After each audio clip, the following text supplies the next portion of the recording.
do our best. Of course. Now, Malabuki, you guys... As I could to do as good as I can over these next 2 days. That's great to hear, man. Now, of course, Smite, you had your best FNCS performance in Chapter 3, Season 1. You had a third, and in that season, you were uncontested. How are you going to approach the challenge of being contested today? Well, when you're uncon, you obviously have the advantage of leaving with fully stacked loot, and you could fully focus on Surge.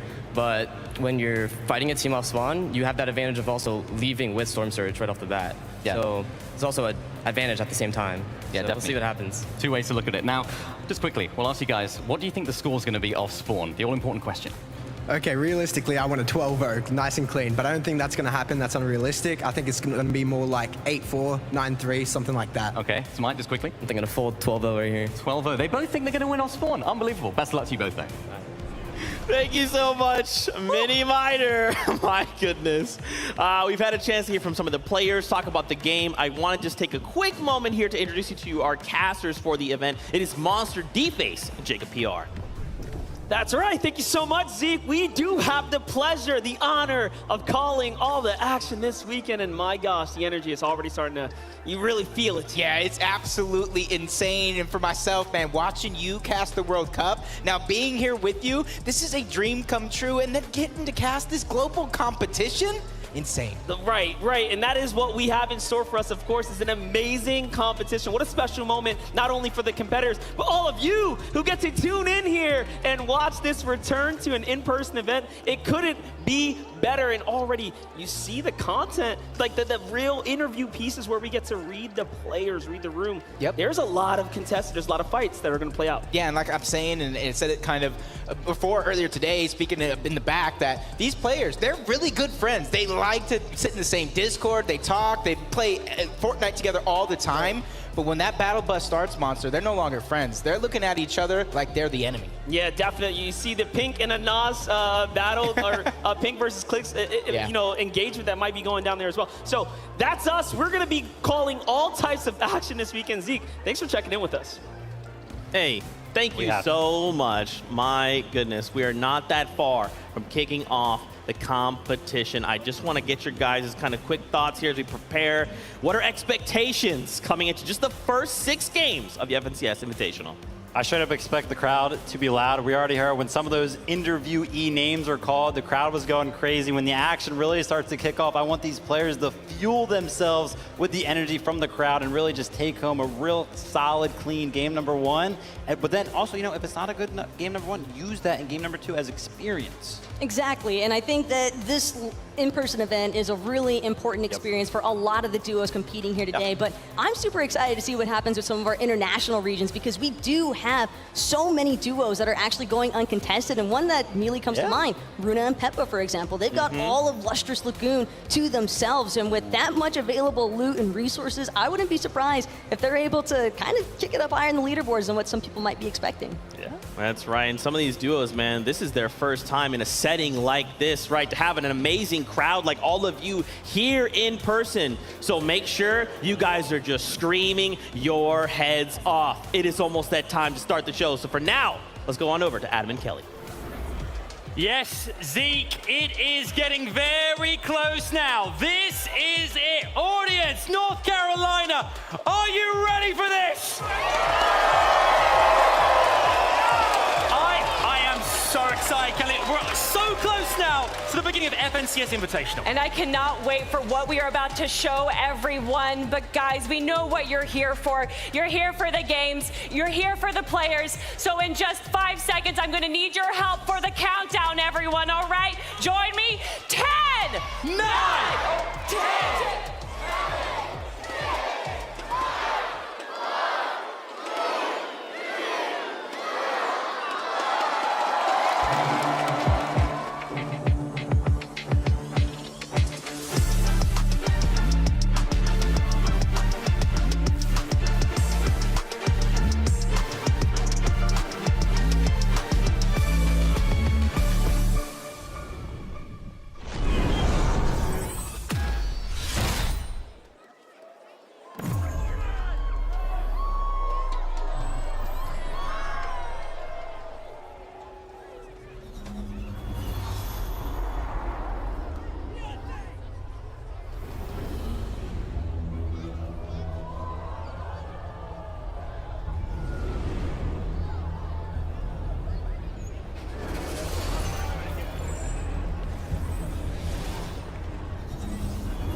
welcome to FNCS Invitational 2022, live here in Raleigh, North Carolina!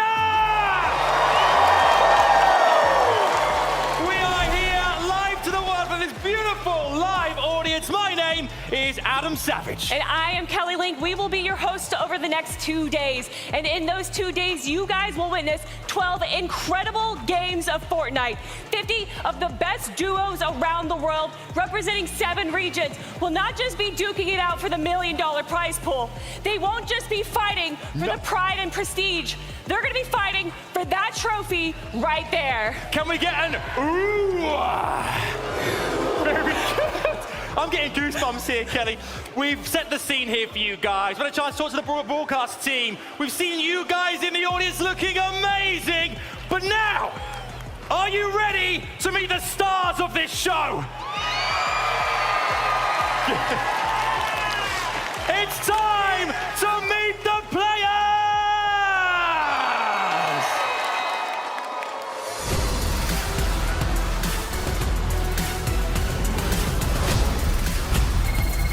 Well, and read everyone, domination is the key word here. With multiple FNCS championships under their belt, the Grand Royale win, the World Cup experience, this team could take it all.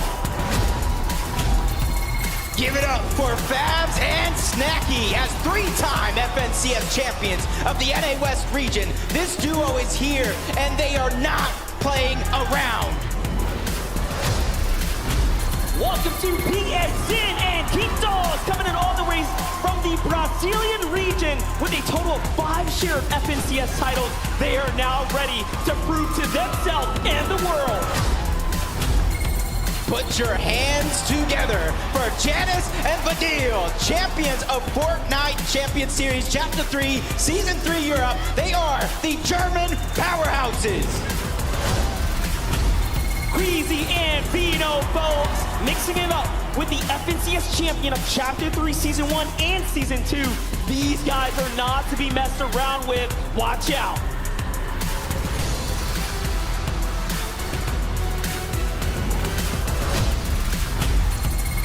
This is Rapid and Andalex, a duo forged specifically for this event. French powerhouse paired together with a Middle Eastern player. This one is going to be interesting. Let's put your hands together for Basil and Jace, the champions of FNCS Chapter 3 Season 1 OCE. This is their moment to prove what they can do. Stand up and get loud for Pink and Anaz from top-tier performances in several tournaments, including the latest third-party event. Now they are here in Raleigh to do it again. If you say Poland, I say Cammy and Seti. The absolutely dominating duo. They are ready to compete for the FNCS Invitational title and become legends. Let's hear it for Aqua and Reason, a duo World Cup teaming up with an iconic and highly competitive German juggernaut. This can only go well.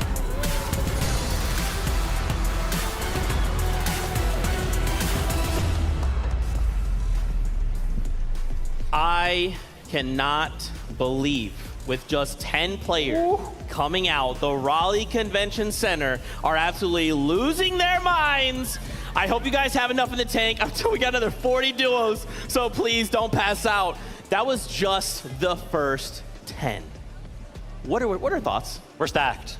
We are stacked. I haven't even seen the rest of the. We're stacked. We're stacked, right? Snacky and Fabs being one of those dominant duos being showcased right there in one of our first 10 to present. Listen, they're on a hot streak right now, coming out of the NA West region, back-to-back FNCS wins in Season 1 and Season 2 of this chapter, followed by a 3rd place as well. But you can't forget about Pink and Anas either. This European powerhouse, I think, is going to be absolutely one to keep an eye out for. And I'm really excited to see them clash out over in Fort Jonesy with Clicks and Dukes. And of course, he's got the pink hair too, so he's easy to recognize. Easy to recognize. Now that was just the 10. Let's welcome the next 10.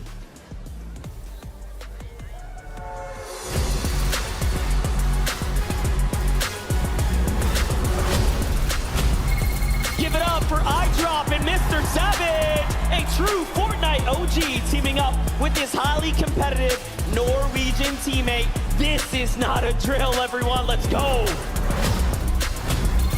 A team that needs no introduction, Clix and Duke, climbing their way up the ranks, fourth in the most recent NA East FNCS. They won the first Elite Cup of their region and then ready to take on the international stage.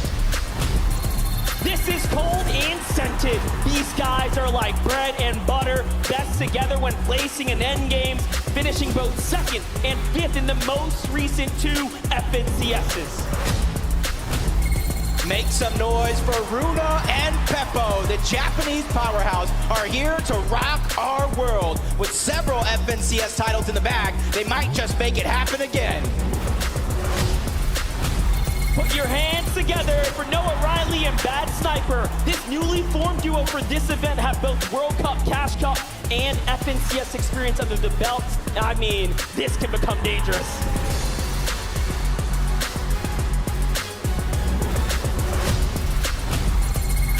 Give it up for Threats and Alice. The combination of Asia and NA East is going to be super exciting to see as this newly formed duo will take on the competition.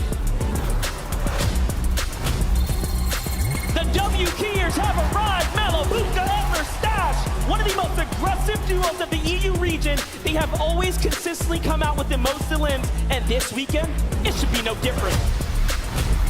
Put your hands together for Trulex and Chicho, long-standing duo featuring a former Trio FNCS champion. They're ready to prove their worth to the world of Fortnite.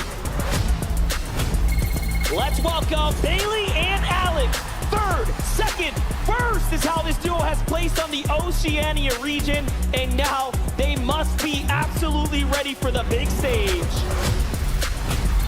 Give it up for Pablo Wingu and Swag. Now this is what you get when you mix raw talent with maturity and experience. This is a flaming hot duo.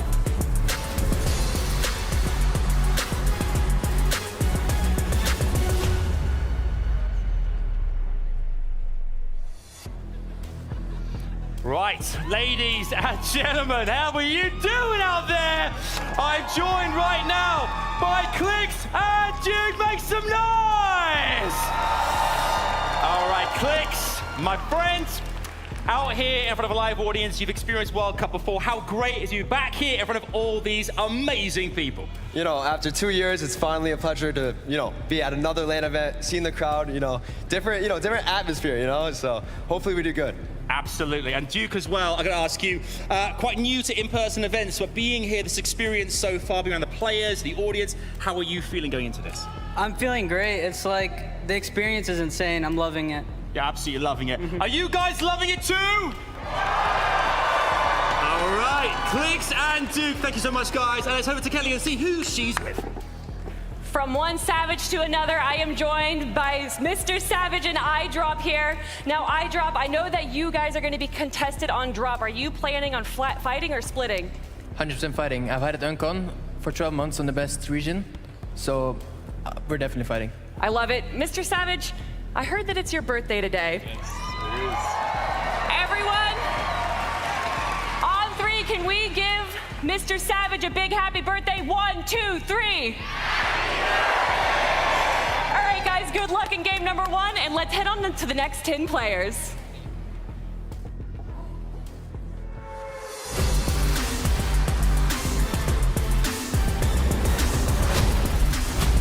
Please welcome Cloud and Repsguard. With the powerhouse performance in Chapter 3, Season 1, this consistent teammate he has picked up these last couple of chapters, they can take it all the way. Let me give you Mixin and Otto, a fairly new performing duo coming out strong together with a 7th place finish in the most recent EU FNCS. They could take it all the way. And a big welcome to Pars and Rays. With a great start to Chapter 3, these guys have taken home both 2nd and 6th in 2 FNCSs this chapter. Now it is time to see them here at the Invitational. Put your hands together for Belusi and Hijo. A lot of FNCS experience coming out of these guys, and that will be needed this weekend in order to take home the prize. Vico and combination of a young and talented player and an even more experienced player side by side. This can only go well for this European duo.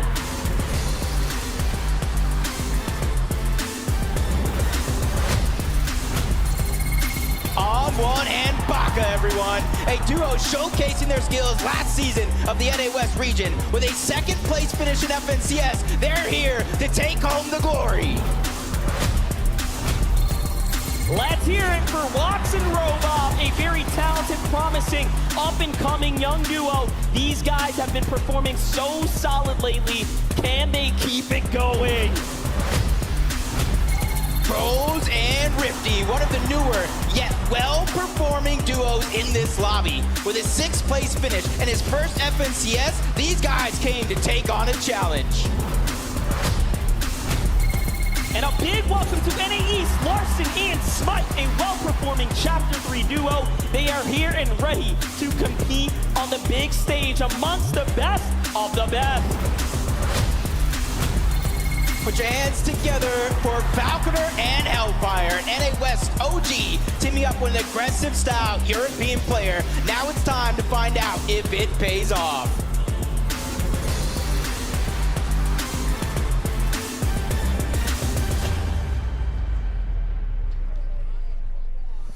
"30 duos." You can already tell this is gonna be some of the craziest Fortnite we have possibly ever seen. 7 regions being represented on this stage right now. Clown and Refsguard, the first duo to walk out though. I mean, some of the more notable players in EU. They're definitely a fun duo to follow along with. Although it's only their 3rd FNCS actually competing together, I think that it's interesting to note that they both, as individuals respectively, had top 10 finishes in past FNCS finals, so they definitely have what it takes to place high up in the leaderboards. But what I want to see them do as a duo, more specifically, is kind of take that to the next level. You've made top 10 before, but let's see you actually win it all. Whew, there you go, win it all. Tall task, especially seeing these 30 duos that have walked out already. That's right, man. Well, Vivid, guess what? We got another 10 for you. So, Raleigh, make some noise!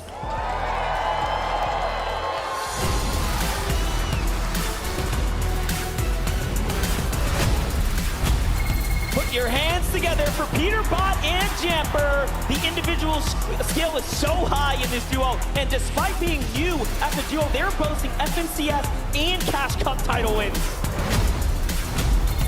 Make some noise for Pamstu and Fats, the French-Canadian duo with a tight bond. Back from Grand Royale and the most recent NA East FNCS as 3rd, they are here to take it all.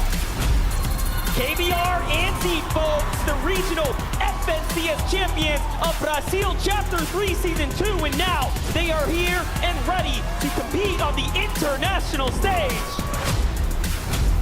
Let's give a warm welcome to Bevy and Vortexer, the duo fresh out of the lobby with only one FNCS together as teammates. They're now ready to give it their all here in Raleigh. And a big welcome to Retake and Novice, the most recent FNCS champions of Chapter 3 Season 3 as well. They are here now ready for the FNCS Invitational.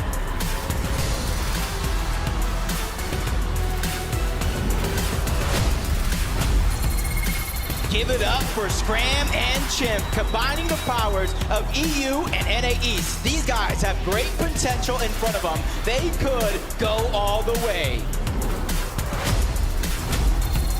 Put your hands together for Zaku and Marine, the most recent FNCS champions of Asia. They have put their mark on their region, and now they are ready to defend the title as champions. A huge welcome to Ju and Yusri. Great potential in this duo here, and fairly recently teaming up together. Their journey begins now, and what a journey it's gonna be. This is Z, Andy, and Joe FN, everybody. Several FNCS final performances, and most recently 4th in EU's FNCS. Now, they are ready to take home the big prize. It's Cool and Yumi with a stunning performance winning the NA West Chapter 3 Season 3 FNCS. We cannot count these guys out, and will they do it here as well?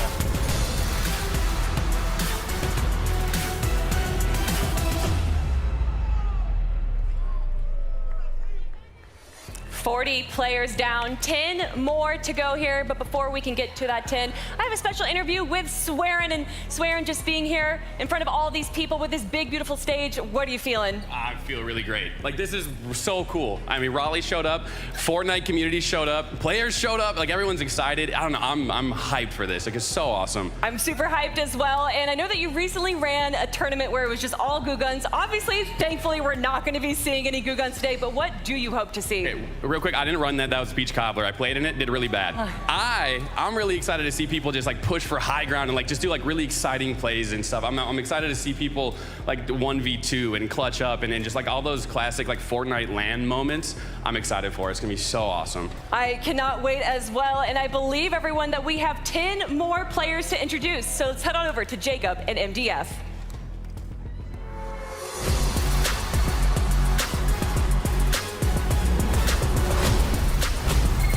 This is King and Ed Lagana, telling you duo, but there are no new names here. From the World Cup all the way to the invitational stage, these guys are the biggest threat to the lobby.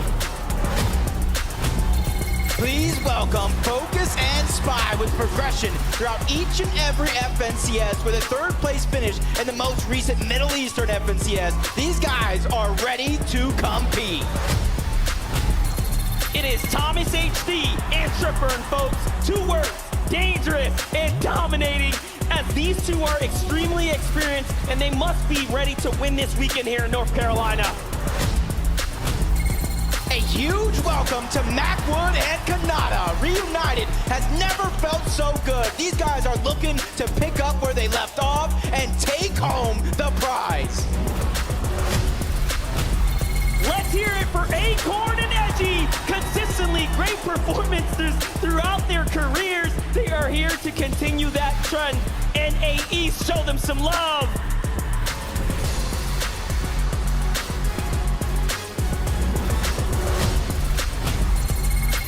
Hen and Vortex, everyone. An incredible duo coming out hot with tons of experience and a few FNCS champions up to the belt, and they're looking to add one more. Let's give a big welcome to Commandment and Avery, your Chapter 3, Season 3, NA East FNCS winners with one of the closest end games we have ever seen in a finals. It's time.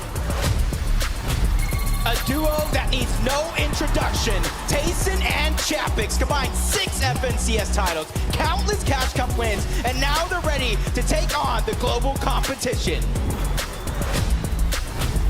Let's give it up for Muzz and Looter, multi-regional FNCS winners, previous champions of OCE's FNCS as well. Listen, these guys have got it all.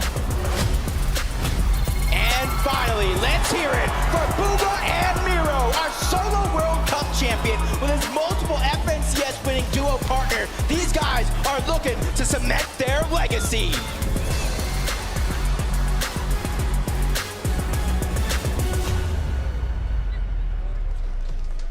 Let's freaking go! Look at this insane roster of duos that will be competing on the FNCS Invitational stage. I'm gonna pass out. Vivian, I'm gonna pass out. Please do not pass out, Zeke. Listen, 50 of the duos now set on stage, and one of them is standing out to me. And I know it's standing out to another part of the crowd right up there. King and Ed, making a big name for himself at World Cup, of course, being the most aggressive player there. He stole the hearts of all the fans, and I'm hoping that he kind of redoes that performance here at the Invitational. And his flexibility as a player, I think, is only going to pair so nicely with Ed. Despite the fact this is their first time competing together for this FNCS Invitational, I think that it's awesome that he came in 5th at the solos for World Cup, but he also had a duos placement there as well. So it's a quick indicator that Brazil can definitely represent. That's right. I just want to throw some stats at you guys at home. If maybe this hasn't quite set in, you don't understand how insane this is.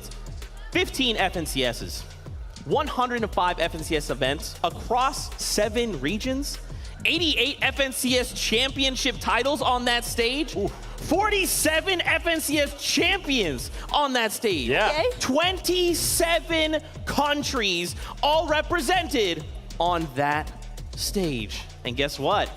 We're ready to kick off the competition. Adam, let's do this. Yes, indeed. Can we get a huge round of applause for Thomas HD and Trippin? Thomas, it's 10 top 10 FNCS finals for you. You must be feeling very confident coming into this competition. Yeah, I'm really excited to play. It's gonna be a long time since like the last LAN event, and I can't wait to compete. Hopefully, a good placement. We're hoping. I'm sure it will be great. I mean, Trippin as well. This is your third FNCS finals together. Is it third time lucky for you, fellas? Yeah, hope so. I'm excited to play, and yeah, I'm playing with Thomas, so can't go bad. All right, give him a big round of applause, please, folks! Best of luck, fellas. But we also, whilst up here as well, must chat to the reigning NAE champions as well. Give it up for Commandment and Avery! Avery, my man. This is an incredible opportunity and experience. Obviously, playing in front of a live audience as well. How hyped are you guys as a duo right now? Well, this is my first LAN. It's an honor, honestly, to be here. Like, it's just unbelievable. Really, you guys are unbelievable! We've also got as well, to talk about obviously last season's win. 1 point separated you guys from first and second place, which is Booger and Miro. How are you going to try and retain that title this weekend? What do you have to do right? We're just going to try to play our game, be consistent, and hopefully we can take it home. Do you think they can take it home, folks? Yeah? They seem confident. Thank you very much. Come on, Avery, back to you, Zeke. Thank you so much. We are drawing ever closer to starting this competition, kicking off and jumping out of that battle bus. We have to highlight a few more duels for you. I wanted to start pretty easy here, right? Janice and Vidil. I mean, EU fans, you guys already know what these guys are capable of. And here's just a handful of stats. You know, these stats don't look that crazy vivid. Are you sure, Zeke? Because I don't think we're looking at the same stats if you don't think those look crazy. This is from the Elite Finals EU Week 6. Total point 310, 25 eliminated. That's just over the course of those 6 games, of course. And listen, if they're putting on performance like that from game to game, I can't wait to see what they can do at the Invitational. And it's so exciting to finally get a chance to see them compete on that international space because we are looking as well at the European FNCS champions from Chapter 3 Season 3. That's Giannis and Vidil. They are a dynamic duo. They don't want to mess around. Even at one of the intro videos that we saw, what was the first thing that Vidil said? You want to contest us? That's fine. 3 points for us.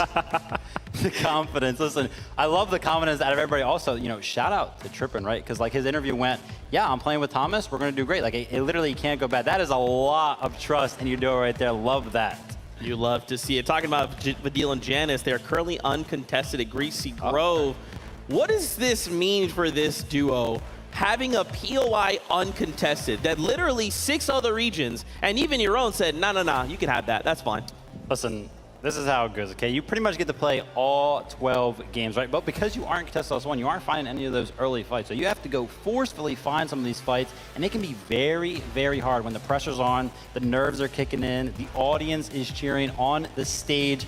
You know, you're thinking about it, man, do I really want to go take that fight? Do I really want to go get that storm surge? So they have to be confident in those routes, those strategies that they have set. It's the audience aspect that I'm really curious to see how it impacts a lot of these duos, not just Giannis and Vidil, because it's one thing to play from the comfort of your home. It's another entirely to be in front of a live audience where when you got the cheers going behind you, you never know where that momentum might actually influence you to go next. I wouldn't be surprised for some of these players to really have to hone in on a lot of that mental discipline to not let themselves get distracted by any of the flashing lights or the noise. Just stick to what they know.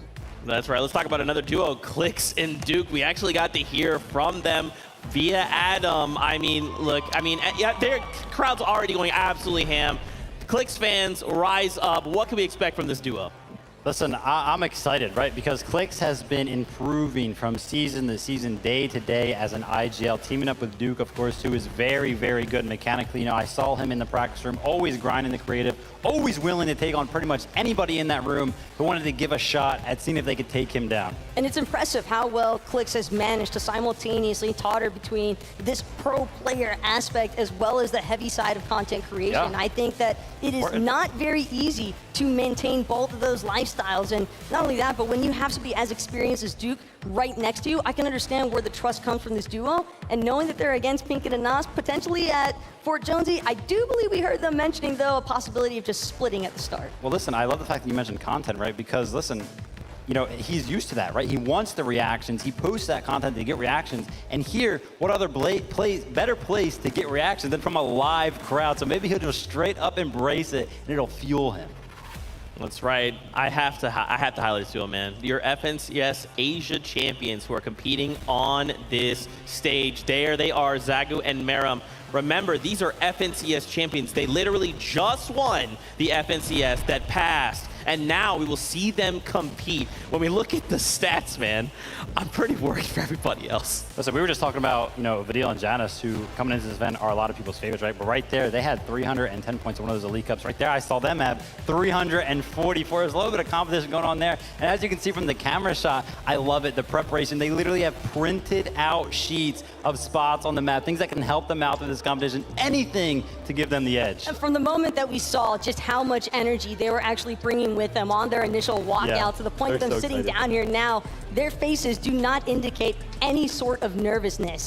They could very well be a big part of the bamboozlement to take place here with the international flavor. I mean, they're up against Commandment and Avery, right? I feel like this could go really well for one of these duels. It could be really messy. I mean, what do you think, Vivid?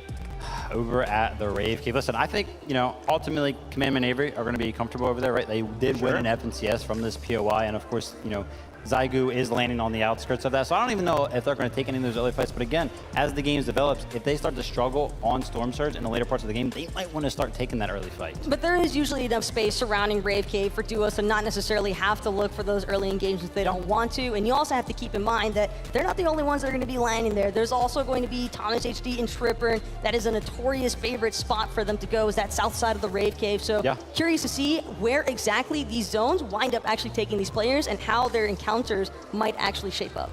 That's right. There is a duo here that is quite terrifying. You know, out of Brazil, not a big deal. The fans of them are up here in the audience. It's King and Ed. I mean, if you...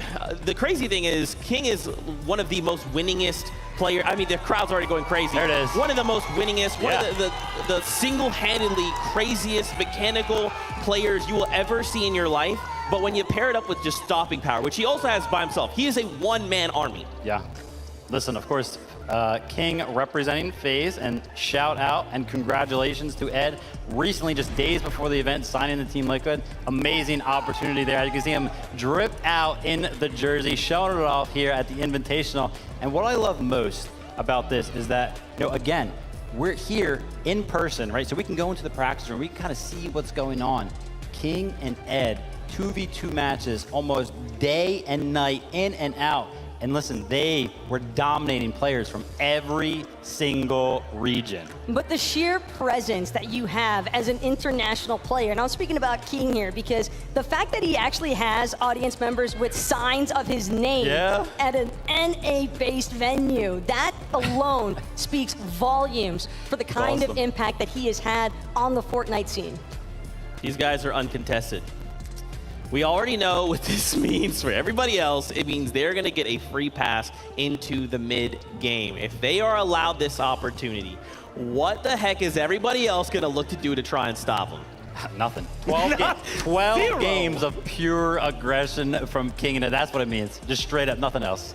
And also, just a really quick note there about Ed. He has been steadily improving with each of his performances throughout the entirety of Chapter 3. So if the momentum kind of keeps going in that direction, again, I don't think that international gameplay is going to disappoint by any means. These guys are amped up. They are ready to showcase their representation for their regions.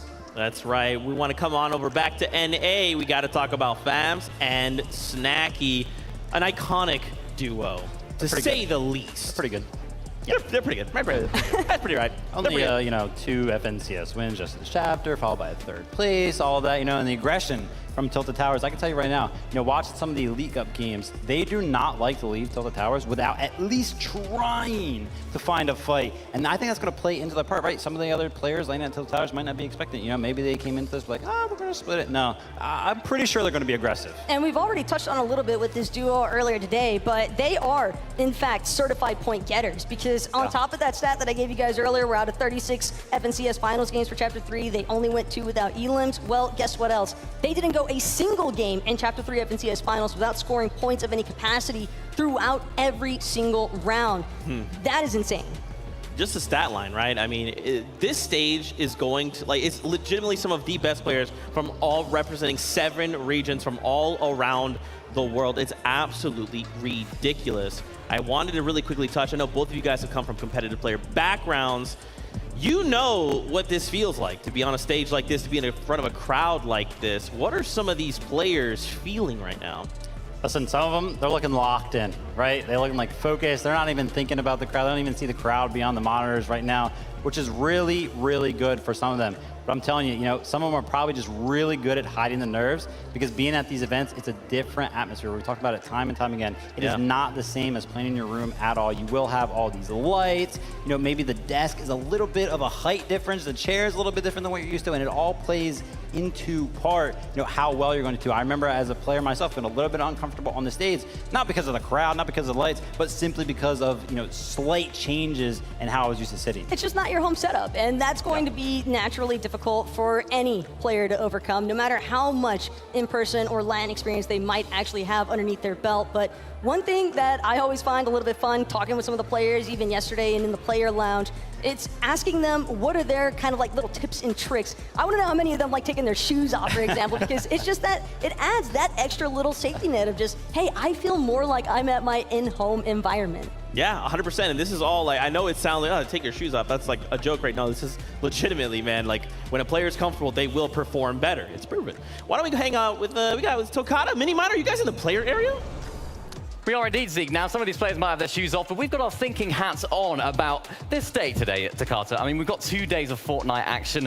I'm excited. We're going to be breaking everything down tomorrow and today, of course, but how excited are you? Look, I'm incredibly excited, right? There's so many storylines that have yet to be built, right? We have Malibuka and Merstash going against European GOATs, Titans, right? Tayson and Chapix down in the cloudy condos, and even with the third duo there, Aqua Reason, with a possible third party. I'm excited to see that engagement. We even have Mr. Savage being contested up north, closer to Logjam, and then down at the Synapse Station, Joe and Ziandi, which are no longer contested because now Baka and On1 have moved up north to Mr. Savage and his duo's drop spot. I mean, there's a lot of action to unfold. Mini, I'm excited. I'm super excited as well, but things can change, of course. We know how these drops are maybe going to form. We see some people moving around and changing up their idea of how they're going to play this. So be on the lookout for some changes. Be on the lookout for some of these players and teams that are thinking, actually, you know what, let's switch things up. Let's go for plan B, plan C, plan D, plan Z, maybe. Who knows? That's what I love about Fortnite, right? Yeah. You never know what's actually going to happen, right? We might be able to see the drop map, see what these duos have planned ahead of time,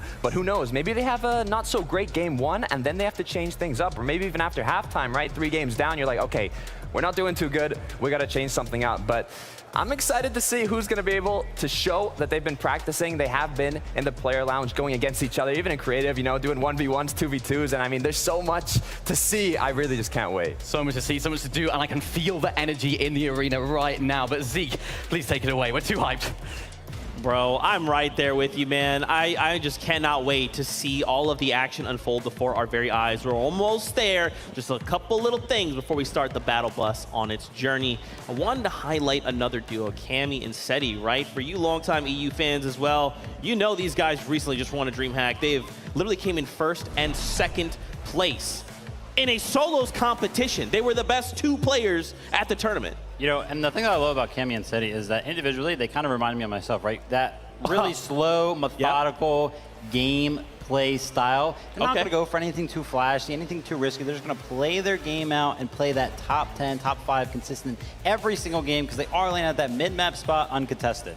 Yeah, the infamous Cammy split, as everybody in EU That's and their just name. about the world has Yeah. basically come to know. Exactly, but I am curious to see how their surge management actually unfolds. Throughout the entirety of Chapter 3, I don't think that they really had too many issues with it, but it is important to note that for this duo specifically, they don't really like fighting early. And, well, fortunately, having an uncontested draw spot can definitely feed into that. So naturally, you want to wonder where their points are going to come from or where their surge management is going to come from. And I think that that is something that they're largely just going to have to control throughout their mid game. Yeah, and they also have to be very, very careful when they're landing there in the center of the map. There are a lot of teams landing around them, especially, we think about Tilted Towers right to the left of kind of where they're landing. And then also center map, Cold and Sentinel are expected to be contested there at that loot lake kind of area. So if any of those teams kind of want to disengage from some of those early spawn fight situations, they could easily run over to the split that Cammy and Seti are looking to take and maybe gather up some loot themselves, which could force a fight. And that's really disadvantageous for Cammy and Seti because they're going to be split, right? They're at these split jobs, so they're usually off on their own. And I think what you're getting at is adaptability, right? Yeah. These duos being able to moment say, we had a game plan, we did not find the chest, we did not find the thing, we got tagged, someone has pushed on our location, we need to change up something. What does that look like, man, right? Like, if this was EU FNCS, I'm like, oh yeah, no problem, I got all the notes for you, but it's NA East, it's NA West, it's Asia, BR, OCE, there's so many other regions that you have to kind of be accounting for. And not only their own meta, it's that duo, right? Like, oh, I know they're from BR and they do this, oh great. I mean, listen, you're bringing up a great point there, right? Like, how? You don't have many notes on a lot of these teams because they're just around for the entire world, right? And that's why international events are held at such a high praise because they're just straight up harder. The competition from all around the world, it's harder to play against people that you don't normally play against. And the competitive lobby metas that you'll often see break out throughout the course of each of these 12 games this weekend, I think that that is going to be a really crucial aspect for some of these teams to hone in on. We know that these players have been cramming VOD review leading up to today. Yeah. We know that they're going to be doing plenty more of it after these 6 games are even played tonight.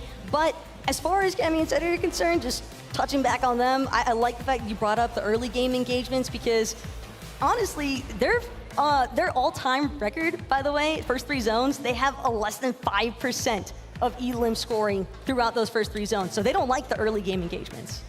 That is absolutely crazy indeed. A duo I feel like could be a dark horse in the competition that I really want to see kind of win it all. It's Acorn and Edgy. Edgy over in NA has come second place. So close so many times. Paired up with Acorn. Look, we know this duo is absolutely incredible. They are some of the toppest caliber duo that NA has to offer. Yeah. But Edgy just hasn't been able to grasp that #1 spot. And what I feel like for me to come out of this event and say, I'll walk away with the Swarovski trophy, baby, that'd be pretty sweet. Look at Edgy waving. What's up, Edgy? Listen. Edgy loves it, man. We're laughing at him getting, second place 4 times. He himself, last about it. Look at it. I wonder where he's landing. Quick notes. He has the picture himself there. We've seen it a couple of times now. Tilted Towers. And look, they were being real confident coming into this event. Unfortunately, they are contested by a plethora of other teams over at Tilted Towers. I really think that if they were uncontested, they could probably run away with this event. We'll have to see what happens. I still think it's possible. I think it's a little bit less likely. But I was watching Acorn, yesterday, last night, even into the later night, 10, 11 o'clock. He was still VOD reviewing all the way up until then. So I'd love to see the practice coming out of this duo. But it's the fact that there's 5 duos at Tilted Towers, and literally none of them are willing to budge from this spawn. They all want their piece of the pie here at Tilted Towers, and whether or not this engagement could end up being worthwhile for the duo that even walks away, because when you think about it, Vivid, there might have to be a ton of resources expended. Yeah. We cannot forget, here they are, Queasy Vino. We talked about them at the beginning of the show, and like a circle, we find ourselves back at the beginning. I mean, what more could we possibly say about this duo? They've basically been winning everything as of late. Queasy is looking in absolute top form. Vino has been crushing it. He's ready to go. You want to know something? So I used to be a professional player. Now I'm an analyst, right? Both are very heavy when it comes to the VOD reviews. I pretty much have just done it for the past 5 years. Very intense. I love it. It's awesome. I have never watched a VOD review and been like, wow, I am impressed on an individual level. Because I've been at the top before, right? You know what I mean? I've seen pretty much everything that these players can do. You're still first in our hearts, Vivian. Thank you very much. I appreciate that. Vino. I VOD reviewed him for this event. This is an international event. I'm typically on the NAE side of things, but let me dabble in EU so that way I'm prepared for this event. I'm watching Vino. Individually, like I said, I've never been impressed.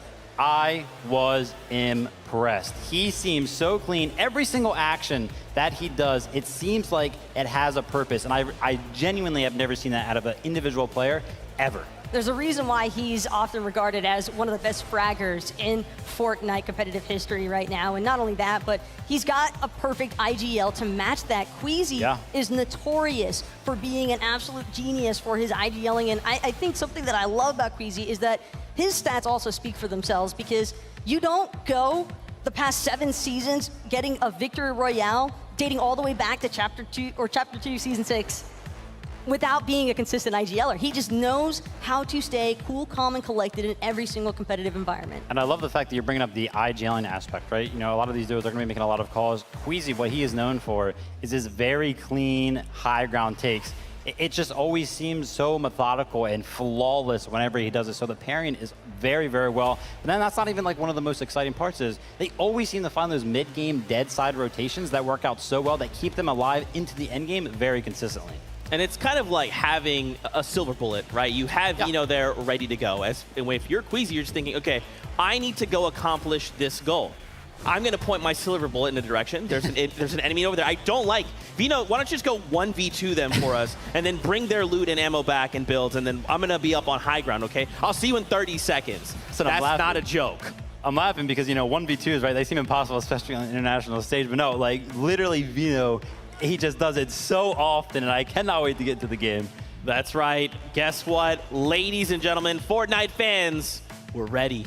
The battle bus is all ready. The players are on board. So let's do this. It's game number 1. Here we go. It is time. It's one just big moment away from really kicking it off. All that preparation, we're going to have to put it into it. The battle bus is ready. Let's go, Jacob. It is time. Game number 1 of the FNCS Invitational starts right now. 27 different countries are represented. 88 different champions. Overall, this is just amazing. And just look at the concentration on the players' faces as they start to populate onto this world. Put yourself into their shoes.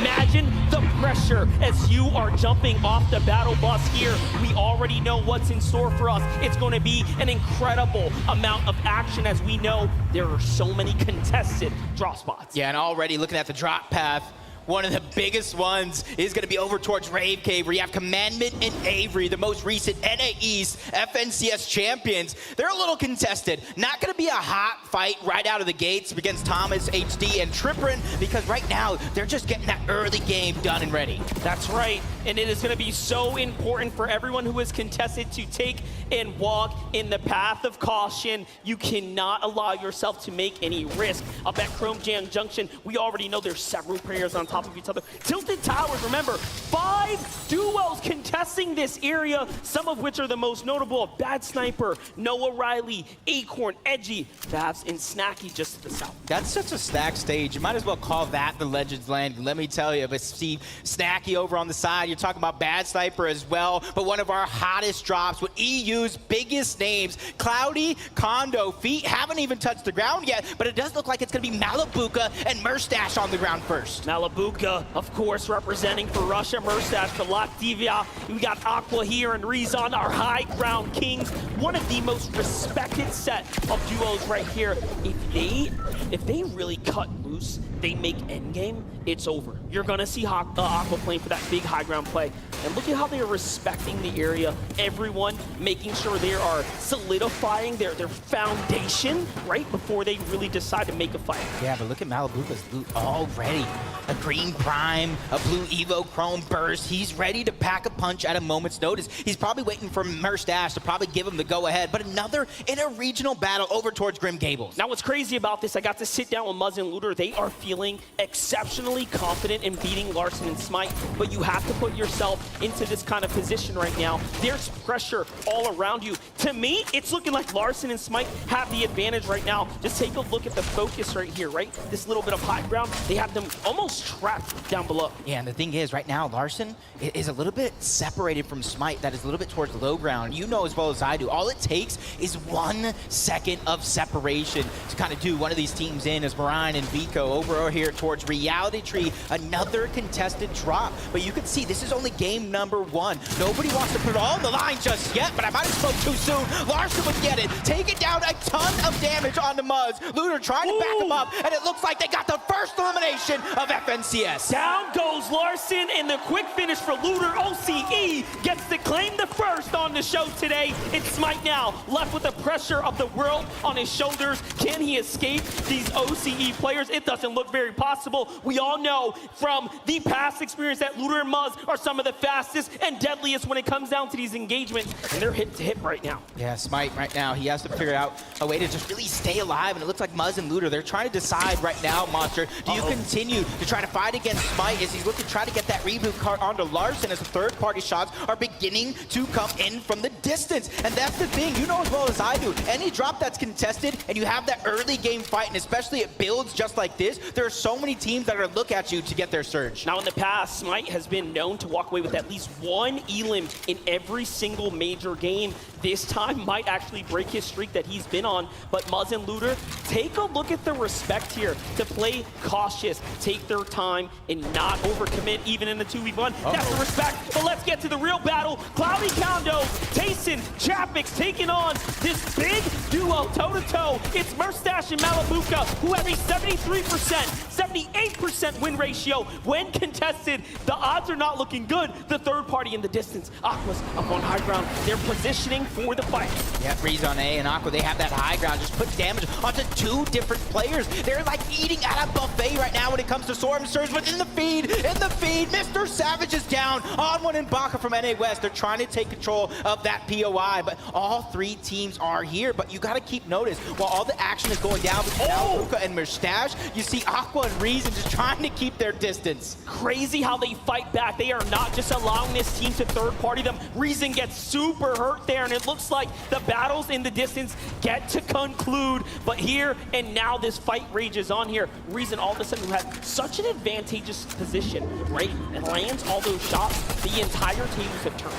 Yeah, and it does look like the NA West, Baka and On1 have solidified. Chrome Jam jumps into their self. Down goes Mr. Savage. Down goes Eyedrop. NA West makes some noise. That's right, and now for Jace and Basil, another team that was contested in the early kind of situation, but it seems like they've won themselves some space. Yep. They're vibing out. Look at the Storm Surge tags here as they start to fight back the teams that are out on the outer edges here. What a great spot to be, especially with the zone housed right on top of them. They have so much going for them now that they don't have to worry about that. Whoa, a big fight though. On1 gets back. That's the replay there. I love that we got to catch that. And you can see the strategy coming out from On1 and Baka. They switched up their drop spots this weekend. It's not like they've been practicing there all season long. They're just adapting on the fly. As you see Booga, Mero, we already talked about the uncontested drop spot of Chonkers Speedway. The zone is kind of above them, and they're one of those teams that just waste no time trying to figure out what that game plan is. They're going to try to get to zone and then worry about Surge when all those other teams that are south and east of them have to go past them. And the Middle Eastern, one of the few representatives of the Middle East community here, and Andalex, what a monumental task to step up here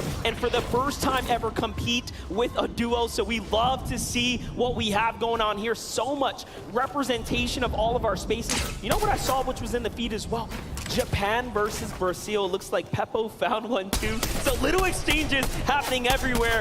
As now we jump over to Vino and Queasy, some of the best at Shiny Sound. Yep, you see them just going for their own Surge. This is going to be one of the wildest lobbies we've ever seen. If you're down on Surge at any point in the game, you're forced to play catch up to all these elite teams who know exactly how to handle their own Surge if they are above. But one of the big teams, one of the favorites to possibly take the competition overall, Janice and Vadil, Greasy Grove, uncontested, and everybody knows what they can do uncontested. Janice is the only European player to have ever picked up an FNCS in solos, trios, and duos. 3 different game modes, such a decorated team that we have together. That's our German powerhouses. As we jump over to Anas and Pink, what a team right now. Remember, they were contesting Clicks and Duke down at the Joneses. It seems like things might have of slowing down for them. They've been a bit more passive. There's a single elim, though, right inside there, too, so that's a pickup. Yeah, and for a lot of these teams today, this is just game number one.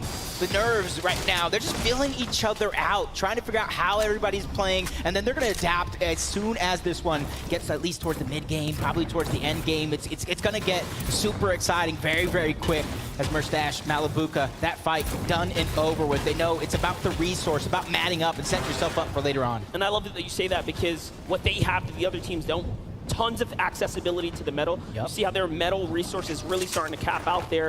Tayson and Chapix, though, they're going to give up the drop. They say, hey, enough is enough. We've, kind of gotten our hands dirty. Let's go and move out. And you notice that they also managed to take home the metal as well. Everything else, man, you can find it on your way out, right? It's the toughest resource to rebuild back is that metal when you are at the drop spot. So this is a team, they'll bounce back. Yeah, and it's also one of the first materials that you use when really trying to defend yourself. As Zagu and Miriam just kind of looting up the Greasy Grove, whatever Janice and Vidil left behind. And there's actually a lot of the teams that landed in Rave Cave a little bit north that are trying to rotate towards this slower side of zone. And right now, everybody are just stuck in zone because nobody wants to bite off more than they can chew. This is our current reigning champions of the Japanese region, representing for Japan of the Asia region here. Now we jump over to Ed and King.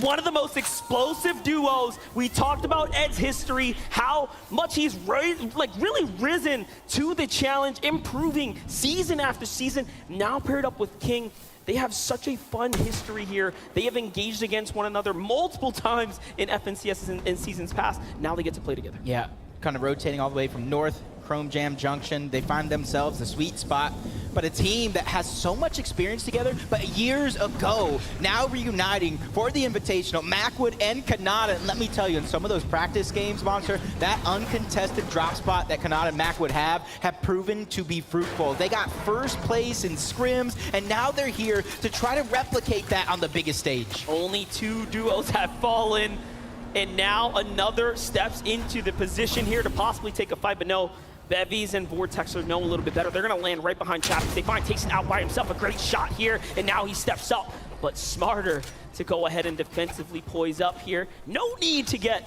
too antsy. Yeah, not just yet, at least. You can't really get too busy too early. There's so many players that right now, you see 95 left alive. When Storm Surge actually activates Monster, this is probably going to be one of the most scariest things I've seen in Fortnite in quite a while. That is true, and Bevies and Vortexes are really considering peeking out. Now, one thing we spoke about with the professional players is that one thing you don't do is open those big boxes and peek for too long. If there's ever a time to do it, you can do it here in the early game kind of situation while you have some time. But while we have some time, let's just go ahead and catch up with Mini Miner. Not quite there, Tokata, but close enough. I got you, Monster. We're going to be taking a look at North Shiny Sounds, where we have a fan-favorite duo, Queasy and Vino. I find it interesting how they were playing split up here. Queasy was on the low ground, taking shots from opposing duos, but Vino, up above on the balloon, was able to get free tags on the opposing duos that were looking at Queasy, and having this split mentality in the drop spot is crucial for getting those free tags and able to set yourself up for that late game.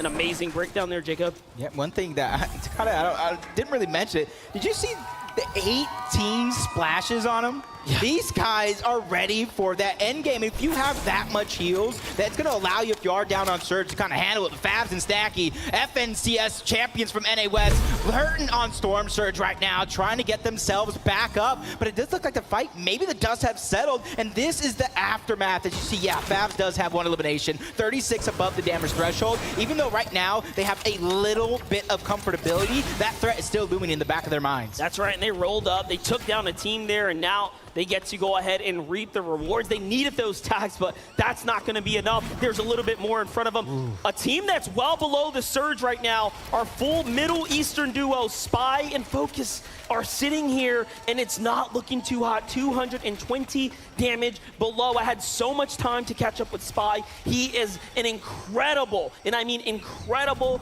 player, but this is one of those decisions that you have to make now. No, who do you pick to fight? There's no easy one. Now we have EU versus NA West. No O'Reilly, bad sniper over. Epic Will and Reed on the other side of the wall. This one is going to get close because Reed, I already talked about, he loves to fight. Epic Will loves to fight as well. But Epic Will is also that IGL, that 6-time champion. He knows when and where to pick his battles in every single one of these situations. So he's probably talking to him right now, get the pre-edit ready, but he's 137 below. This is why they're not abandoning the fight. They have damage to do. Epic Will and Reed have around a 70+% win ratio when taking on these early game fights in these early zones. It's looking very good for them. But the Surge, no one can beat the Surge. That is going to be inevitable damage in the coming seconds. So this is why this fight's so important. Down comes the Chug Heal. They're just going to run and sit there, try to get as much health as possible. Meanwhile, in the distance, Threats and Alice are starting to put shots in. So this is not a fight that's not, being interfered with. Reed's going to fall first. Epic Will's by himself. Shots come in. Noah Riley wastes no time. They pounce in, and they're hunting now. Reed's on the run. Shots from the side. Who will steal away this elimination here? Someone has to get it in there. It is. They close things up and finish it off quickly, and just like that, EU comes out on top. Oh my god, but the action is just all over. Basil, Jace, they're out as well. That's Pink and Anas who pick up 2 more. And I even saw moments ago that Booga went down. The elimination feed is just lighting up. Pars and Rays go down as well. This one is getting active very fast, but that's because of the Storm Surge. But this is something I feel like all of us preface just a little bit. Handling that Storm Surge is going to be so important throughout these 12 games. Kanata and Macwood take down Booga and Miro in the feed. It is done. It is wraps. Meanwhile, Asia's champions are finding some too, but KBR and Zeke, representing for Brazil, are here, and they need more tags. They're just 8 above. Well played for them to go ahead and find a few to keep them in the game, but let's get on over to that fight that is inevitably gonna continue. Tayson versus Chapix. And this is exactly what happens when you split it, though. They split that drop spot. They weren't able to get the early damage. Down goes Chapix. Tayson under pressure. HP getting dropping. And there he goes. Back to the lobby. Vadil and Janice do it again. From teammates to enemies, Janice takes down Tayson in the zone. Just like that, it is over. Now, we jump on over to Onwon and Baka. 3 elims. NA West, one of the few hopes for NA West this weekend right here. Talk to me about how they managed to surge over Mr. Savage and iDrop, and now they're picking it up. Just honestly talking to them before this as they were preparing, and when they finally made that decision to switch up their drop spot, they had a choice. Do you contest Hen and Vortex? Do you contest Joe and Z Andy? They said no. They want to take one of the biggest names in Europe. They want to go against Mr. Savage and iDrop, and already it's proving to be fruitful. Onwon coming from Mexico. This guy is a legend from NA West, and honestly, it's been just a few seasons and he's already making a name for himself. That's right, and way to do it on the international stage now when it matters. Now we jump on over to Chicho and Trulix here. What a great spot to be in, my God. Finding beautiful tags here, holding the team out on the side. Meanwhile, Vadil and Janice look like they have finally made it from outside the storm line.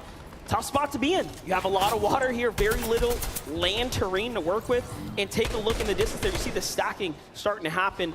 Meanwhile, on the other side, some of the NA East best, Edgy and Acorn. Now what's cool about this duo here is that Edgy and Acorn quite literally said, hey, the better the lobby skill-wise, the better I will perform. That is how much experience he's picked up in the past from practicing against the best of the best lobby. And already, if you look at their loot right now, that 5-team contestation coming out of Tilted Towers, honestly, didn't do too much. 256 above the damage threshold as well. Shots continue to fire off onto Ju. He goes down. Elimination's going to be cleaned up to Acorn. They get 2 to their total. And his teammate, Yusri, goes down as well. That's going to be Vadil. No, Riley picking up some more eliminations as well. What a quick way to finish that one off. And there's a problem here. We have Baka and Onwon sitting on the walls. If NA East champions are most recent of Avery and Commandment, you can see they've actually taken a lot of damage here. They were just below the surge quite a bit ago. And yes, more damage is starting to come in. It's only a matter of time now for them. They will have to take a fight. That's no easy fight on the other side of the wall, but first tags there are going to go to the side of the NA East boys. Yeah, Onwon and Baka right now, they just need to play their game. They are down on Storm Surge in terms of Commandment and Avery, 65 above, those traded shots. Actually, I wish Onwon and Baka would have just stayed in the box, because honestly, if they would have just waited a little bit longer, Storm Surge would have had these guys almost down and out, and they could have easily cleaned those up. But right now, they're just playing safe. They just want to go ahead and make it towards their end game, because this is one of the teams. They finished second in the last FNCS of NA West. They know how to fight with the best of them. This is what it's all about. We show up for big moments like this. Can you step up to the plate? We are just moments away from the game becoming extremely difficult. The zone is only getting tighter and tighter. And take a look at how many players have huge pressure. Rapid and Endless now. And they have Clicks and Duke sitting above them. Macwin and Kanata starting to look down as well. They're off to a hot start. That is one of the teams to look out for. Meanwhile, a single Elim already for Clicks on the other side. So they've survived the drop. A huge shot. Clicks finds a one. They're on to Andalex in the finish. Two.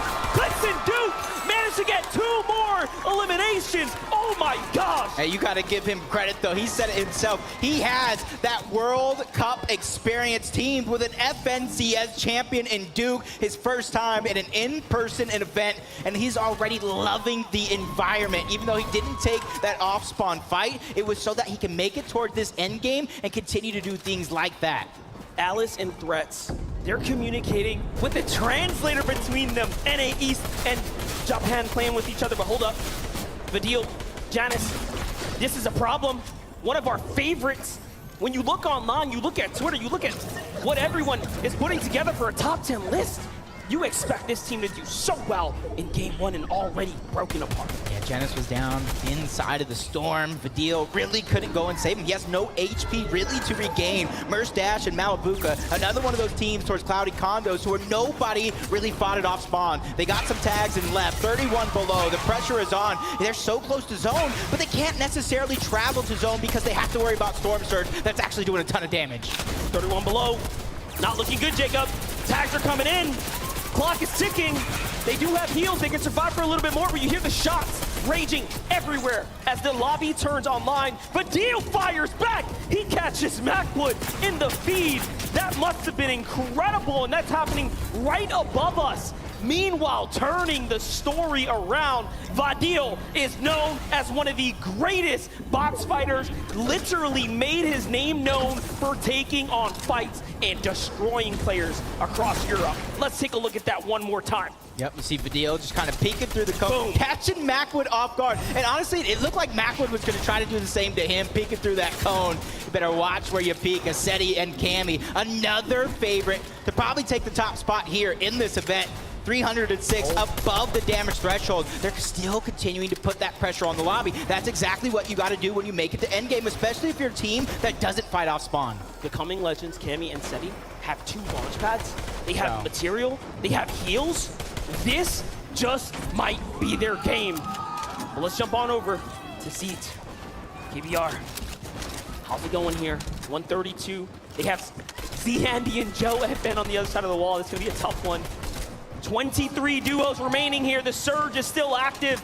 And now as the timer hits 0 and the zone reveals itself, we're going to start entering into the first moving zone territory. These next 25 seconds are going to be some of the toughest they have ever had to deal with. Remember, for some on this stage, this is their first LAN, an in-person event that they have ever experienced here, and they get to play it out now. And this is where you talked about some of the players that had rotation. It is going to be so important. You see where the zone pulls. There's different elevations that these players are going to have to traverse through. If you don't have any sort of rotation, you're going to have to figure out how to recycle it. Otherwise, you're going to be living a nightmare.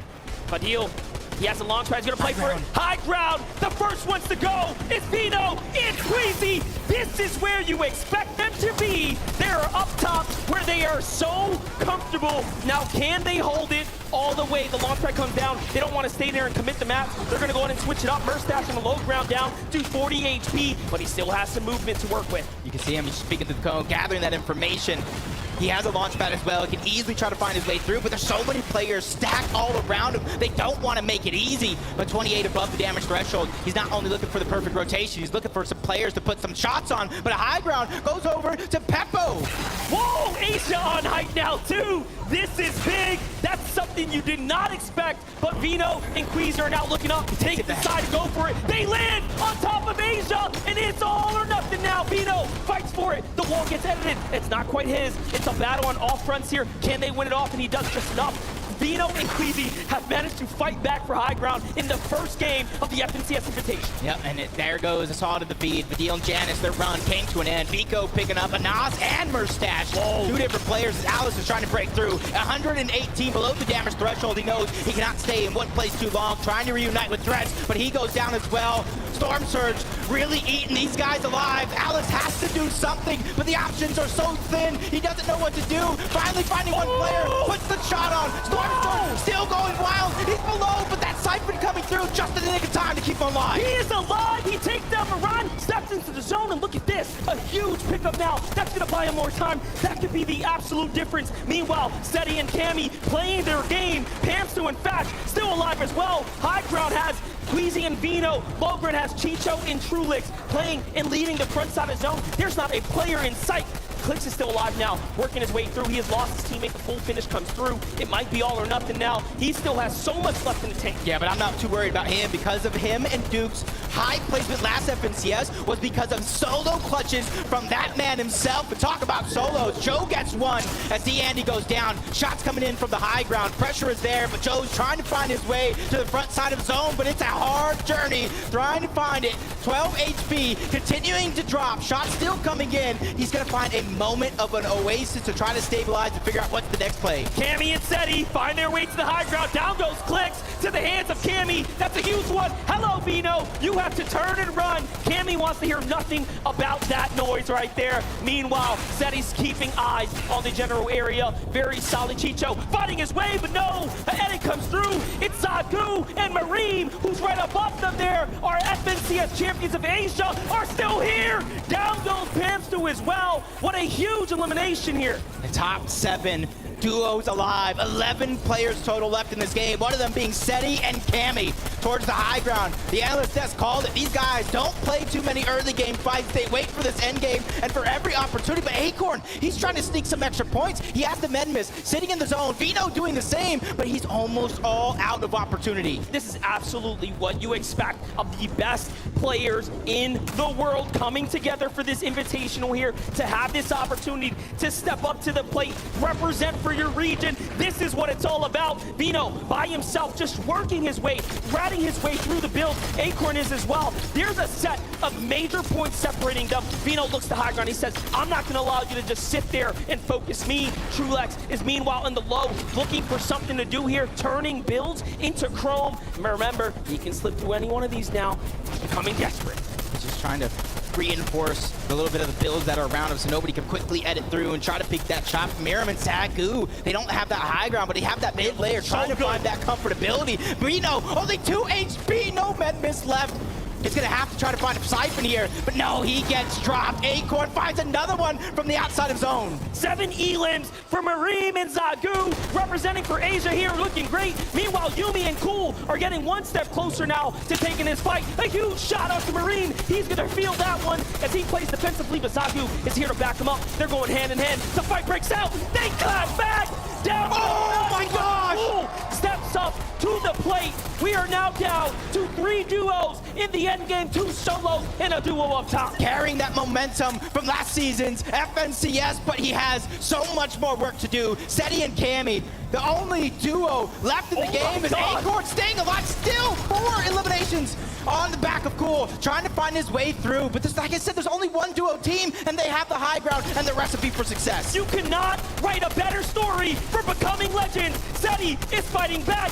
Cammy is fighting back. They're looking to get inside. There goes the elim they were looking for. Just 1 player separates them, but Acorn will not survive. And Seti and Cammy take game number 1. Poland is the first country to take home a victory royale on the FNCS Invitational stage. These guys have came to play through and through. What a fairy tale beginning for these absolute veteran GOATs. Some of the hardest workers we have ever seen enter into the ecosystem, becoming legends. Seti and Cammy must be absolutely proud. Acorn and Edgy They were just incredible. Wait for Acorn to truly step up to the table there and clutch this one out. And he said it, put me in the best lobbies, I will put up the numbers. Yeah, and for him, that's a little bit of a success, even though he didn't get the victory royale. Staying alive as long as he did, getting extra eliminations, and getting that top placement, that is just insane. But let's go ahead and throw it over to an interview with the winners. Okay, you guys? Yeah. I am with our Game 1 winners. Give it up for Cami and City! I must ask, what, Dzień dobry, first and foremost. Dzień dobry. Obviously, Game 1 winners, how was that being out there and winning in front of this amazing crowd? It's amazing. I love the atmosphere here. It's really nice having a crowd again. Excellent. And also, obviously, high ground reigns supreme. Once you had the high ground there, able to maintain, do you think that was the difference maker? You felt comfortable being above the rest of the teams? Like, we knew that high team doesn't have much, so we just took it. You took it. Going into the next game, much of the same? Do you have to constantly change strategy, or did it feel good playing against the rest of the world? It feels good. It feels pretty easy. I'm not like denying the competition, but it feels really nice playing here. And yeah, we're just going confident into game 2. Still have to be consistent to the end of the tournament, then that's it. Excellent stuff. Once more time, guys, give it up. Your Game 1 winners, Cami and City! Good stuff. Let's head back over to our man, Zeke on the desk. Thank you guys so much. Game number 1 is taken by EU. This is going to be a tough one for everybody else. EU, let's represent, baby! Cami and Seti, though, come out huge in game number 1. What's crazy, too, for a moment there, we watched Queasy and Vino go for height in 6th moving, right? But it's not them who end in height. It's Cami and Seti.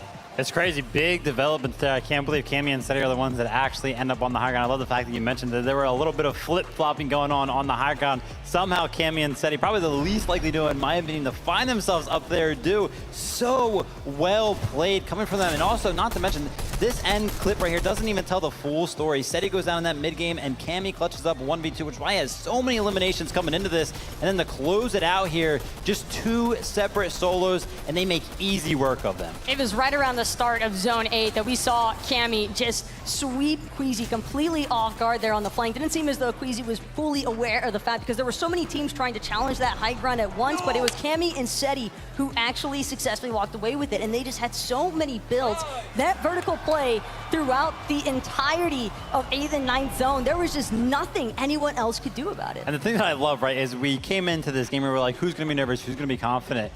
I have never been able to tell if somebody is confident. After winning game number 1 of an invitational, it seemed like there was like no expression coming out of Cami and Seti. There was like, yeah, that's expected.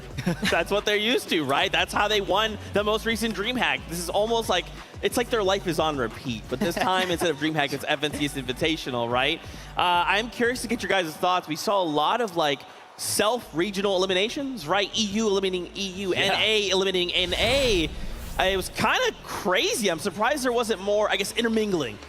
Big battles going on here, and it's really close towards the top of this leaderboard. Of course, Cami and Seti finding themselves at the top. They're getting that victory royale, securing 44 points. The early lead after game number 1, but NA West also representing here, going down in that third place position, getting 42 points on the back of so many eliminations. But it was actually the 4th place position. Noah Riley, Bat Sniper, they're walking away with 8 elims. That is a good chunk of points that they were able to compensate for, despite not being able to close things out. And I think ultimately we saw in the first 3 zones a little bit more EU heavy as far as the elim fee was concerned. Yeah, but sure. By the time we hit that mid game, it seemed as though all of NA and some of the international regions just really started to hit their stride, because everything just started lighting up immediately.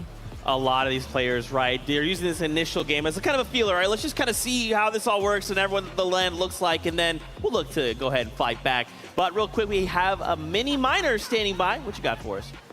Thanks so much, Zeke. Now, we want to be taking a deep dive into one of our duos that have been deep diving into the dead side of Zone. As we reveal this massive screen right behind me, we're going to be talking, of course, about Commandment and Avery, our reigning NA East FNCS champions. We can see them on the screen right there, the little white arrows, and they've made a really, really interesting rotate this game. We can see the path that they are going to take using all the way on that dead side of Zone. Now, you might be wondering, what is the benefits of dead side? Now, you can see on the map, loads of those little arrows are on this side of Zone, right? And this is the area that most teams are going to be at, because most of the POIs are going to be rotating into there. We can see Commandment and Avery using the sort of the mid-map rotation, right? You can see the in-game rotation devices, you can see the launch pads being used, you can see the balloons, and of course, you can see the slipstreams as well, and you can see them getting to this less congested side of Zone. Nobody's there. What's going on? They have a free rotation, but of course, this comes with some problems, right? We saw them struggling with Surge in that previous game. It didn't quite work out the way that they were expecting. They weren't able to find as many players as they could, so the benefits for them are, of course, they're on the less congested side of Zone. They don't see anyone, but that also has implications. You don't get the damage done, and you can see that in the last game. They were struggling for tags. Of course, we saw King and Ed doing the exact same thing, but they were able to find as many eliminations and as many tags as they possibly could, which kept them afloat. Unfortunately for Commandment and Avery, though, it didn't quite work out. I've got so many questions to ask, and who better to ask them themselves? Kelly, over to you.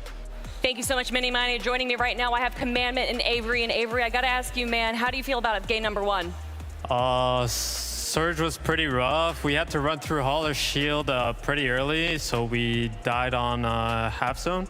But we still managed to get 8 points for first game, just testing the grounds. Well, good luck in that next game, guys. I'm sure you're going to be doing a lot better. I'm going to be joining over here Acorn and Edgy, guys. That second place finish, what was going through your mind once you had that solo run? I mean, honestly, it was all Acorn. Like, I didn't even do anything, to be honest. He's just the best player in the world. Yeah, man, what was going through your mind? I know I had chromes, and I was like, I'm 100% going to get top 2 here. No, I was confident, and it went my way. I love it. Congratulations, guys. You have a great start to the competition. Let's head on back to the desk. Thank you so much, Kelly, and of course, Mini Minor, and shout outs to the players. That was just game number 1. Now, this looks a little deceiving, right? For a moment, we celebrate Cammy and setting, we think, okay, they got the victory royale, big deal. Yeah. However, Acorn there, it's okay. They didn't get the victory royale, but that's not what they needed, right? They just needed to place high. Yeah, of course. You know, Acorn, you can hear that at Edgy right there. Best player in the world. Love that confidence coming out of the teammate. But again, you know, one of those solo clutches that we kind of saw was from Cool and Yumi. I think it was Cool specifically getting into that endgame, securing that 3rd place position. And we could saw at one point in time, he was like in that 1v2 situation in that box fight, and he comes out on top and just transitions that all the way towards that 3rd place position. You don't become FNCS champions without having this kind of a collective measure when it comes to your mental discipline inside of these block fights. And not to mention the fact that they also had 7 elims to boot to close this one out. So not only are they placing high, but they're also making sure to capitalize on those elims as well. And it is everything when you're able to try and establish these early leads, because this is a very competitive lobby. And I think, if anything, game 1 is only amped me up even more to see what these players are going to do. Yeah, the individual performances coming out, and that's what matters so much on these stages. You know, we saw last season on the NA East region, Commandment is the one that won it with his solo clutch. So every single solo performance matters tenfold. That's right. I want to take a look at our standings once again. And again, don't freak out. This is just game number 1. This is our feeler game, right? From here, we make adjustments and we make the changes we need to succeed. Cammy and Seti, they did win game number 1. But with only 6 eliminations, they're currently sitting at the 44 points. As we kind of start to go top to bottom, you know, we did watch Queasy and Vino. They did try and take height. But I'm curious as to like what you feel kind of happened. How did that all unfold? The height take looked good, but something went wrong. So we knew this was coming, right? We knew Queasy and Vino were going for the higher gun, and they had it going into that first moving zone. And then all of a sudden we were checking it out. You know, Runa and Pepper are all of a sudden on the higher ground, and Queasy and Vino are like, all right, fine, we'll give it up. And then like 5 seconds later, I look back up and Queasy and Vino are back on height. So, you know, they had the strategies there. Ultimately, Cammy and Seti just found the best of them, though. That's right. Really quickly, let's go on over to our friends Kelly and Adam, who are standing by on the stage. Thank you very much, Zeke. Guys, are we having a good time? All right, we're looking good. Game 1 is done, and game 2 is imminent. However, we need your help, everyone, because our battle bus is out of gas and we power it with hype. So in the count of 3, I'm going to need you to get as loud as you can possibly get. All right. 1, 2, 3. Let us in! Come on!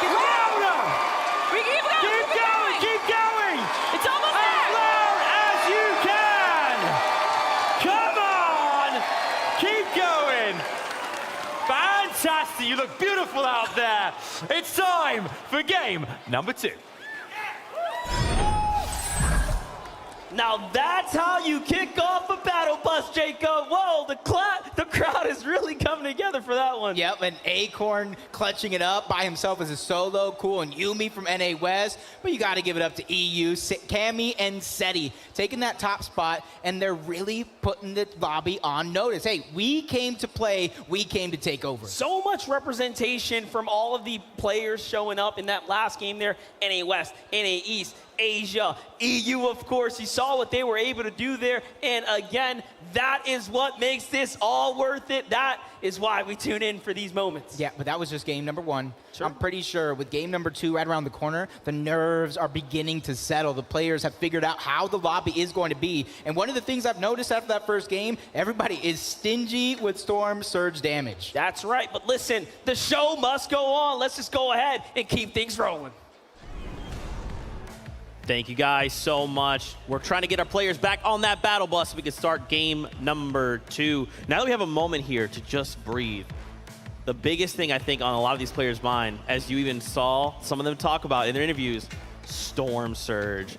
This is something that a lot of these players, they try to overcome, and now they have to double adapt. Not just adapt to their own meta and the way they're used to playing Storm Surge, but how other duos ahead of them, next to them, behind them, may be doing the same thing. Every single time in front of it that we have like a set lobby over the course of X amount of games, game 1 is always the most stacked. And we saw it right there. It was like the flip of a coin. All of a sudden, the lobby, the amount of players left alive just crashed instantly because so many of them needed to fight for it. But one thing that I did see in that early game right there, a lot of balloons were being used. A lot of the players poisoning themselves all the way up there in the sky, then using those hammer assault rifles primarily to get tags in the early game. And then anybody that wasn't really doing that, unfortunately, just had to force a fight later on in the game. Like, for example, we saw Epic Whale and Reek go down because of one of those fights. Look, it might have been Cammy and Seti that actually closed out the lobby, but it was Muzz and Looter who got the action going for us because we did see a decent amount of hesitation. It's kind of expected, I think. Game number 1 here at the FNCS Invitational. Nobody wants to be the first one out, but unfortunately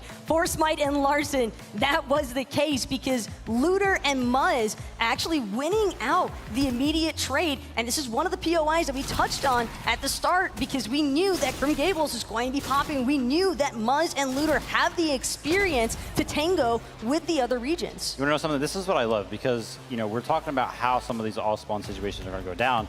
And, you know, I was talking with some of the other analysts, and Taco included, and Muzz and Looter was like, you know what, I think this might actually, you know, play into their favor being contested all spawn because, you know, Looter himself said NA East has been way harder than OC. He thinks there's a lot more talent over here. And then Storm Surge was one of the things that he was most worried about. So the fact that they ended up being contested, and that game is a great example. They get that early damage done, those early eliminations, and they're set for the rest of the game. They don't even have to worry about their biggest worry coming into the Invitational. Another duo that had a tough time getting going, Mr. Savage. They took a fight that maybe didn't quite go the way it was anticipating. Let's take a look at some of the replays and kind of talk about what we're seeing.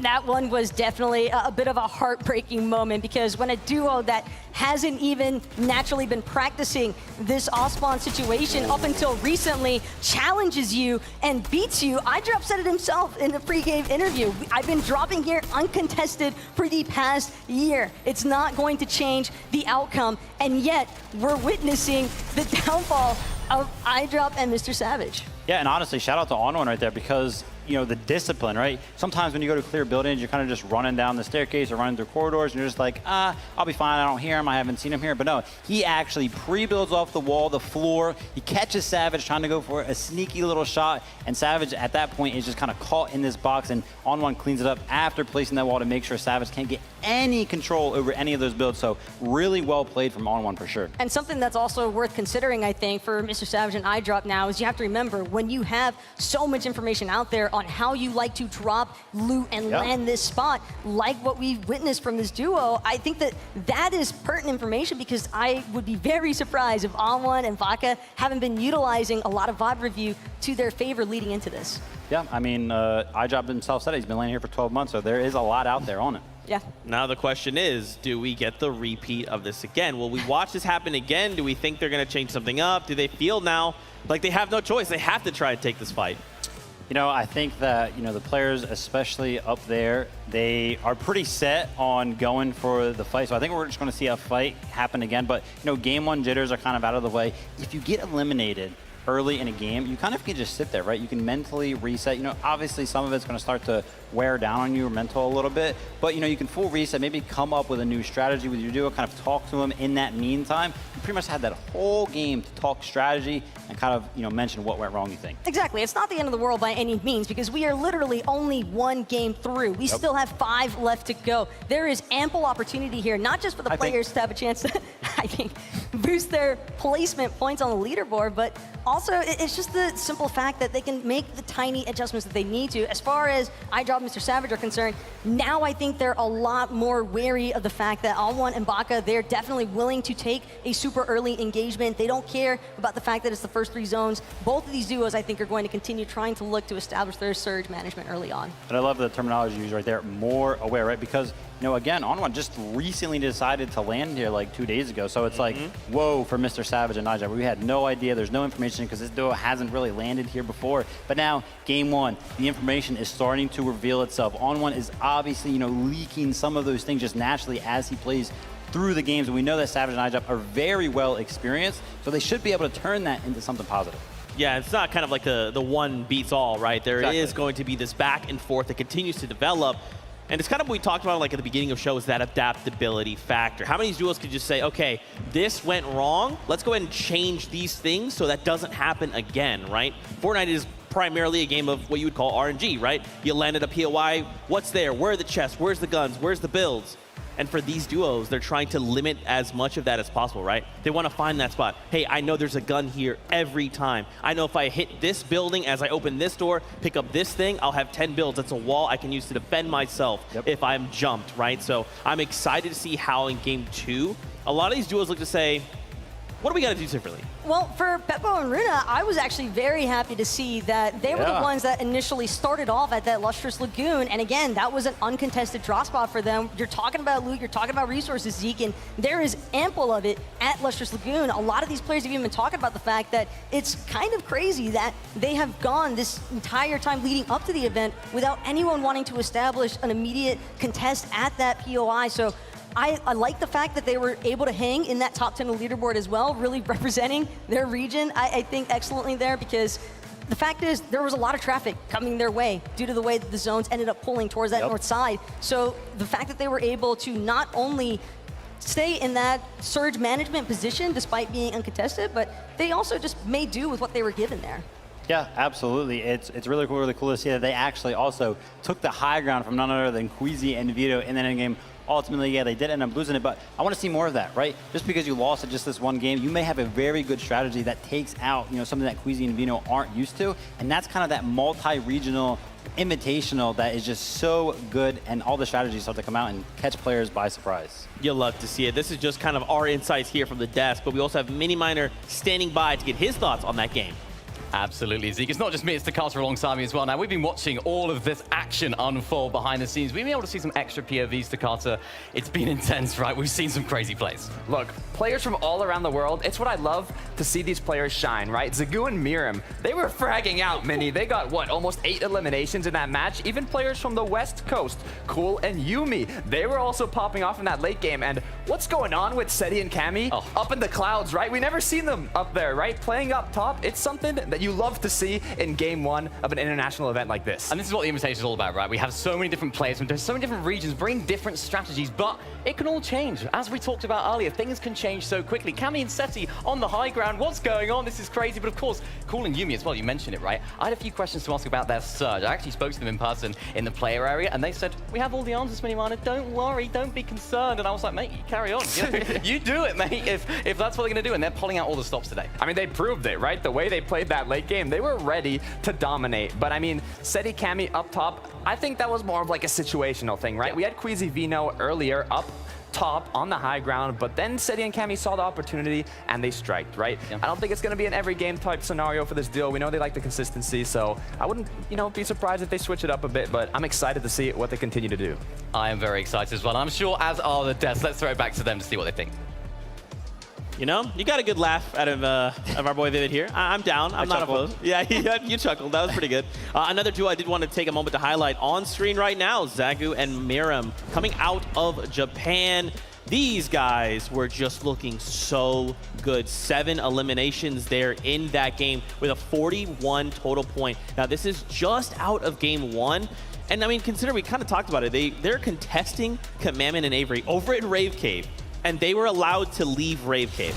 Yeah, 100%. You know, I think that that's pretty much what we can expect, but something that I did not expect, and my eyebrows, they went up, right? I raised them.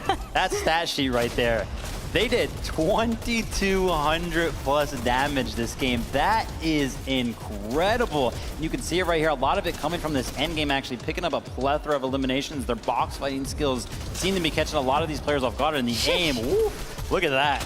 Absolutely crispy and cooking inside of these boxes. It's looking like a full-on barbecue right now with Zagu and Miram, the way that they were just lighting it up inside of that low ground congestion. Not only that, but I just love seeing how poised they are after that finish. They have not lost sight by any means. They know exactly what's on the line here as far as regional representation is concerned, and you absolutely love to just see that energy kind of be reflected in their gameplay. Yeah, and I love the fact that you mentioned energy. I've been seeing them walk around the player lounge, everything like that. You know, the walkouts, they always seem so happy, right? They're so happy to be here, and they seem confident as well. There's never really like a, you know, oh, we're worried to be here. No, they're just fully embracing it, and we can see it right there in game number 1.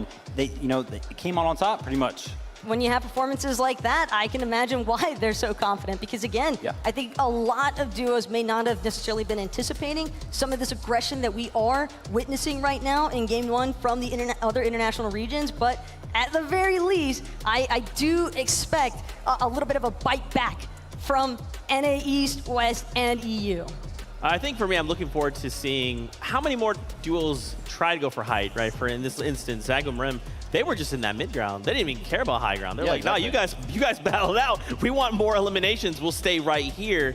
Do you guys think that maybe more duels will look to just say, like, look, our kind of strategy to win is that high ground. We got to go for it. Yeah, I mean, 100%. We saw a lot of teams that actually like to play the high ground. Unfortunately, not making it into that game. They went down a little bit early. Like, for example, Aqua and Reason, Jason and Chabix also went down. Another one, Alex and Bailey, we talked about them from OCE. They love to play the high ground, and they just, all 3 of them went down a little bit early, so it could change big time. You know, we also saw Kanata went down a little bit early. Macwood loves to play the high ground coming out of NA East. Pretty much the only thing that he shies for, but being left as a solo, he couldn't really do that this game. But just look at some of these names that are located on the second page already for the leaderboard. You got Thomas HD, a Tripper, Pink, and a Nas. Again, I think Vico and Varine have been really exciting to kind of follow along with, especially since they're relatively newly formed here for the FNCS Invitational. I don't think that is an easy feat by any means to have to quickly adapt to your partner.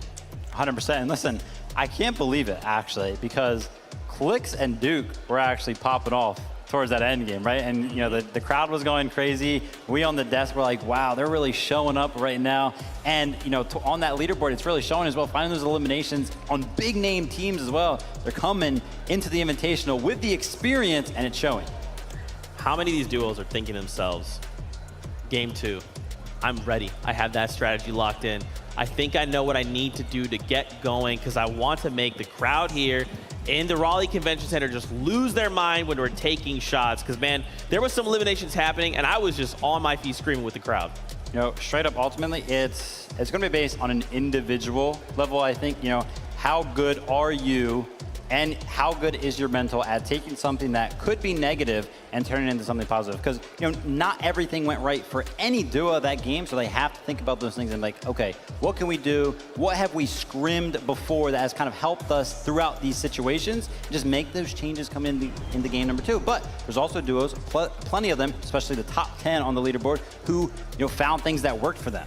So keep doing those things, but again, not everything went perfect, so keep that in mind. But nerves aside, as the game games go on, it's going to start feeling more and more natural, I think, for a lot of these players. You're going 100%. to start being able to focus in a lot more on the actual gameplay itself, and I think that's where the audience just becomes a little bit of background noise until it comes down to those final moments. But something that I'm really curious to see is whether or not these players are actually going to showcase some of their flexibility or adaptability, because Merstash Malabuka, I think they're a great example of a duo where they can go a game or 2 or 3 without really being able to catch anything, and then they just turn up.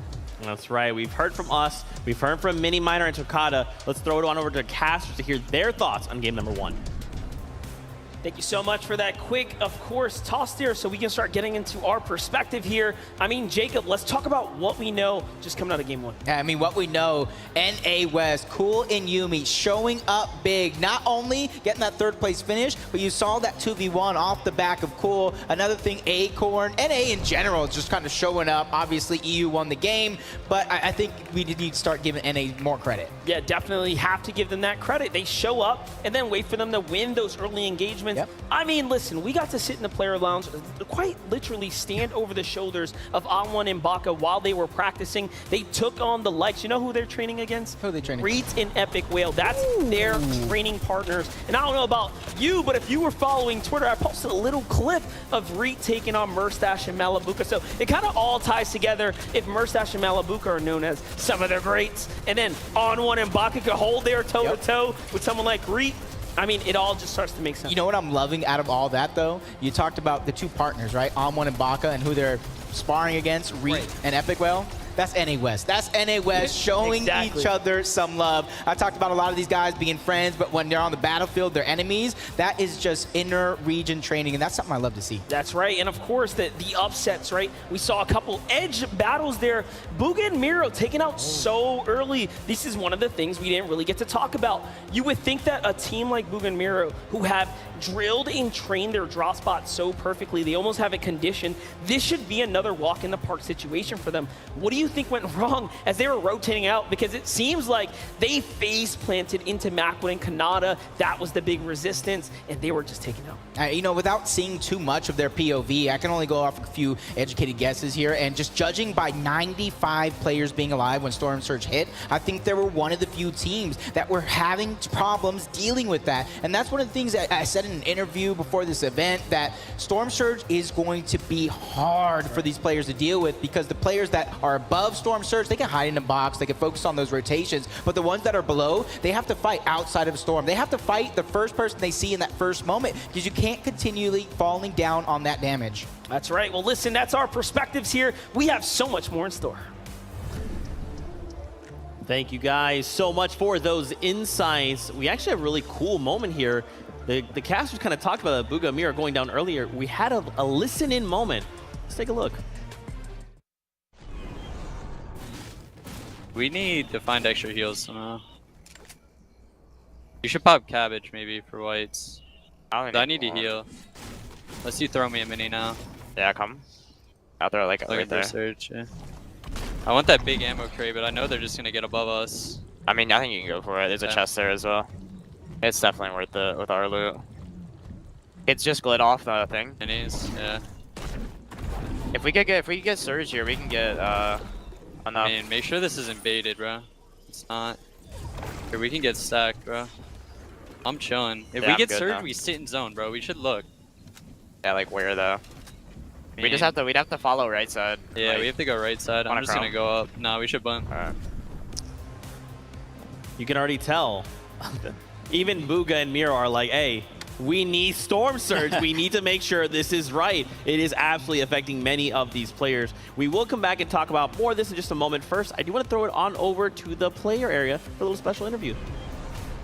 We have a very special interview, Zeke. I'm here with one of our alternate players, Frey. Now, Frey, you've been watching in the crowd, right? What's the energy like? How does it feel? The crowd is amazing. I'm so happy that we have Leon's back. The crowd couldn't be crazier. It's so awesome to be here. Yeah, we can hear them just there in the background as well. They're getting kind of crazy, right? So, of course, you're a professional player yourself. How would you prepare for an event like this? How do you think the players and what's been sort of going through their minds? So I think bot viewing is extremely important. You need to know who's landing around you, what they do, what their tendencies are. And yeah, just bot view, fix your mistakes coming up to the event, and then just play your game. Of course, you can give a big insight into the game as well. For a lot of these players, you can sort of, give your insight, maybe to talk to them as well. But we'll stop it right there. We'll throw it back to the desk for some more. Thank you guys so much. Raleigh Convention Center, you guys ready? Because game number 2 is about to make its way here, so let's make some noise. It's game time. This is the FNCS Invitational 2022 coming at you guys live. Are you two ready? Yes. Yes. Beyond ready, beyond excited. I think that more than anything else, this game number 2 could really be a little bit of a breakaway moment here for some of these duos. Cammy and Shetty in particular, they are definitely looking for another highlight reel instance. And whether it comes from Victory Royale or just from being able to rack up those elims, I think that the Polish powerhouse is certainly still making it known that they are some of the best. Champions are on the stage, right? I was gonna Game say. number 2 is, this is where you got to start picking it up. You got to start developing your strategies around the meta of the lobby. And, who better to do it than the 100 of the best players from around all of the world? Look at them zeroing in right now, Vivid. They are so amped. They are focused. The tension is real. The tension is beyond real, and not only that, but I kind of want to touch on Buga and Miro. We saw that little listen-in instance between the two of them, and were it any other duo, I think there might be some room for concern, but Buga and Miro, I think, are an exclusive case, because Miro specifically, this guy is a 5-time FNCS champion, and yet, out of all the FNCS finals that he has competed in, he has only ever collected 3 victory royales. Wow. So it is a primary example of the fact that high ground can win games, but low ground could possibly win championships. And that moment in game number 1, while it wasn't able to go in their favor because they were struggling with surge management along with some of the other duos, again, they're able to make it happen. All right, we've broken it all down. We had game 1 wrapped up, it's gone. Game 2 is here, it's now, the battle bus is ready, the players are on board. Let's just get this started.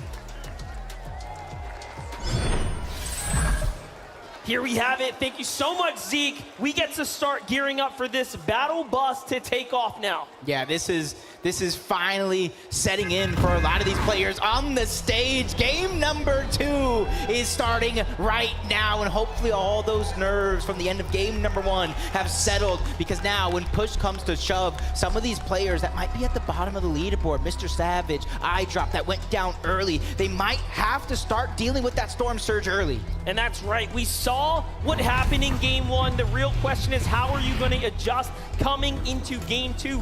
This battle bus is telling me that the Chrome Jam Junction is under fire very quickly. It's so close to the drop spawn. You can see already things kick off. This time, iDrop says, you know what? Let's put that weight, in my experience, on my back. Savage takes down Baka, and all of a sudden, it's a different tale to be told. Happy birthday, Mr. Savage. First elimination here in game number 2, and that puts On1 on notice. You gotta have to watch out, because we're here to fight. That first one might have been a little lucky, but another one, this one, I feel like has to have a little bit more damage, because all 3 of these players, Monster, they were dealing with Storm Surge, and they were just on the cusp, some were even below. This is not the only contested draw spot. Don't forget, Tilted Towers has so much going down there as well. So between Cloudy Condos and Tilted Towers, these are the 2 most contested drop spots. And what I saw there is Acorn and Edgy in the feed find Noah Ryla early. So there are big fights unfolding already, just giving us a little sample of how these drops are playing out. Yeah, you can kind of see everybody just on their drop spot. The ones that don't necessarily have the POI, it's about looting up, getting as much resources as possible, trying to get as many metal and brick as you can in terms. That way, when you make it towards the end game, that way you don't have to worry about it. But for these teams that are also on the outskirts and talk about looting up, you have to start thinking about Storm Surge. Your pathing is going to be so important, because we saw how many teams went down to the Surge itself. Here is Poland's finest Game 1 winners from Becoming Legends, Cetis and Cammy. This team here has placed top 10 in every finals they have ever competed with together. But wait a second, hold that thought. And Asin Pink here on the other side of the Joneses. This is a fight that's being extended out. The last time we were here, Clix found an elimination with Duke. They actually held it off. Remember when we talked to Reet and Epic Whale, they said, hey, you know what? I believe in the fighting power of NA on this one. They have full confidence that they can do it. Yeah. Pink and Anas have to jump back. Yeah, and you got to think back to that NA East Finals where Clix solo points after solo points, but as long as these two guys stay alive, they're going to be contenders for every single tournament they play in. Duke has FNCS champion in trios. Clix is one of the best individual players on the planet. We have a huge opportunity here for Duke and Clix to continue to put up big numbers. We know they had an excellent kickoff to things here as they continue to find their strides, but things are going to slow down, and you know, you really genuinely expect this to happen, especially at a Fort Jonesies. This is not a POI big enough for two. Yep, you see Clix just trying to gather the information. The longer this fight goes and the higher they build, if it comes to it, you got Jason Basil over on the side. Those are the third parties that we saw towards the early of last game. This is Nas Pink trying to get deep into the box. That Evo Chrome Burst AR, we saw how much damage it does to these builds, and it eats through in a second. More importantly, if you can find the tags, just big. like that, Pink and Anas already turning this story on its head here.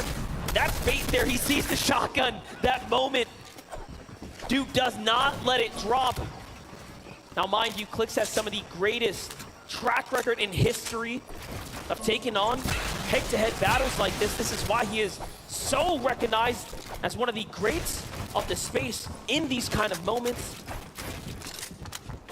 This is where these guys, 66% of their overall victory royales do come from the low ground. Pink and Anas, they're just trying to keep a little bit of elevation. They're not ultimate high ground, 3-4 boxes big. They're just trying to keep that advantageous position as long as they can. But this monster, this one's dragging out a little too long. Do you think there's going to come a point in time where they just kind of abandon and try to get to the zone? Well, I hope it continues because the rest of the lobby is just taking their time. 49 duos are still alive here, and this is one of the only ones deciding to go toe-to-toe. Clix, once again, gets tagged there. And again, let's talk about the bad blood developing between these two. Pink and Clix were once upon a time almost duos, as Pink was so close to traveling to United States to play alongside them, but now they find each other on the other sides of the monitor here, going head-to-head. And I mean, looking at the HP so far, it's looking very good for Gills and Ass and Tundra's Pink. Yeah, and honestly, let's talk about this prolonged fight and what happens if they do actually split right now. They're not going to have a lot of time to go ahead and mat up, but a big shot coming out from Clix. We know what happens when this man has his back against the wall. His bite is much louder than his bark. This is where Duke does tend to shine right now. These real scrappy types of engagements. This man does not tend to miss a shot. As now they're looking. They know the enemies felt that on the other side of the wall, but hey, the longer they stay here, the less the less odds they have to actually survive. The longer story is, of course, making it to endgame. Let's jump on over, though, to our favorites of Miro and Booga here. Head-to-head with Z, Andy, Joe, FN, Bevy in the distance as well. There's so much going on here. Yeah, for them, we saw that replay of last game during the listen-in. They were just dealing with Storm Surge in not the best way. Even though they were about 50 above, that's not the position you want to be in. But you can see Booga and Mero have a 60+ win rate when contested. So they just need to find their rhythm here on this international stage. Talking about international stage, Alex and Bailey, they have taken this from the player lounge to the main stage. Game 2 now, the fight, the second time. The story won't be the same. It's Yusri who finds the trade there, and now has to protect his teammate. A huge shot onto Bailey. It's not looking good for Oceania's champions here, but Bailey waits for the toe-to-toe. He gets the thirst, he needs the points. That's a kind of play you only see in person. A huge shot. Bailey says, respect me, Yusri, back up. He has some heals to use, but does he have the time? Not finding a way to stabilize. Bailey's gonna get in. but only a sliver of HP, and that's why he's picking and choosing his fights right now. He's just trolling for piece control first, trying to heal up, getting as much shield as he can, but you can see he has no HP to regain, so that knock on the Jew is so important. And he knows he cannot allow him to get the heal off here. You will not save your teammate if it's up to Bailey. Yusri may have the health advantage, but Yusri has his back against the wall right now. The defensive trade, a huge shot, and Bailey gets caught with his pickaxe out. Yusri clutches up, saves his teammate, and they are in game 2. Sends him back to the lobby, but third place, NA West, Cool Yumi getting busy already. Elimination on the Wax. Now it's up to Rob Bob, trying to stay alive here, trying to get and find a position to where he can hide. You see it in the mini-map. He just got out, and I love that play coming out from some of these players, choosing not to be the hero, because you end up in the hero in the wrong position, you're end up going to be a 0. Now, Robot doesn't have a lot of experience here. They've only made 2 finals together between Wax and Robot, but there's a huge development happening here. Let's watch this back one more time. Here's how it kicks off. Cool finds the huge tag. All of a sudden, the knock is there. And yes, there was a third party in the side. You get the reaction as well. You can see how fans are cheering in support of one another. But back into the action. Hellfire, Falconer, new duo, you know, pairing up with one another. They already took down King, so this has got to be Ed coming out from Brazil. EU, NA West trying to take down the region, trying to bolster their points, because right now the only points they have is that elimination onto King. But with Storm now covering and moving over them, Ultimate Team is now in the distance as well. It's going to become more and more dangerous. Falconer's one of the only competitors, one of the very few left in our scene that has been here since the World Cup. He placed 5th in duos way back when. Wait for him to step up to the challenge and take on this first FNCS Finals ever together alongside Hellfire there from Denmark. But On1 and Baka, did they get the save off? No, I think On1's there by himself. He's just trying to stay alive, and it does look like Larson and Smite might know he's there. And this is where On1 has to be very, very careful, fighting in the storm with very little HP. Larson knocking on the door, trying to burst his way in. You see the bait and switch come through, trying to make sure that both of these players have enough HP to take a big shot from On1 and continue that bait and switch, but he is on the run. What a tough story for On1 and Baka. Such a great and strong showing in game 1. He loses his teammate to Mr. Savage out the gate, survives, saves him, but Smite and Larson, who are contested here by Looter and Muzz, are still in the zone, and they meet him, and that's how they get this first elim. So it's only a matter of time now as their clock rages on. Smite steps up, and there it is. The zone does the rest, and they will find their second elim now, wiping up one of the greats from NA West. Now they got to go ahead and travel to zone, but back on board, Falconer and Hellfire, but let's just make it Hellfire because Ed was able to take down Falconer in a 1v2 situation. Now he's 1v1 versus EU. Brazil trying to stand up tall and put the pressure onto those covers, but he knows when to pick and choose his fights. He hears the splashes coming out. He knows that's going on to Falconer. The shield keg as well. He's trying to stop as much of the heals from going through, but it does look like Hellfire is going to get 200 yet again. Listen, Ed recently signed to Team Liquid, showing you guys why exactly he deserves to be here.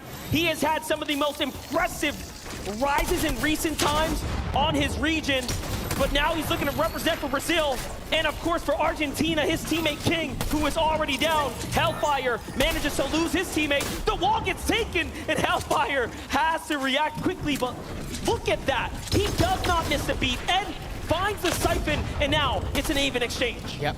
Right now, the 2 launch pads on the Hellfire. He can abandon this fight at a moment's notice. Here it is. Ed with no HP, it's all or nothing. This is the moment you've been waiting for. Here it is. Coming through, and Ed 1v2s NA East.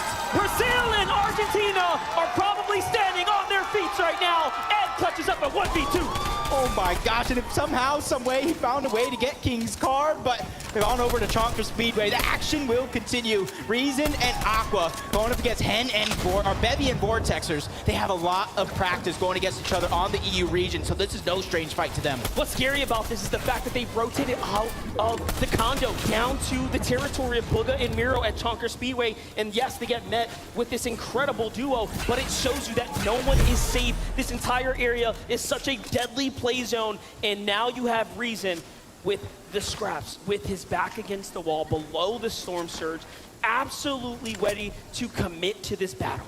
Yep, Aqua and Reason again, 140, but below the damage threshold. And you can see all the players at the top of the damage threshold, but this is, again, what is going to happen at Cloudy Condos. A triple contested spot, but nobody is fighting. That's forcing these players to rotate away to find some extra loot and find the damage. And 165 below, Monster, I would be lying to you if I said I wasn't nervous.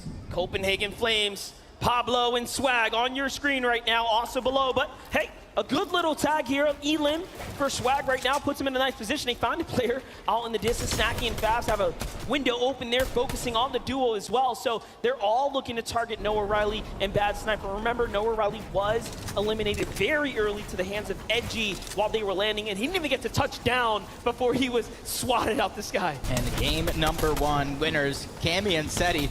They haven't even done much. They get the zone for now. They get the high ground, probably just trying to go for Surge. So that way when they are forced to rotate, they only have to worry about that.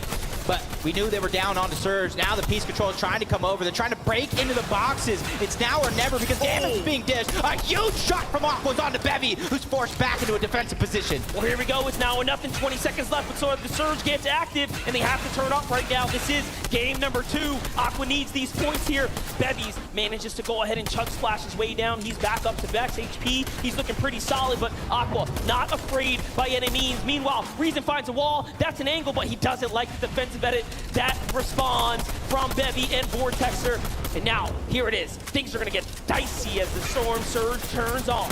Yeah, luckily for them, you can see 30 below. Even though they're continuously dropping, they're doing damage. Seti getting one on a Peppo, probably sending him back to the lobby as Scram goes down as well. Acorn found a way to get rebooted, but Deja Vu strikes. He goes down again to Epic Whale, who honestly is having a much better performance this go around. But back into the action here. Reason now down to no HP. Aqua is also on the defensive stance here. Down goes Reason. That's a huge shotgun shot from Vortexer from the side. If you blinked, you missed it, and now Aqua has all the pressure on his shoulders. He has to back up. But Vortexer playing smart, respecting the GOAT of EU. Aqua here, our World Cup duo champion, is now left as a solo. Clock's ticking here, the pressure comes in. Bevy's looking for any angle. These are all enemy walls here. One false move and it could be it, but the Surge is gonna hurt Aqua again. He gets to heal off and no, he gets finished. Vortexer finds the second. 500 above the damage threshold.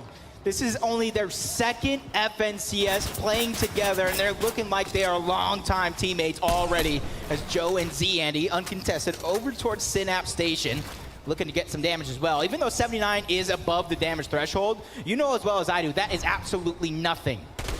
Nixon and Arctor here. Oh, no, they're going to find a huge elimination here. Another Surge fight that's going down, and it's tracking the flies in the distance there. You see folks starting to look over. Arctor has a decision to make. Does he push in again? They barely have anything. They've used all their heals. One tag is all it's going to take for take them out. Oh, Grove claps back, though, and that's a huge punishment there. And with the downed body, he says, you know what? I'm going to full finish here. I'm back in this game. Arctor takes off running for the hills. That was a much needed battle by Groves, and I like to play again. You cannot be a hero in these lobbies as Mustache. Looking like he's having a little bit of trouble here. 202 above the damage threshold. 2 eliminations already, so they finished this fight, but you can see the teams on the outskirts of Rocky Reels. They don't want to let this be an easy rotation to one of the deadliest teams in the lobby. The launch pad's already down. Malibu and Mustache cap off HP and hit it. Off they go. It's Chicho and Trulix who are looking in. These guys have gone head-to-head so many times in the past, and you know there is all types of bad stories waiting to unfold in front of us. But Chicho and Trulix don't get the Elim. They managed to hit the ground running. Malibu and Mustache are waiting here, though. Oh, yeah. Time to fight back. Malibu just trying to break through. He talked about in some of those interviews playing a little bit more passive than what he's used to. 2 eliminations. I gotta think they're trying to pick and choose a lot of their battles, but the lobby is putting such a focus onto these 2, getting them to expend so many resources. Malabuka has just about 60 to 70 HP as well. Mustache is trying to do what he can to try to find a stabilization method here, but it's just happening from so many different players who have so many different angles. One thing that is working, though, is the zone. It pulls pretty close to all the players nearby. Finally, things settle down. Tayson and Chapik's last game found the same duo on the edge, but let's jump on over to the west side. Let's get to the opposite side. It's Thomas HD and Trip Burn. What a great standing so far here, looking pretty solid.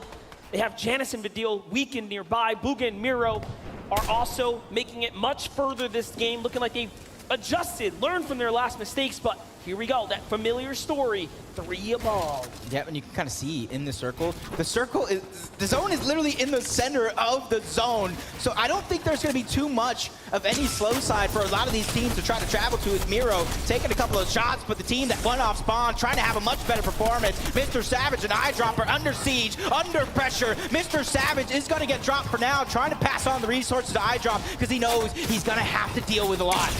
Have Norway on his back here. Eyedrop has to step up. Savage is down. Can he do it?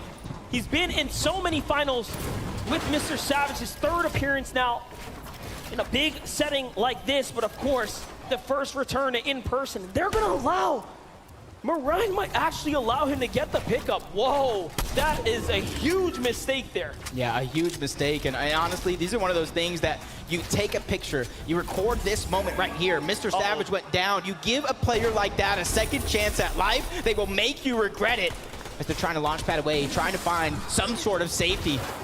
Sticking box to box, hip to hip, landing on a couple more resources as well. This is a perfect spot to land at for Eyedrop and Mr. Savage. That way they can replenish some of the lost resources. Such a massive find right there.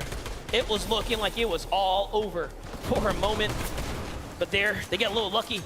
Smite and Larson at 4 elims now. It seems like as all the action, as all the cooks jumped into the kitchen, they have managed to walk away with a successful meal or 2. They're looking pretty good. 4 elims, like you said. Clown Ref Scar, just a little bit above them. You just check a sneak peek at the leaderboard. Cammy and Seti still holding on to first place by 7 to Asia's Barim and Zagu. 151 above for the NA West. 3-time champions, Favs and Snacky, sitting in a good spot, trying to gather the information. But Vidil and Janice are under pressure, with Vidil down 56 below the damage threshold. Shots from Thomas HD to take down another EU powerhouse. And in the distance, Japan is just lurking nearby. Asia has performed so well. Remember, Mareem and Zagu are in 2nd place as the most recent FNCS champions of the Asia region. Easy and Vino, though. Big story in front of them. This is a team that we have expected to come out so far ahead of the competition, as they have had one of the more dominating tracks leading into this, taking home a multitude of Elite Cup finals where the competition, as we know it, is extremely tough. Meanwhile, Smite and Larson, battle's breaking out above them. They get to steal the loot here. That's a great find. Yeah, that's a huge find for them. You get to upgrade some of your inventory, get some more heals. The Chroma Splash probably going to be used a little bit later just to get that rotation to come through. For them, they found a huge amount of resources. That way they could try to make it towards the next end game. But you see Storm Surge just still affecting so many teams. Tough spot to be in there for Larson as he misses the heal. And Anas and Pink go down from the high ground. It's Vortex in hand. They are just turning this lobby upside down right now. Queasy and Vino are back at it again, though, in this endgame here, trying to find a position. Now remember, what they did in the last game was exactly this. Half in, half out. They say, hey, we're gonna play for high ground. Vortex says, all right, you can have it. Hen says, you can have it. I'm going to low.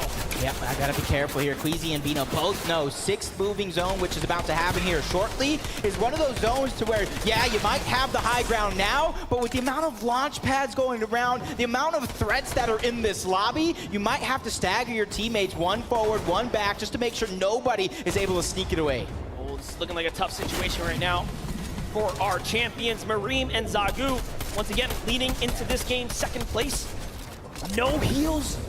Very, very peculiar spot to be in. The zone pulls far south as well. Now, they have some mats, but they will absolutely need a refresher right now. Maybe even a gifted launch pad from a team in the distance. All around them are so many healthy players. On the other side, Vino and Queasy starting to eye up the lobby, size up the rest of this game here. Bugha finds Mareem in the feed. There it is. The full finish is going to start to come through. The first elim for Bugha and Miro. This is where I'm looking at the mini-map right now, seeing where it's actually going to go. There's different elevations. I think whoever is able to grab a side of that mountain first will have the best chances to win this game overall, as they're still 500 above the damage threshold. Cammy, as soon as he lands, he's going to get back up to 200 along with Seti as well. Kanata's still alive in this game as well. Keep an eye out for him, but Seti and Cammy have to defend their lead right now.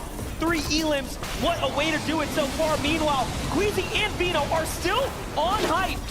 This is one of the toughest end zones as well. Flutter Barn has so much varying terrain. You have to be careful. There are indestructible, large stone monuments in between you and your rotate. But Kanata going down, leaving Macwood as a solo. They at least got 1 elimination, so they don't have to worry too much about damage in terms of Storm Surge. But Bugha and Mero, as it does shut off, you saw they were well above it. So changing up their strategy, and it's paying off handedly. The pacing is incredible right now. Only 19 duels remaining. Things have really taken a turn here for the worst for most. Reed's gonna get burned and turned back to the lobby there as he falls, but that's still well inside the top 20. Meanwhile, Vino on high ground, looking very comfortable. No resistance. Larson and Smite are making up for where they left off. They may have not earned a huge game 1, but a great game 2. And now Mero and Bugha are fighting back. Yeah, 2 of the big NA West powerhouses going down. They're trying to get another elimination, but Bugha and Mero, huge shots gonna be fired, but Mero's getting tagged back up. He needs that Cypher to go through, but it's still not gonna be enough. PH then does go down. Bugha trying to be that IGL. He's trying to lead him to greener pastures, but he's running out of resources. Macwood falls. High ground though. Does Vino and Queasy still have that position onto the high ground of Smart and Lawson? They're not ultimate low, but they found themselves that perfect middle layer. And you'll notice Bugha is now left by himself. KBR finds his teammate Smite and Larson on the ultimate low. Hen and Vortex front side firing back and on height. Vino and Queasy are looking like this is a fairy tale game for EU once again, but we'll see if NA can step up to the damage. Let's see it. Hen is going to be punished and now hunted down. Smite doesn't find the full elim here, but my gosh, already at 6 eliminations. Meanwhile, we jump over. Sentin and Cole still alive here. This is where they do best. Like we said before, it's bread and butter. They know how to stick it to hip. They have to now. Cole is hurt. Multiple top placings out of this duo. Not wanting to fall short here today, but Cammy and Seti from high ground to low ground. Another end game is going to be achieved. True Lex gets dropped. Smite's going to go ahead and lend that helping hand, trying to steal away all of that loot, but the zone is just immediately chunking him out. 4 HP and a dream for Smite. And a huge end game right now in front of Smite here. That top 5 unlocks before him. Cammy goes down, Seti goes down, and it is all his here. And now he fights back, but the zone does the rest. Great game there, but Vortex is now by himself. What can he do?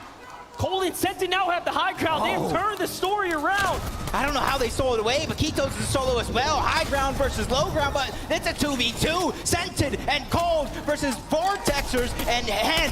This is going to come down to the wire monster, and this is going to come down to Sentin and Cold when and where they drop down low. Once again, we are looking at an NA versus EU finish. Cold is going to get big tagged there by Vortex on the low ground. 7 elims, no builds. It's looking very, very tough, and it's the same story for Hen as well. It's all or nothing. Can they find something here? But Sentin and Cold, although they have the height, they are also running extremely low on resources. But if there's a team that can do it, it is them. Yeah, you see them trying to go back outside of zone, trying to find anything to work with in terms of Hen and Vortex. Sentin and Cole to talk about. It's up to them when and where they drop down low. The game is definitely in their hands. They just have to close it out. EU versus NA East. This one is just a prolonged long game, but the damage is in from Cold. And this is what we talked about. That wall, there's nothing you can do. It's all or nothing. Down goes Cole. Sentin's hurt too, but they have the angle. They're going to wait this one out just for a little bit and allow the zone to do the rest. Cole finds the one, and Sentin finds the other. NA takes game number 2. You look at that. The passion, the emotion coming out of Sentin and Cold. A team from NA East. Honestly, I don't think they got the right respect coming into this event because of what happened to them last season. That's right. Cold and Sentin have been here before, and now they get a victory in person, on stage against some of the best we have ever seen. And what a way to do it. EU game 1, NA game 2. It looks like the stories are tied. Right there was perfect because you heard me talking about wanting them to drop down low. I want to see what they're thinking, how they're feeling. Kelly, let us know. I am joined here by Cold and Sentin, and you guys, what an incredible run. You got to tell me, though, how did you take height? So Queasy and Vino just dropped on our sidewalls, and we insta-edited and just Shot him. I mean, obviously a great strategy, right? But I mean, that final moment there, how did you know how to take them down? Obviously, you guys were kind of in that high ground, low ground fight. What was the final moment like? Honestly, cold called to just drop above him and sit there. I don't know. He did most of it that game. He played really well. He's the GOAT. All right, man. Well, congratulations. You both are the GOAT now. That is Game 2 VR for you guys. Let's head on back to the desk. As EU picks up the first game of the FNCS Invitational, NA strikes back and says, nah, not like this.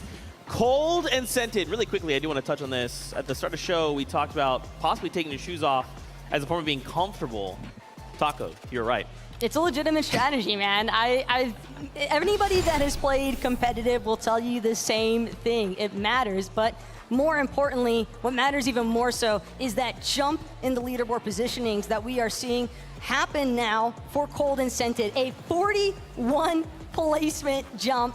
Granted, have to keep in mind that it's still a little bit of ways to go, but they are now breaking into that top 10. Gosh, these leaderboards always seem to surprise me because even after this incredible game from Cold and Scented, they're still 34 points behind the leaders in Cami and Seti, who, shout out to them for holding the lead. But this is just so good from Cold and Scented. And this is the moment that we missed right here. This is the one that Cold was talking about. Queasy and Vino actually make a play. And this is actually classic for them. I've seen them do this in Elite Cups where, they try to quickly pinch a duo that is in these builds, and it usually works out very, very well, but Cold and Scented hold on very, very well, as Cold mentioned, making that instant edit, getting the shot in, and ultimately they realize Queasy and Vino were the ones on height, and let's go up and take it. And this right here, it's just all about riding the zone. Now you can see the zone pulling up there, going right through the mountain. Henry Vortex just had no chance after that. Clean win from Scented and Cold, who, as you can see right there, what we were referring to, Scented, no shoes. It makes all the difference, man. It does, apparently, as proven by Scented. We do have Adam, who is standing by. He's hanging out with a player. Adam, who? That's right, I'm hanging out with everyone right now, in particular Smite and Larson, everyone. Smite, that was an incredible display just then. We saw 7 eliminations. You clutched up, you had to. So how imperative is it in this situation, in this environment as well, that you have to try and gain as many points as possible, even when your teammate goes down? It's really important. I mean, you need to get as many points as you can. Every point matters. Doesn't matter. Now, you're being contested as well here, Larson. Muzz and Luta, they're looking like they're fighting each time. Are you guys up for this? How are you managing to deal with that when it comes at you? We're down to fight every game, and I don't care, bro. I'll fight them every game. You don't care, bro. They'll fight them every game. Give it up for Smite and Larson, everyone! Thanks, boys. And also over here, I'm delighted to be next to Peterbot and Jamper. Jamper as well. Jamper! It's been what an experience being here in this situation, this environment. How are you guys dealing with the rest of the regions being here, competing with you in the same lobby? Our original strategy hasn't been working, so we're gonna have to make changes into the next games. But it's very fun playing here. The crowd is amazing, and I'm happy to be here. And there's still 10 games left, plenty of time to do that. Yes. Okay, you got this, you feeling confident? I'm feeling confident for you. The crowd are feeling confident too. Let's hear it from Peterbot and Jamper as we head back to Zeke and the desk. Thank you so much for that insight coming out of the players. This is kind of what we've been talking about, right? The question has been, once all of these regions finally meet head-to-head on the island, what will happen? Will strategies hold? And the answer for some is no. Because who knew that having to adapt to a meta that is completely different than your own region that you've been playing for several FNCSs now is going to be very difficult. But if it's anybody that has a strong head on their shoulders, it's going to be Jamper. He's been around for so long, and I love to hear him listen, we did the same strategy in games 1 and 2. It's not working. So let's just switch it up. And I love the fact that they are just able to kind of, have that mentality, but then also have a backup strategy. That's what's really important. But that's just part of what it means to be part of the 50 of the best duos competing here for the FNCS Invitational title. But not only that, while they might be working on some changes, Cammy and Seti are a duo where if it ain't broke, don't fix it. They have been maintaining this first place position throughout the first 2 games, and it's definitely a very strong performance here out of this Polish duo.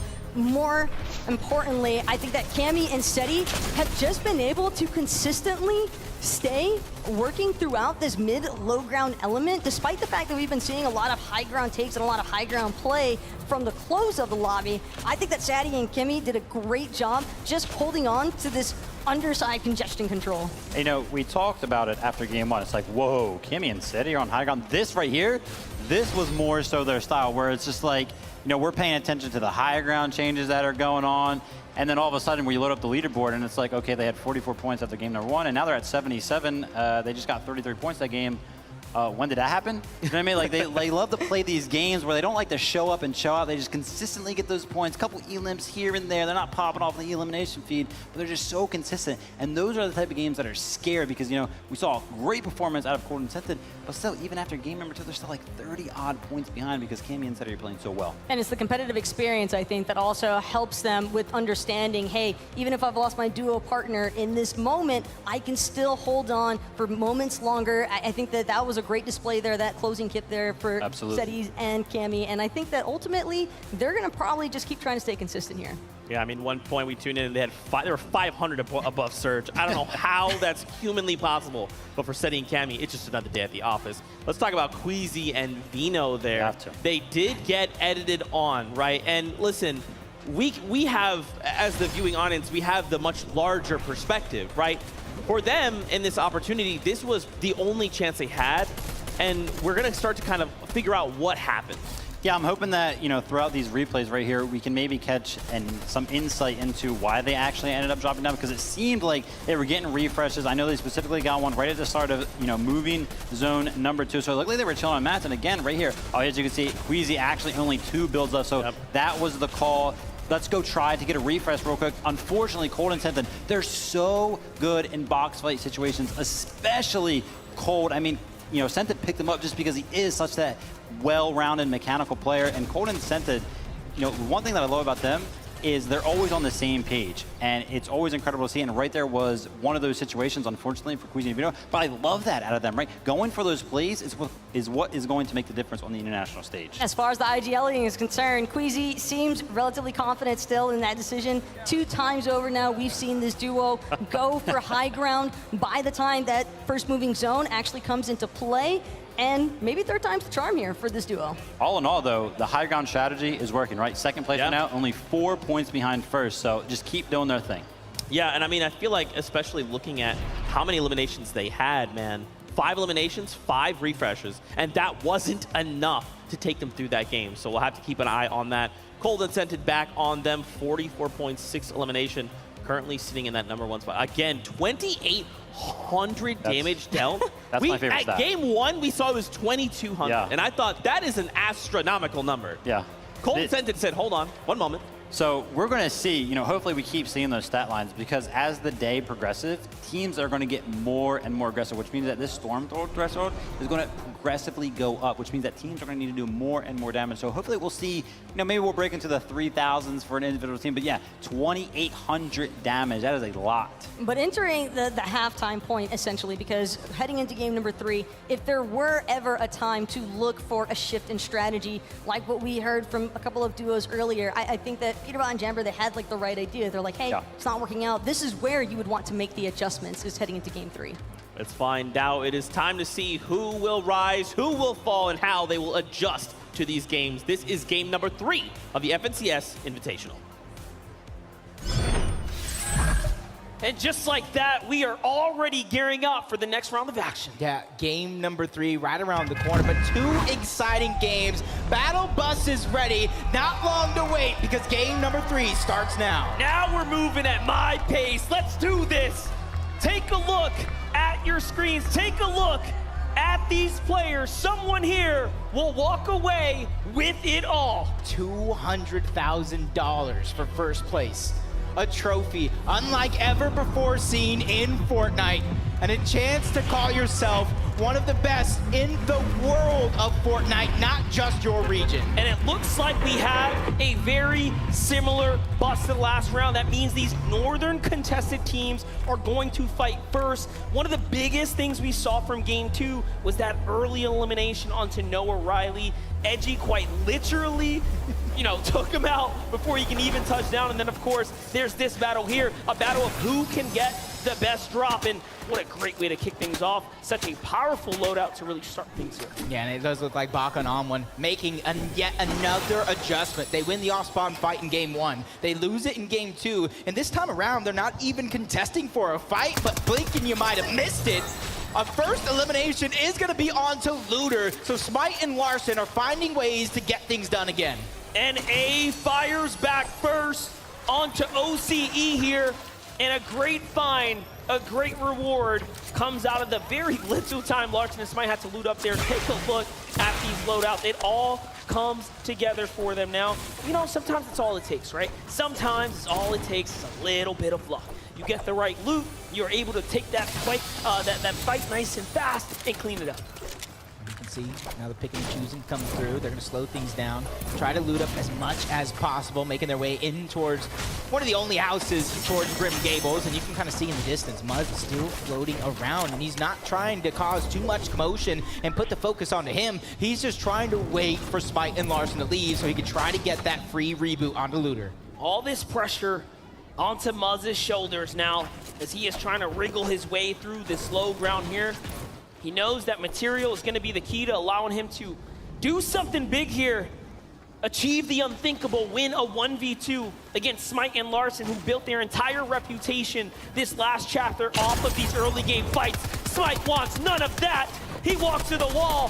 Muzz, you're great, but how good? And no, Smite and Larson come out on top. They clean things up for 2 games in a row now and earn themselves a little bit more. And as soon as Mr. Savage gives up a little bit of the high ground on when Baka immediately trying to take it over, him and iDrop are separated just a little bit, and that could have been a perfect opportunity for them to strike, but everybody is just biding for time, biding for that perfect moment so that they can pounce.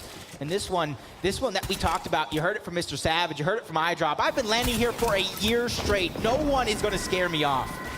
Well, the real question is iDrop walling out right now? He is getting very close to On1 and Baka. But no, now he decides, all right, I'll listen to you, Savage. I'll come on down, but you have to meet me down here as well. And they start to retreat here. And this might just end, but no, Baka steps up, but Savage is so quick. What a shot right there. And now he turns the tables around. iDrop looking to meet them down here. A great pre-fire, but not enough to find a tag.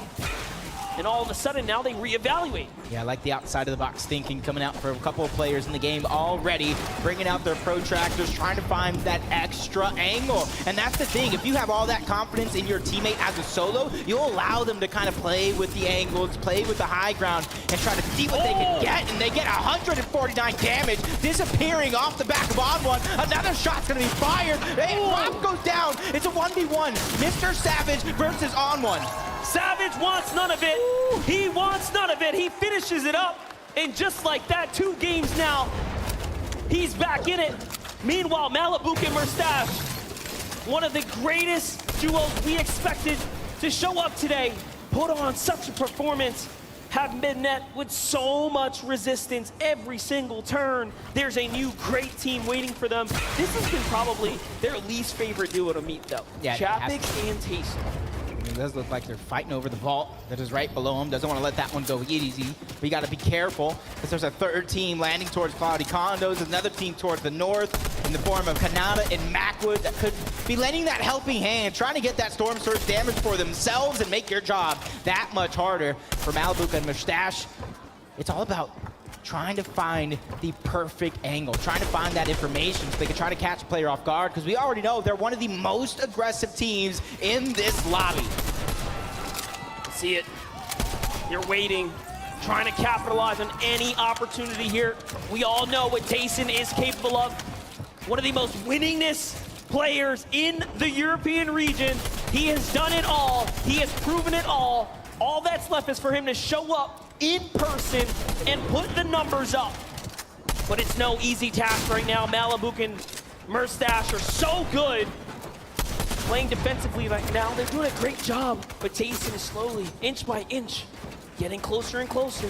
He won't let that piece control go over. Tayson has tried a few times, but you try again. Eventually you'll find some success. They're able to take it just for a few seconds, but the longer you fight this far out of zone, it's gonna get more and more dangerous because we got a little bit of a north zone going on. These guys are gonna have to end this one sooner than later, even if they both choose to disengage.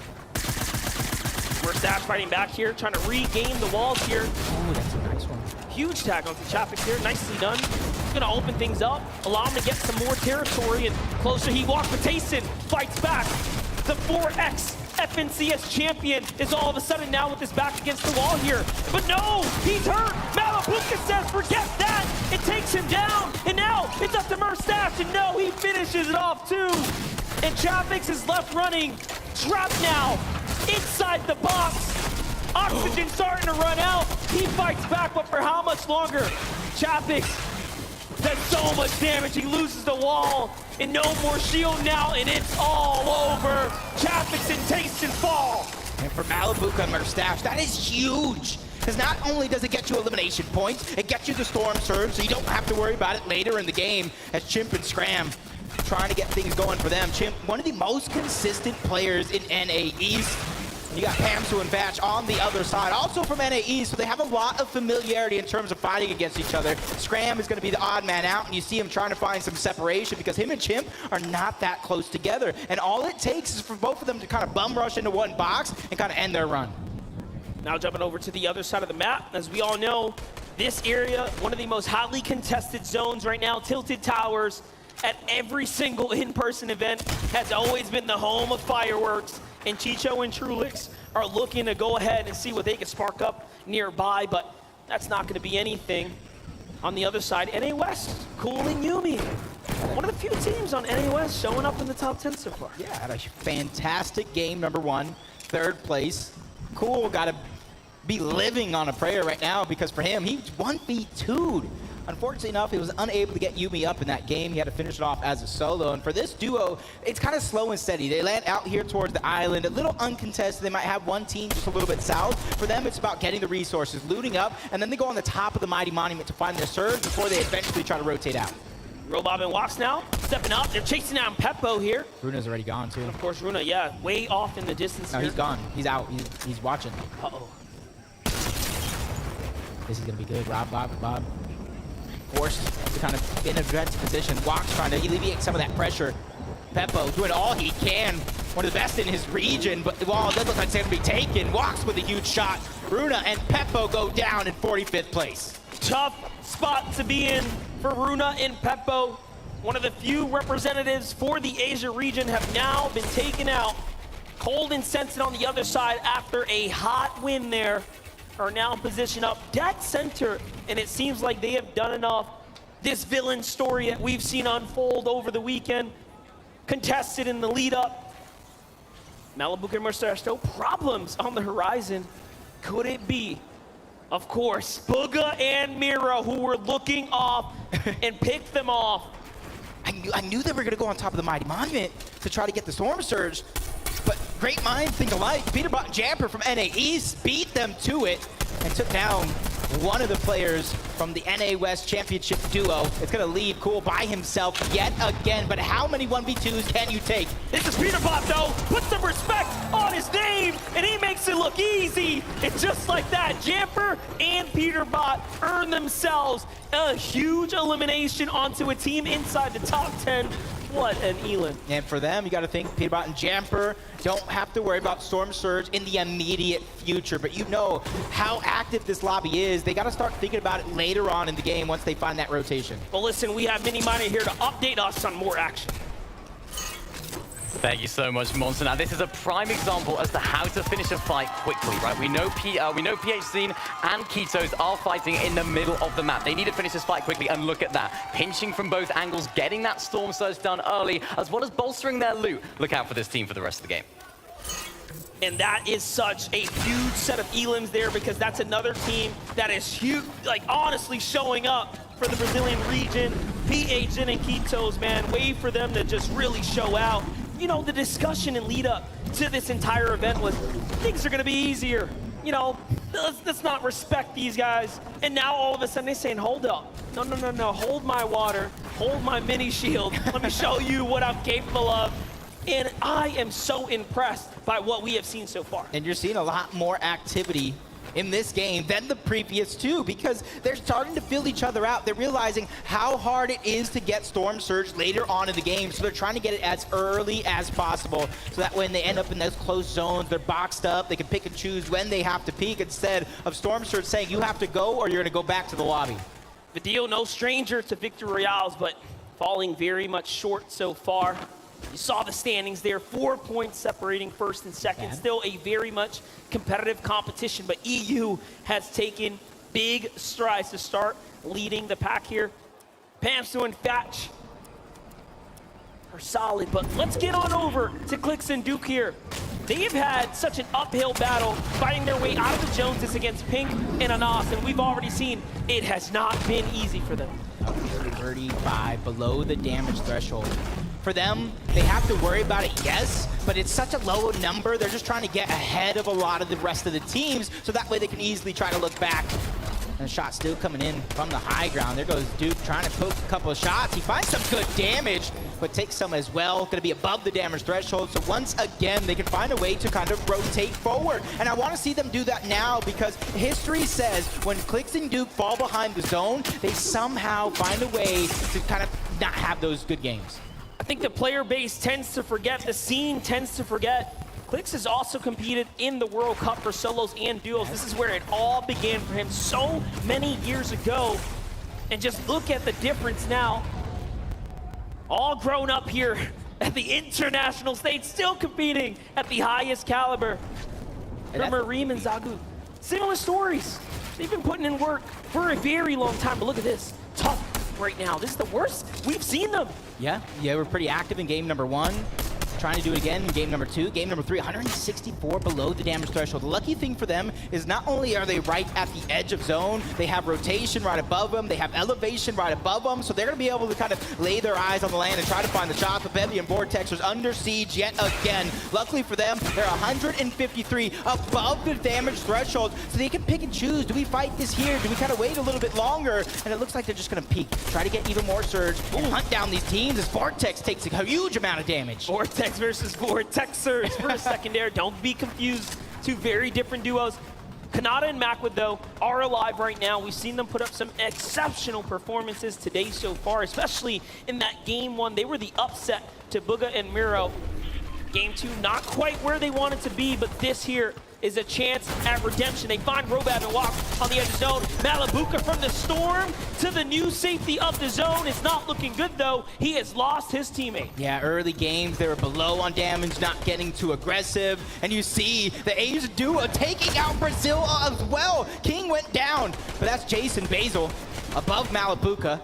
Do they know he's weak? That is the biggest thing, because if they know he's a solo and they know he has a total of 86 HP and shields, you know as well as I do, they're probably going to go, but that's information that they lack. Well, don't yell too loud. Let's go ahead and jump into Bad Sniper and Noah Riley right now. They're starting to eye up the competition on the other side of the wall as well. You can see they're just looking, but hey man, there's something about these extremely healthy builds. You know, no one really wants to fully commit a full mag inside. You have to start deciding for yourself. Are they in a world of trouble? Can I actually do it? And Bad Sniper says, instincts speak louder here. I want to step up. I want to take this fight right now. He heard Fab's shield get cracked by Storm Surge, and he immediately looked that direction. Bad Sniper and Noah Riley coming out with a vengeance here in game number 3. Right around the corner, though, you got to watch out. Cammy and Seti is there, but back on board this fight where Malabuka is still alive by himself. Jason Basil, they're trying to attack right now, but Malabuka doing a good job. He's doing everything that he can. Pressure from so many angles. Is he going to be able to escape? Let's see it go down.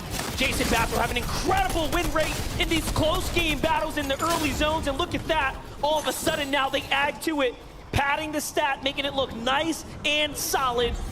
Clix and Duke thought about it. They say, no, OCE boys, you got it. I'm getting out of here. And that is so much respect, because they are so far below the surge as well. They could have easily stood there and fight. They need it more than anyone. And as do, oh my gosh, our game leaders, Seti and Cammy, are actually below the surge. This is so bad for them. They just need to be able to find a position front side of zone, but they think it's the less traveled, but there's so many teams in front of them. 3 directly on the right, 3 directly on the left. Oh, no. 1 is behind them, and it's hot on their heels. That's Noah Riley, that's Bad Sniper. Huge shot by Cammy, box to box, he's knocking on the door. He wants to finish this one off. Inside of Storm, nobody really having HP to kind of regenerate, and Cammy and Seti go down. And Bad Sniper gets to represent for France. They're taking down our Polish duo alongside Noah Riley as well. Way to do it there. Switzerland has to be happy, but let's jump on over to Rezon, who is, of course, representing for the EU side and Germany. But let's see it. Aqua looks for something. He's got Duke in his sights for Duke. Claps back, and Aqua's hurt. He loses reason, but Aqua manages to find a 2-for-1 special and cleans things up. Yeah, Duke was getting chunked out by the zone. He had 2 players hot on his heels.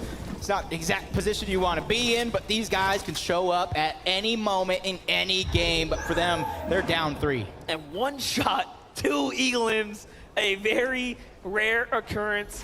When you're that good, you're that good. That is true. Here's an ass in pink. We already know. Now, their biggest problems are down. They're out. Ketos and PHN, here they are, looking to continue to hold their position. They're 100 above the surge. They are just around that top 5 position leading into game 3, what is almost the halfway mark of the competition. And Brazil could not be prouder to have them representing here. You see, jumping on board, Bob Kebab is already down. He is out.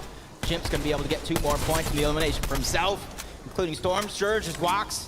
He has no shield. He has no HP to regenerate. Just 50 HP total left to his name and those 2 launch pads. But that's also what worries me is those 2 launch pads, because he has a far rotation to go, and he's going to have to probably use both of them with short pads in order to get there. That's right. He's looking to go ahead and make that move.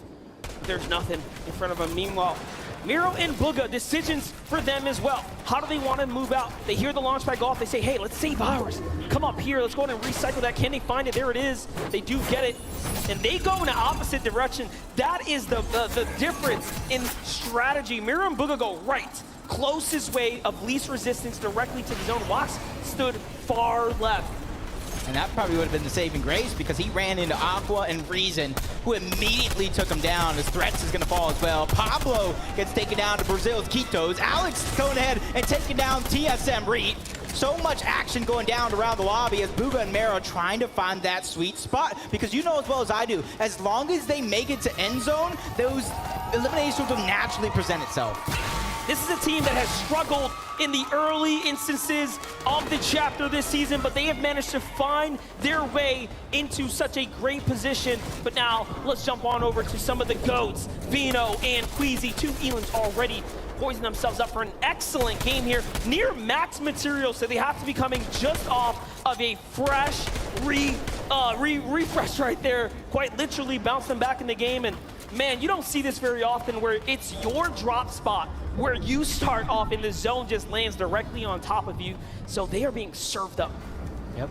And right now, for end zone like this, when it is on your drop spot, you already know how to traverse every piece of terrain that is around, as Ketos still trying to do wonders. Not a lot of HP on PHN, so these guys down on damage in terms of Storm Surge have to figure out what they're going to do, because if they wait too much longer, they will be down. They will be out. Well, here it is.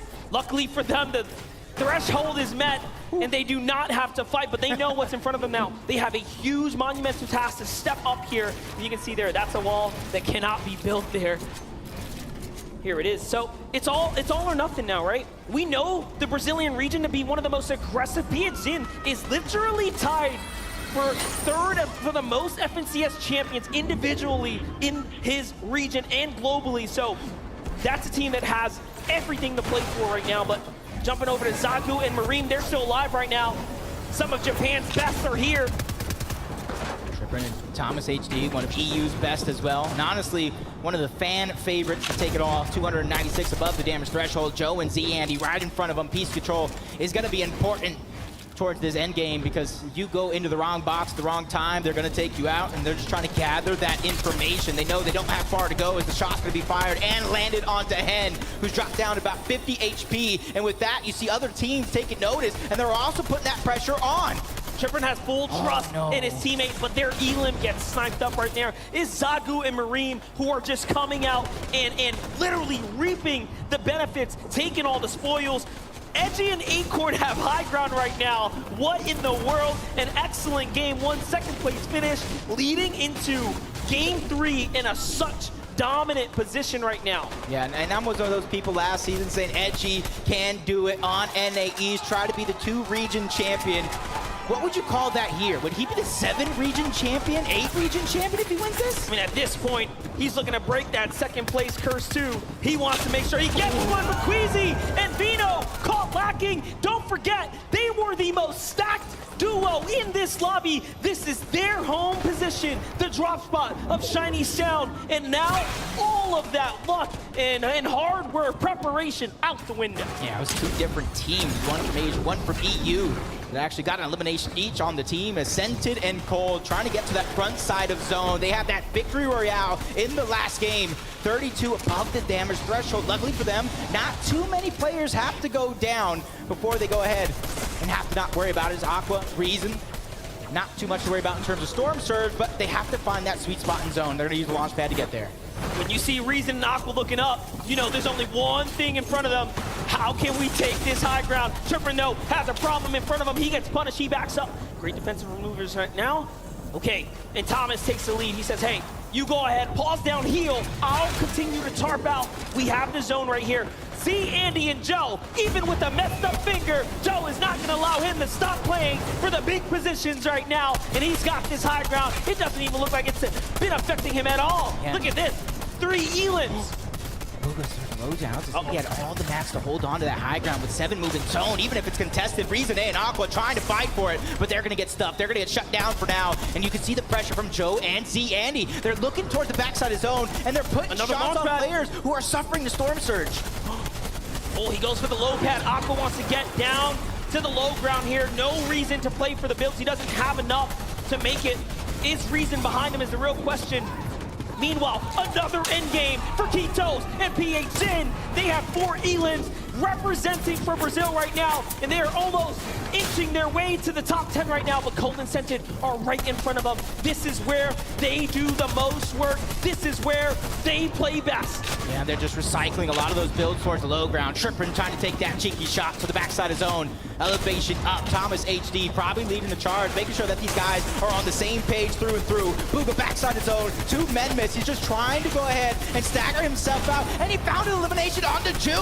More HP for him, and look at the resources he found. And it's huge right now. He is managing to fight his way through. He finds another one there in the zone. A huge tag is going to keep him alive right now. And look at him start to sprint here. But no, he's hunted down and taken out back by Thomas HD. And all of a sudden now Thomas has all the extra refreshes here, but he's starting to run out. Is he going to go for low ground, or is he going to continue to hold out here? Reason has a decision to make as well. Off to the side he goes. This player's in front. Cold is down. We saw that exchange. It's a big one. Yep, he's just trying to stay alive. Reason's doing a good job staying ahead of zone.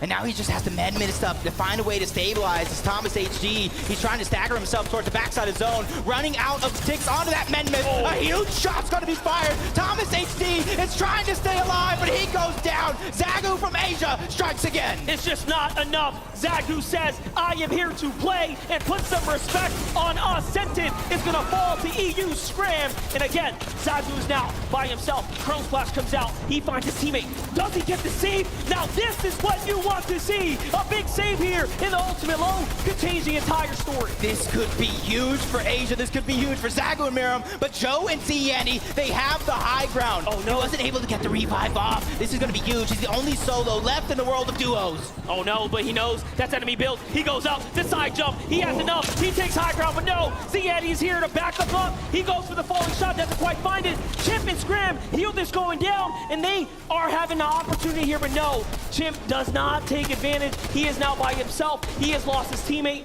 Can he find a steal of points here? He's looking for it. Zagu jumps to the ultimate low. Jim's trying to time his exit, and he gets caught out, and down he goes. Z, Andy, and Joe now have 8 eliminations and a win set up potentially in front of them. Yeah, 2v1 situation. EU versus Asia, and for Zagu, this man has the world on his shoulders. Just a sliver of HP, a little bit of shield, and it's not going to be enough. Joe and Z, Andy take game number number 3. EU claps back once again. It takes game 3 with the big win finish there.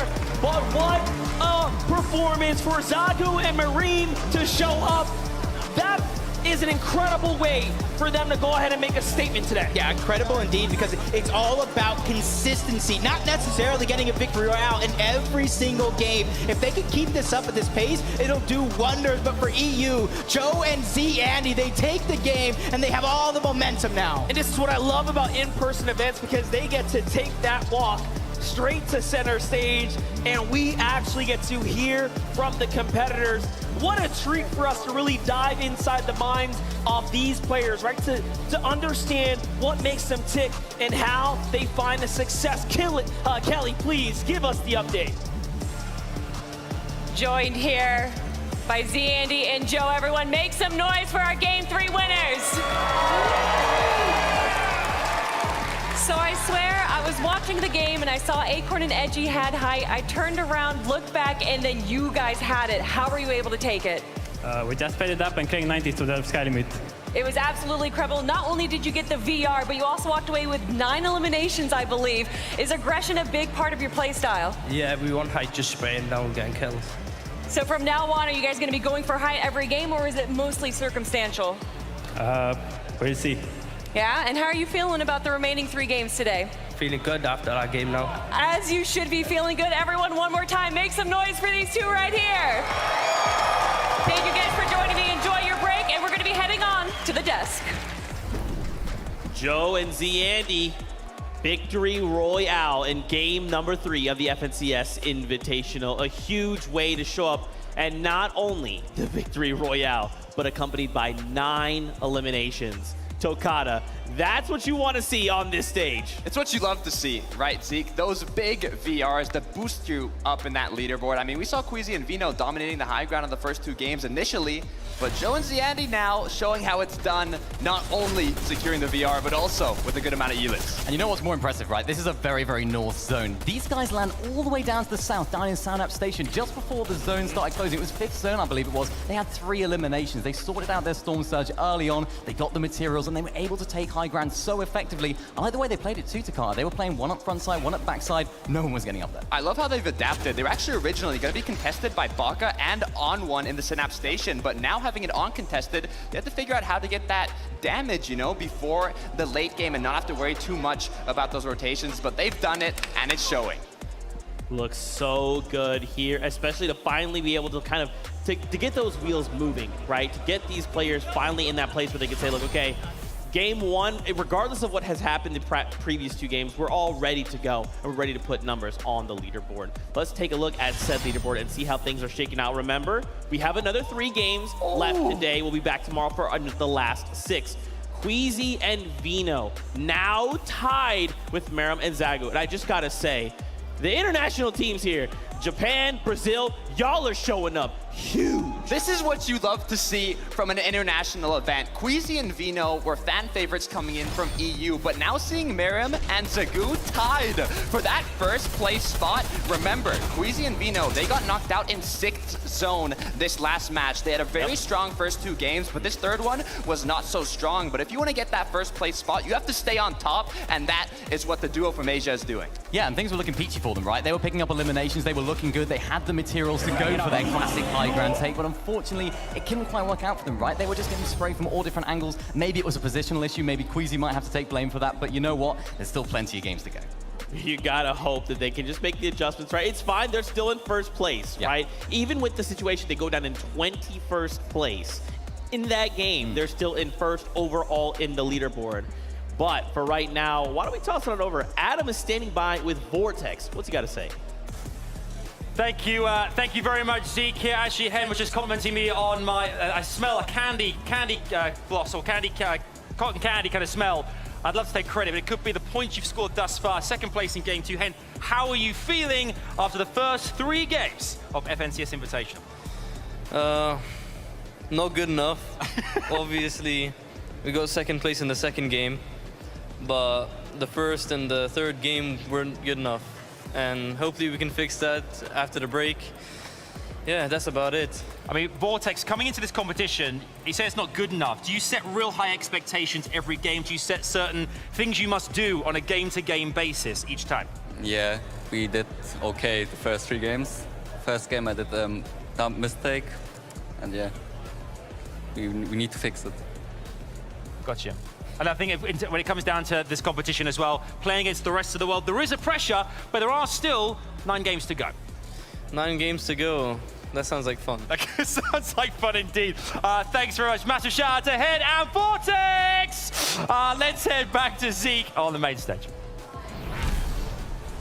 Just kidding, Adam. Surprise for you here. It's actually me, Vivid, on the stage. Shout out to the players. Game number 3 is done. Into the halftime we go. Some of the players will have an opportunity to make some changes, just like Bugha and Miro have. As you can see here, some of those early games, the Storm Surge wasn't necessarily looking in their favor, so they're actually going to go ahead and make sure to prioritize some of these tags before they're even fully loaded up. Miro right here has a pistol, and he's still making sure to find those opportunities in that early game. Now, of course, this is something that we love to see out of Bugha and Miro. This is something that they usually do. Move just to the north of them, over here at this area, set up on this hill, and find plenty of tags throughout this early game to make sure that they are set on Storm Surge. And they actually sit up here for so long that Hen and Vortex are not even expecting them to still be up there. And they get this nice sneaky beam in here to make sure that their Storm Surge is looking good. And then listen, this is the adjustments I was talking about. Look at this. Bugha and Miro sitting all the way back in the storm, knowing that Malibuca and Merstash have been making this late rotate with the balloons as well,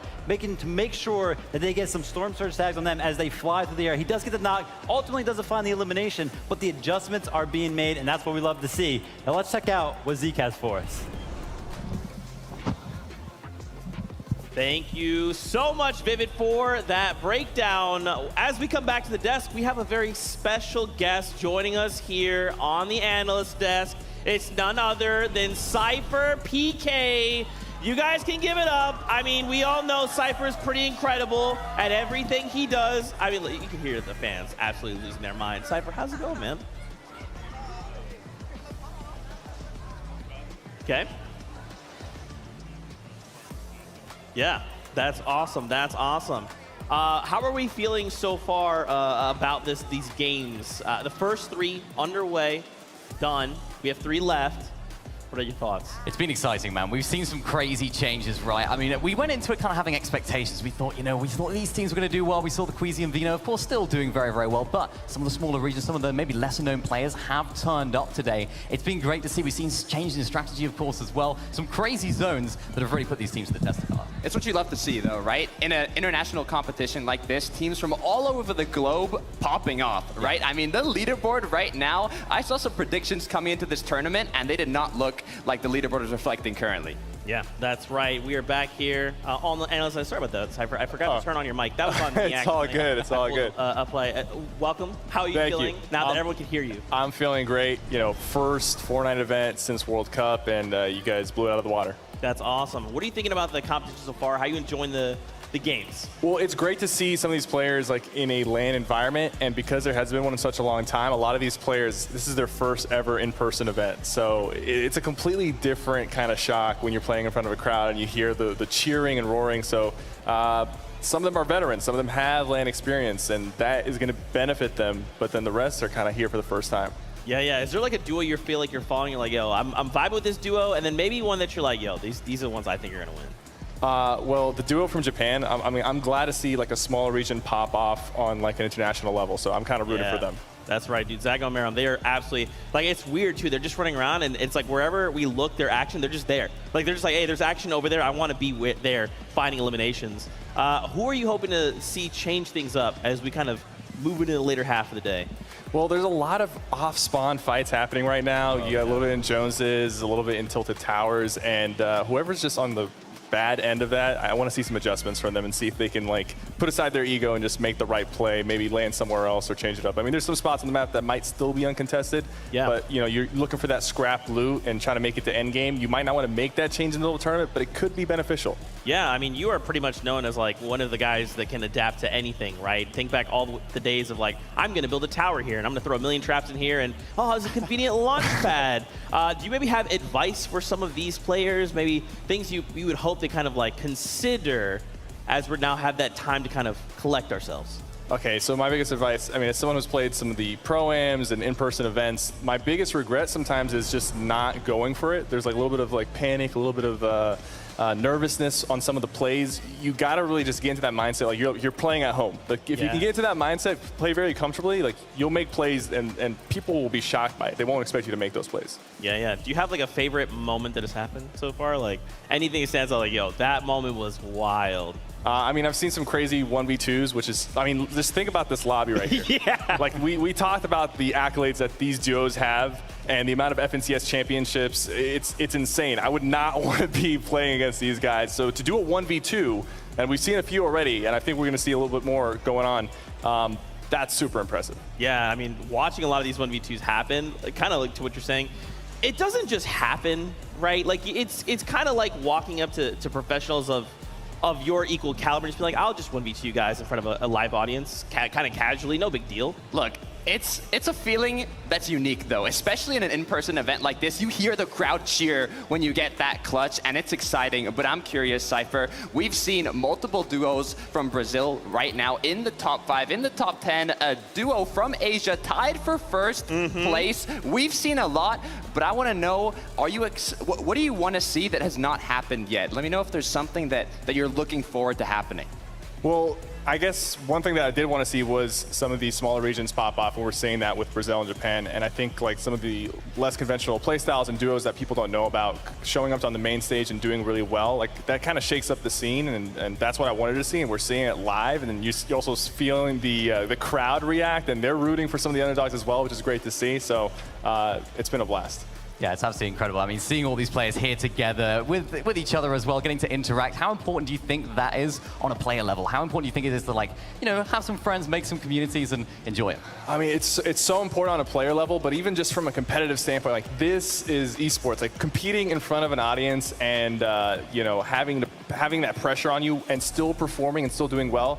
That is a true testament to what kind of player you are, in my opinion. If you win online tournaments, that's great, but this is the true test of skill. Yeah. Cypher BK, thank you so much for your insight, brother. It's great to have you here in person. Fans, if you see him, make sure you say what's up to Cypher. He's one of the coolest people you'll ever meet in your entire life.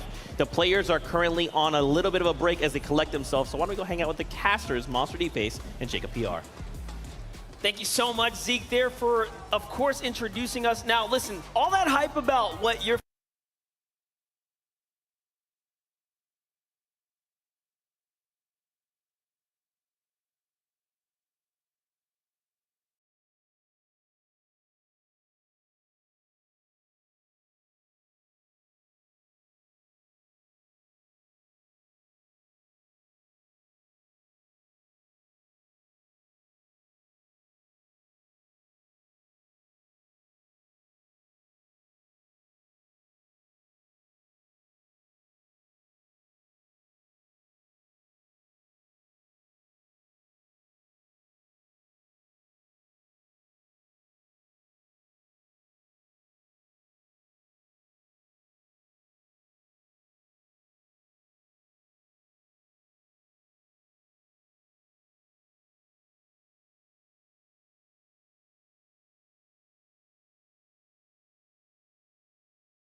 Tell you that. No, and that's exactly what I want to keep seeing, though. And I want to see also the TSM duo, Re and Epic. Well, I need to see them really step it up to the plate and to begin to knock it out of the park. But am I necessarily surprised? Not necessarily, because they do have slow starts, but they have great finishes. Well, that's right. That's a quick temperature check from us. Let's keep this thing going.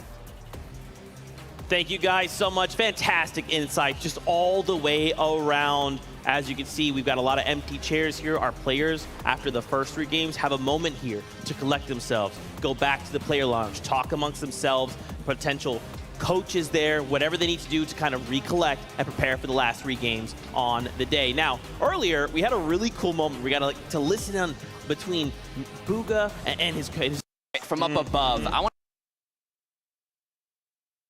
Let us hear you make some noise! Let them hear you in Japan! In Greenham! Let them hear you in Mars! We are here! We are ready, everyone. Let's go to game number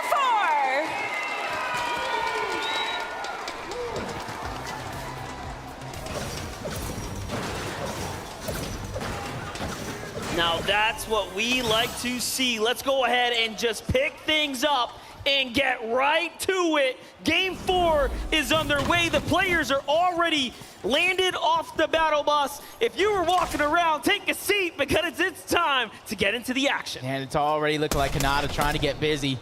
Taking down Vortexers for the first elimination of the game. Ascented trying to put shots on into the distance. It does look like Cole got a knock onto Pars. The angles and the pressure is already coming out. These guys have been battling all weekend long for that contested drop spot in the middle islands. And with Pars dropping, Raze has the world of pressure on his shoulder in this game. It's so crazy because we didn't think they were going to be able to do it. Nope. Get past this, what feels like crazy hurdle. Being contested on an in-person event should honestly cross you out of the equation here, but not for these competitors. They don't let that little inconvenience stop them. If anything, they weaponize it. They've turned it into surge tag. They've turned it into great standings. Even Sagu and Marine here from Team Alba representing for their entire region at the Rave Cave. Yep, this is huge. You got Thomas, HD, and Tripper, and Commandment and Avery all landing towards the Rave Cave. Luckily enough, this is one of the biggest POIs with a ton of loot to go around. And you're kind of seeing not too many early game fights going down over there as Kitos and PH Zin trying to have that early game that they want, because for them, they've been doing so consistent lately out of this drop spot. Not too much contesting going by, and for their Storm Surge, they have so many players around them so they can gather it. Now what's crazy is that the story of Brazil is W key, but not for them. They've made all their points through placement. They actually have some of the lowest eliminations overall. When you stand them against the others inside the top 5, they're actually at the lower spectrum. But Vico and Marine here starting to get into some dangerous territory. You can see the reality tree is no free position by any means. You have Retake and crew up above, Z-Andy and Joe, who have just taken home a huge moment and win for themselves, are now poised up at the sign station just south of Bugha and Miro. Yeah, and right now, even though they have uncontested drop, it almost makes me wonder with the zone kind of being towards the northeast portion. I was going to say exactly this, what Grim Gable looks like for Larson and Smite, who actually did win that off-spawn exchange last game against Buzz and Looter, trying to have that repeat success here in this game. But right now, they're just kind of taking their time. They're high up on the mountain, so they got to be careful for those third-party attempts to come through. Now, Buzz and Looter are playing potentially spoiler here outside the Grim Gables, because we have this Larson and Smite duo who have fought their way on up to 7th. And again, elims are the name of the game for Larson and Smite, but this is where they have built their reputation, fighting in the early game, managing to get so much experience being contested season after season. It started way back north where Vino and Queasy are, but hold up, Larson finds one, the trade is good, and Smite gets the other, and down goes OCE, Muzz, and Looter. That was a fantastic play by Larson, reading him like a book. He turned the page and got an elimination as Mr. Savage strikes again. Onward goes down. Baka has to go ahead and figure out what to do next as iDrop's trying to get those angles. Right now, they're just trying to alleviate the pressure, but the Brazilian duo that you're talking about, King and Mr. Savage, they're looming in the distance, waiting for that perfect moment to strike. And that's right. This is such a huge opportunity. Now remember, they land just west of the Chrome Jam Junction. For them to come in, sweep things up, could change the story around. There it is. They open up with a couple tags, but iDrop gets to the loot first. He's got the refresh. He's got a little more material, and you have to assume King and Ed are just a little bit more positioned and ready for this, but a good defense, a good bluff is all you need here to back them off, and it is going to be enough. King and Ed don't get to show us what they're made of in a clean 2v2. Another team is kind of floating in towards Chrome Jam. That is the Asian powerhouse. But over here, towards the islands, towards Mighty Monument, you have the FNCS, NA West champions, trying to have that repeat performance in game number 1. That's Basil, that's Chase, that are under pressure. High ground is seemingly right now cemented to the PSG TNA duo. Now Yuumi is very solid. Cool's gonna find Jason if he there. It's up to Basil by himself. Basil has no teammate to work with here, and he is trapped inside this stone build here. This is a very tough tower to play out of. Awkward positions to build, and the terrain gets extremely weird. He does drop a few layers, but there's only 2 exits, and one of them's cut off by tons of enemy territory. So look at this. He goes out the back with the windows there, and that is that game knowledge kicking in there. Yuumi and Cool are looking so solid. This is what they do on a day-to-day basis, isn't it, Jacob? Yep, this is exactly what they came to do here with that stunning performance last season. Even though it was a 2-day competition, they ran away with it on day 1, and when push came to shove, they held on to it in day 2 to take home that crown. But you can kind of see the Brazilian duo slowing things down just a little bit. They thought it was going to be an easy third party onto Mr. Savage and Baka and On1, but it wasn't as easy as we thought. Definitely, and of course, plenty of highlights as well. Let's get caught up with how this unplayed and unfolded. So On1 just gets snuck up on there. You saw all the Chrome builds. He says, no, I'm not going through that. We're going to go on and take the easy path here. But that's exactly what iDrop was kind of talking about. He said, I've been dropping here for 12 months. Right. I'm ready to fight. I'm not splitting loot. I came to take what's mine. And he does it game after game after game. If they can keep up this type of consistency, mix that with an opportunity to take the end game, this is a recipe for a duo that can catch fire at any moment. Because you got to remember, one of the last in-person events that we had, not the last one, but one of the last, Mr. Savage took it out on top. You had Bizzle in second, and the placement's down far after. That's right, but look at this. Seti and Cammy going to the old trusty right on top of this air blimp. This is what you expect. This is a huge double-edged sword here where you expose yourself, but you just open up the entire terrain before you. As we jump on over to Kitos and PH in here, looking absolutely phenomenal. They have more eliminations against players inside the top 10 than any other duo, just showing us exactly what they are capable and made of. This is literally the story of them on their region as well. They consistently take out teams at the top, and that is perfect preparation for a lobby like this, because you got to think the Brazil region, they're fighters. They love to fight, and right now they're playing against the best, and it's working out. Let's talk a little bit about this zone for a second here. For the first time now, we see a little northern pull off to the east here in the distance. Short pad. You can do slipping down now. 91 below here, but the longer they wait, the more likely enemies are to set up. So they have to get going. Off to the air vent they go. Can they get there in time? He misses it just slightly, but Joe fights back. And he doesn't miss. How quick was the setup there? Nicely done.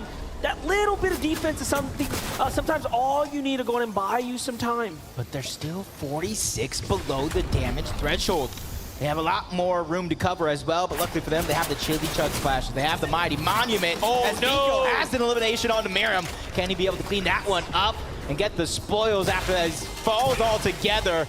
Moraine and Vico really trying to show up this game, and you talked about it during that break about how stacked that top of the leaderboard actually is. And it looks like they were waiting around just a little too long. They try to bait out the vault, and instead they get punished. And now Zagu is by himself. The shield bubble is going to buy him some time, but it's only a matter of time. If he stays there, yes, they're just going to 2v1 him. He goes up for high ground, and he's trying to get on out of here.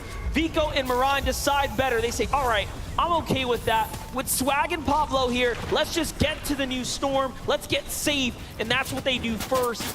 But it is not looking good for our first place team now. Yeah, so many teams just barely on the threshold, either above or below, as Runa and Peppo trying to keep things going. They are 244 below the damage threshold, going up against Peak and Anas, who've also had their own struggles when it comes to Storm Surge. So this could be a good fight for both of them. A huge shot coming out of Peppo. Peak and Anas, they have their backs up against the wall, trying to get out alive, but the backfire comes through. Vidil gets an elimination as well. Everybody in this fight is under siege. Pink, with his back up against the wall, takes them both down. And EU takes down Asia in a 2v2 head-to-head with no interference in the distance. Chapix cleans things up onto Z, Andy, and Joe are Game 3 winners. And now Chapix and Tayson continue to play upset.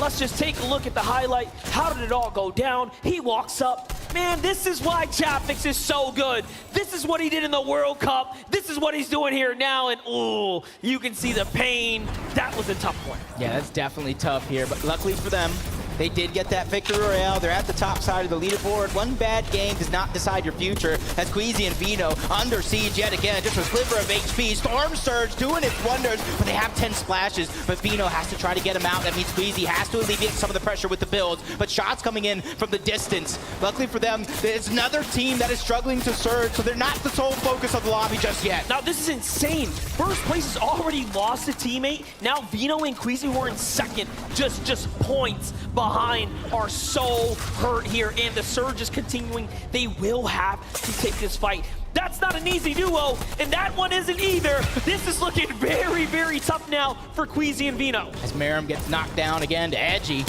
They're just going through it this game. We talk about consistency being the key. 44 below the damage threshold. Commandment and Avery become the targets to Queasy and Vino, but how long can they last? Just only a few ticks away. The short pad coming through. They get the damage, but is it going to be enough to go above the damage threshold? Yo, it is not, but it is finally at the tail end. Barely going to be enough. Launch pad going out. They're going to live, Monster, to fight another day. How did Queasy survive that with 1 HP, and now he gets to fight back just a little bit here? Can he find anything? Was there something left behind? They should know better. This is their landing spot. This is their home territory, and they're just gonna go ahead and look for scraps now. And just like that, they knew what they left behind, and they are gonna be back in this game in no time. Some of the biggest brains in Fortnite to kind of remember something like that. That is outside of the box thinking, but the Storm Surge has not left them just yet. 49 still below the damage threshold. Commandment and Avery,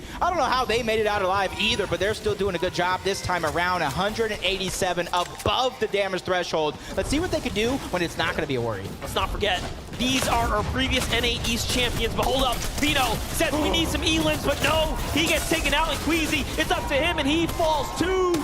And all of a sudden, Vino and Queasy are down, and Zagu is there to play in the mess here. He is putting his own two thoughts into the battle. He has not given up, and this is an opportunity now. Look at Zagu's HP. He is so hurt there off to the side, and now he turns and burns. He's like, yeah, I'm gonna leave it to you, Avery. I'm gonna leave it to you, Commandment. You guys can have it, but it's Savage and iDrop who get all the loot. Yeah, and that's huge for the loot for Savage and iDrop, because now they can kind of pick and choose. You see, he still has some bandages there, so he's trying to look for something else to maybe trade it off. But with 2 launch pads, the zone right now is not going to be a worry at all, especially since Commandment and Avery are already making their rotation outward.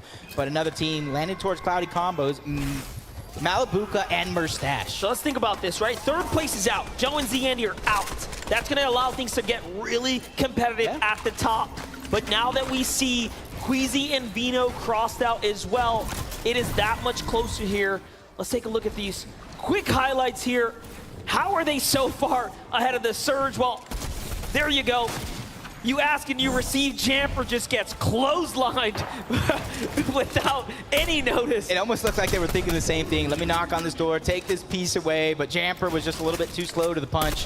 Throws Rifty, trying to fly high through the sky. Tripper and Thomas, it's like target practice for them as Macwood does go down to Hydro. There goes the leaderboard, 5th through 9th. Look how stacked it is. Only 8 points separating those teams. And remember, Joe and Andy are down and out. Zagu has jumped back into the game here. Impressive. 46 damage above the Surge. All he has to do is out-survive 2 players, and you would think it would not be possible, but he has found his way back into this game here, and he is still getting that much more lucky. Sometimes all it takes is a little bit of luck, and look at the heals come back to reward him here. He's gonna hold on and continue to earn. Seti and Cammy have an opportunity to go ahead and close this gap. They lost out on it at the last game, falling short. But as we know, they're slow, they're steady. Yeah, for them, it's not just chasing after eliminations. They're not forcing any of these plays. Like you said, slow and steady wins the race. And for them, they let these opportunities naturally present itself while gathering all the information in the lobby. They know exactly what to do as long as they're not playing with their backs up against the wall. Clix and Duke, another highly skilled team, 353 above the damage threshold. They already have an elimination. For them, it's just making it to the end game itself. And it's crazy to show the disparity, the point difference between Clix and Duke there, and first place, 47 points separate, 20th from first. It shows you that's about a 2-game spread. You have to play very, very well, but it also shows you one big win, and you're inside the top 10 undoubtedly. You are very much right back into this game if you can just get one. Yeah, mindset and handling this pressure is going to be huge because it's easy. You know, 12 games, being in a stage like this, you go down early, it starts to sink in that doubt. It's easy to believe in that doubt, but right now, you guys are the best of the best on that stage. You need to snap yourselves out of it and really pick it back up because this is game 4 out of 12. You have every chance in the world to make a comeback. Ju and Yusra have been contested on the drop to the hands of OCE, Alex and Bailey. We have seen what they have managed to do all day. They are an exceptional duo. And finally now, Yusri and Ju get to show us what they are made of. They are playing for high ground, but they're below the surge. They're gonna have to take a box fight. The wall's his, but not quick enough on the edit there, and instead, he backs off. What do you do in this situation? Do you look around or take a box fight is the question. And Ju says, hold that thought. Let me go ahead and get these tags real quick. Don't worry, Monster. I got you. You ask a question, I'll definitely give you an answer in a moment. 48 above the damage threshold. They know their job is not done just yet, but they can at least slow things down, start to gather the information like a lot of these other teams are going to be needing. But for them having the high ground, if they pull zone, they're going to be in the perfect position to terrorize the rest of the lobby. Ooh. Smite and Nobody Larson gets it. Smite and Larson still alive here. They came in 7th place. 3 elims added on to where they left off. Now effectively has to jump them on up for a fight for top 3, potentially first as well. I have a question though. Is Zaku still alive? Is he somehow snaking his way around the game? We're gonna have to find out. Sensitive and Cold, often in an end game. That consistency paying off right now, as we know it should. Sensitive and Cold are just proving that they are so good at Fortnite, no matter what the setting is, online or in person. And the team, after that first game, is finally finding their rhythm. 251 above the damage threshold. 3 eliminations so far. 3 chilly truck splashes onto Merstash. So you got to imagine on the other side, probably having some rotation as well. But Scented and Cold right now trying to find a way to stabilize. 29 below the damage threshold. Luckily for them, though, that's not too much. That's one good shot, but the same thing happens to them. They're under pressure. 19 HP, trying to get the splashes off, but now Zone is taking them out. Cold goes down. It's all to Scented. And it looks like Acorn and Edgy were just waiting for that wall to open up, and there it is. Acorn is the one who finds Cold, and Scented is now left to do it by himself, but he has been here before. That is where he feels most comfortable. Meanwhile, Pink and Anas, they have so much catching up to do. They have already picked up 5 elims. This is exactly the type of pacing they want to be on coming into an end game. But Cammy and Seti are here in the mid ground. PHC and Kitos are there as well. This is one of the most dangerous layers that we have seen, and it's players who are fighting to get that #1 spot. Oh, but Scented was able to take down Thor, but he needs that Siphon to come through, and it goes in just in the nick of time, trying to stay alive. Chili Chug Splash to try to go ahead and gain the speed to get to the outside of zone. Somehow Anas is down. You got to thank Commandment and Avery for that one. So now Pink is left as a solo. What can he do with only 3 builds to his name? And they take high ground again in this game here. 4 elims now. Things are really starting to get interesting for NAEs. Avery says, come down. Let's go to the low ground and wait for him to start taking the lead here. Now, usually we call Commandment the Mr. Clutch, and Commandment says, trust in me. I have this high ground on lock. Meet me at the top. Yep, for one of the most insane end game finishes for the FNCS Chapter 3 Season 3 Championship. They're looking to do it here again in this game as Malibuca's by himself. He ends up into the box, takes another player out. A huge siphon and refresh to come through just in the nick of time. That was Ed from Brazil who went down, but he's doing a good job. Malibuca immediately beelining to the front side of zone. And back to Pink here. Look at Pink's perspective. He's on that low with 7 elims. He has not stopped picking up. Malibuca continues to fight though. Ustree's gonna fall there, and a quick elim. Someone's behind him though. Now he turns around, and it's just enemy territory everywhere. Which way are you gonna go, son? That's the zone. Larson and Smite are still alive. This is where they do the most work, but no, it's not enough. They get wiped up and taken out. Shot missed. Duke clicks, take advantage in the blink of an eye. Another end game. They're trying to move up to the top leaderboards as Thomas HG goes down. Trippin feeling the pressure as a solo here. And changing elevation. That was a huge play because look how many teams are stuck down low towards the low ground. But now he has to meet him down there as Commandment Avery begin to put on the pressure. Malibuca, 4 eliminations as a solo. 6 as a team. The damage continues and he's putting on a show. He doesn't stop. Down goes Rifty. 5 elims. Can he get another? No, it's not enough. Trifford fights back. He's got it in him. And now, look at this. Behind the walls, BL and Edgy from the Storm. BL is still in this. It's Seti who's representing on this low ground. Another huge, consistent game for Seti is everything here. I think there's 5 duos left, and about maybe 3 of them are full duos right now, and Savage loses another one. He's a solo. He's trying to take down the NA West team. He takes down Yumi. Huge siphon coming through. Mr. Savage does it again and gets into the top 4. You have to love the movement here. Oh my God! Another one. He does not stop. Seti might just be next. Savage is on fire. Let's see it. High ground is still NA East. 1v1v2. Commandment and Avery have everything working for them as Savage is looking to do so much work. But Seti says, hold up, I could find a chance here. He needs to pick and choose this wisely. Do you go for 2 elims on the low ground or a chance at first? And down goes Savage. Seti knows better. And it's a great game for Commandment and Avery. A huge victory royale and a huge boost for the NA East champions of Chapter 3 Season 3. Commandment and Avery switched up their games after halftime, and it pays off big. And that's why you have to love that little moment where the players get to hit the drawing board. Look at that smile on Commandment. You love to see it as they have managed to put up a huge win and represent. And again, the story goes now. 2 for EU, 2 wins for NA East. It's just back and forth, showing us how close the competition really is. And you're seeing the polar opposite of what happens to some of these teams. But let's go ahead and listen to them as Kelly is going to dig deep to figure out how they did it. Thank you so much, Jacob. Clearly, you guys have made a great change. What exactly have you done differently in Game 4? We just looked for height way more than like game 1, 2, 3, and like we just landed on it and like won the game. I don't know. So is that going to be the strategy for the next game? When it's free like that, we're definitely going to be on high ground. I mean, you obviously seem to be feeling great right now, man. What's going through your mind? I don't even know, bro. My hands are tingling. That is awesome. Everyone make some noise for Commandment and Avery. Let's head on back to the desk.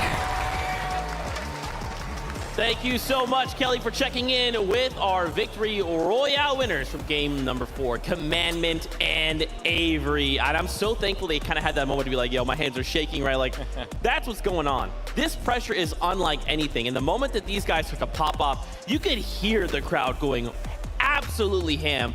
Because this is what we want to see, right? This game was like way more aggressive than anything else we've seen. It's what you love to see, right? Malibuca popping off like a solo. Mr. Savage popping off like a solo. Pink in 6th zone with 5 elims, but then Avery and Commandment taking it from above, taking the high ground and finishing it off with a nice little VR. Look, we just had halftime. They had a little break. I don't even think they changed up their strategy a lot, but just that little moment of time to reflect and get back into the game, it's changed a lot. And you saw that right there. The refresh from Commandment, that was so crucial in them holding the high ground out at the end. I had a little look. Commandment had 200 wood when they were on high ground in a second moving zone. It wasn't going to be enough. That was a crucial refresh from Commandment, and that is ultimately what got them the victory, right? They were able to take the high ground and spray down below right at the perfect time as well. Look at the standings. Oh, man, and you know what's crazy too? Cammy and Seti, we saw Seti make top 3 there, right? And even though he was a solo, he held on. But really quickly, Adam, I think you want to talk to us about something. What you got, friend? I got so much for you guys. Right now, I'm joined by the almighty Clicks and Duke, everyone! We're working so hard over here right now. Duke's hand warmer has exploded in his hand because he's working that hard. Duke, currently you guys are sat, I think, in 13th place, 82 points. After 4 games, how's it been being out there amongst the rest of the competitors? I'm feeling good playing with the loot that we have. We're doing really well. We're leaving off spawn with like 2 minis max, maybe like a big pot, and we're still doing good. I'm feeling good right now. Doing fantastic. I mean, Clicks as well. Prior to this competition, you almost partnered with Pink, who was, obviously is dropping in the same area for Jonesy as you guys. How's it being testing yourselves against them each POI and each drop? It sucks. Like what Duke said, we're leaving terrible loot, and we always have to come back. But good luck to them. And it's pretty close right now. But it is only 20 points at the top, I think. Yeah, it's like 10. We're 10 points between each other. Okay. But good luck to them. Looking good. I love that. Great sportsmanship there. Big up for Clicks and Duke, everyone. And heading down this way to, coming over to Pink and Anas. What's up, Pink? How are we? I couldn't miss you with the hair. Looks great. How's the competition been thus far as well for you guys? Anas is playing good, and he's just following me, and I'm playing good. So far, it's good. Lots of good. That's good. And Anas as well, partnering with Pink in this competition. We just asked Clicks the question as well. Fort Jonesy, both dropping in the same POI. How have you managed to manage it thus far? Yeah, I think we're playing pretty well. It's some minor mistakes that we make that make us die, but like overall, it's pretty good. But you've still got plenty of time to change things up. Yeah, Yes? I think we're gonna keep adapting and just do what it takes. I think in this competition, you have to adapt, being all the regions combined in one lobby. So big up for Anas and Pink, everybody! Let's head back over to Zeke and the gang. Thank you so much, Adam, and fantastic just to hear from these players. I love this setting, right? We can literally just go, I want to know what those players are thinking. Let's walk up, let's ask a couple questions and kind of see them. You can even tell, like, they're still pretty focused, right? Like, of course, they're going to answer Adam's questions, but there is definitely like a level of resolve right there where they're like, look, I just want to get in this next game. I want to get the run back.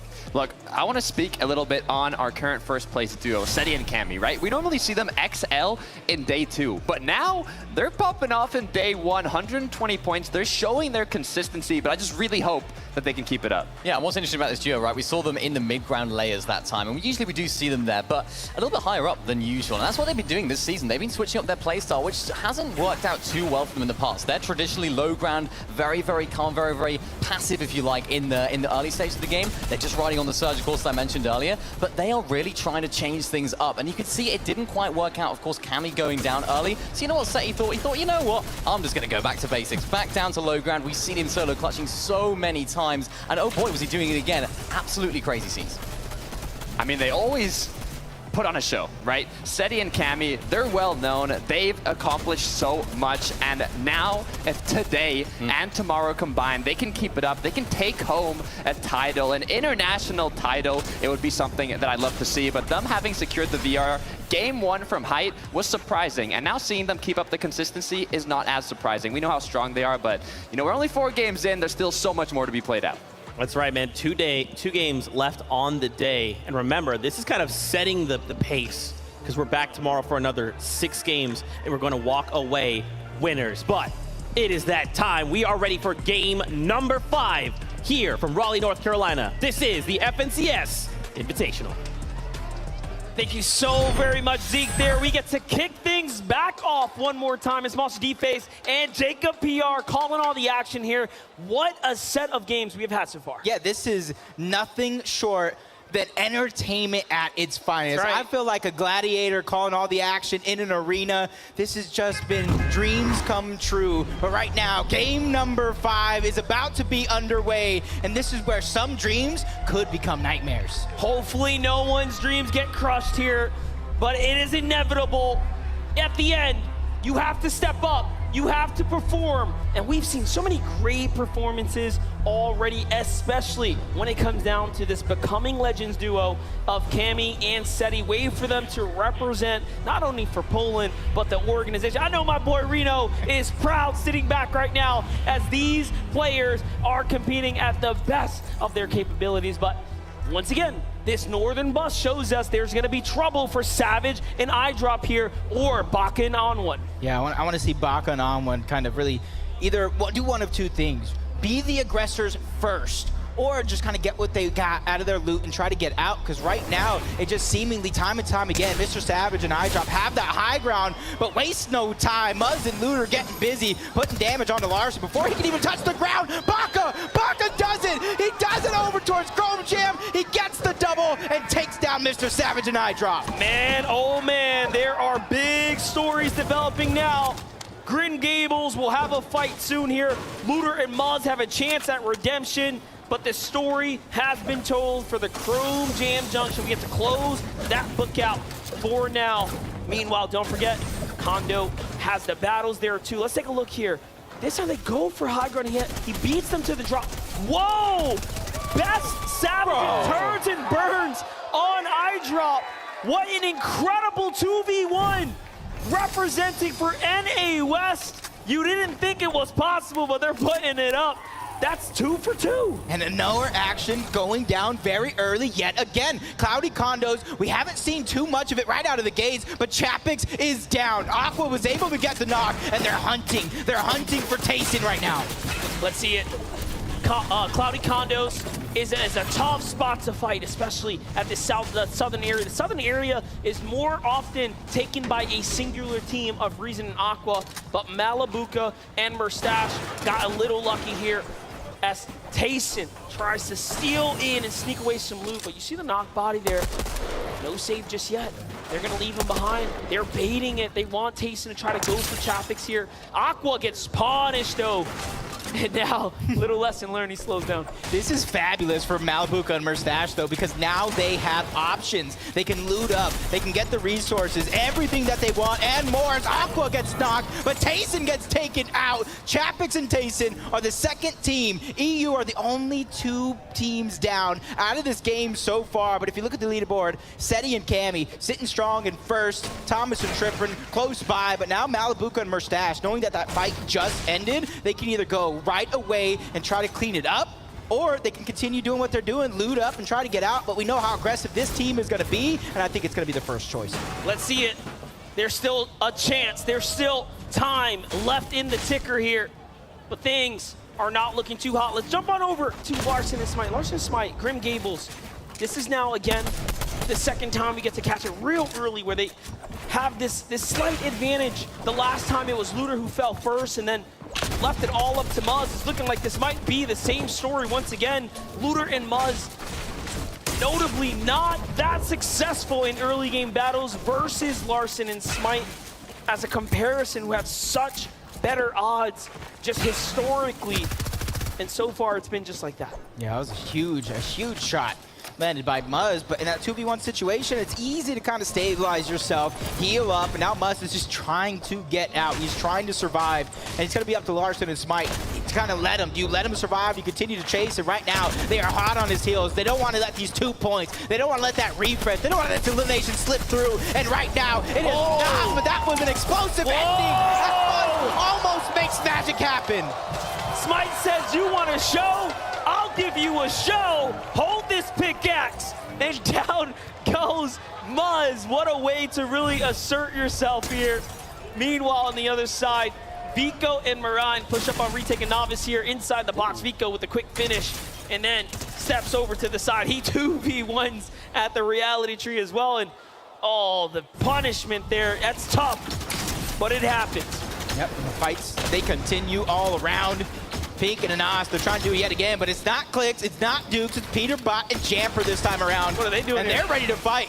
They're ready to take it to them. And this is what happens when teams go the last couple of games struggling to Storm Surge on an uncontested drop. They're trying to get active. They're trying to find what damage they can gather. And for Peter Bot and Jamper, it does look like they bit off a little bit more than they could chew because Pink and Anas have every single advantageous position right now. Yeah, but Peter Bot Jamper already picking up big end games. They know how to navigate these early game situations, and more importantly, Peterbot is just gross when it comes down to head-to-head. That is not a player you can sleep on by any means, and Jamper is a veteran. He does not get the credit he deserves. He has put in so much work for years now on the NA East region, and he always seems to fly under that radar.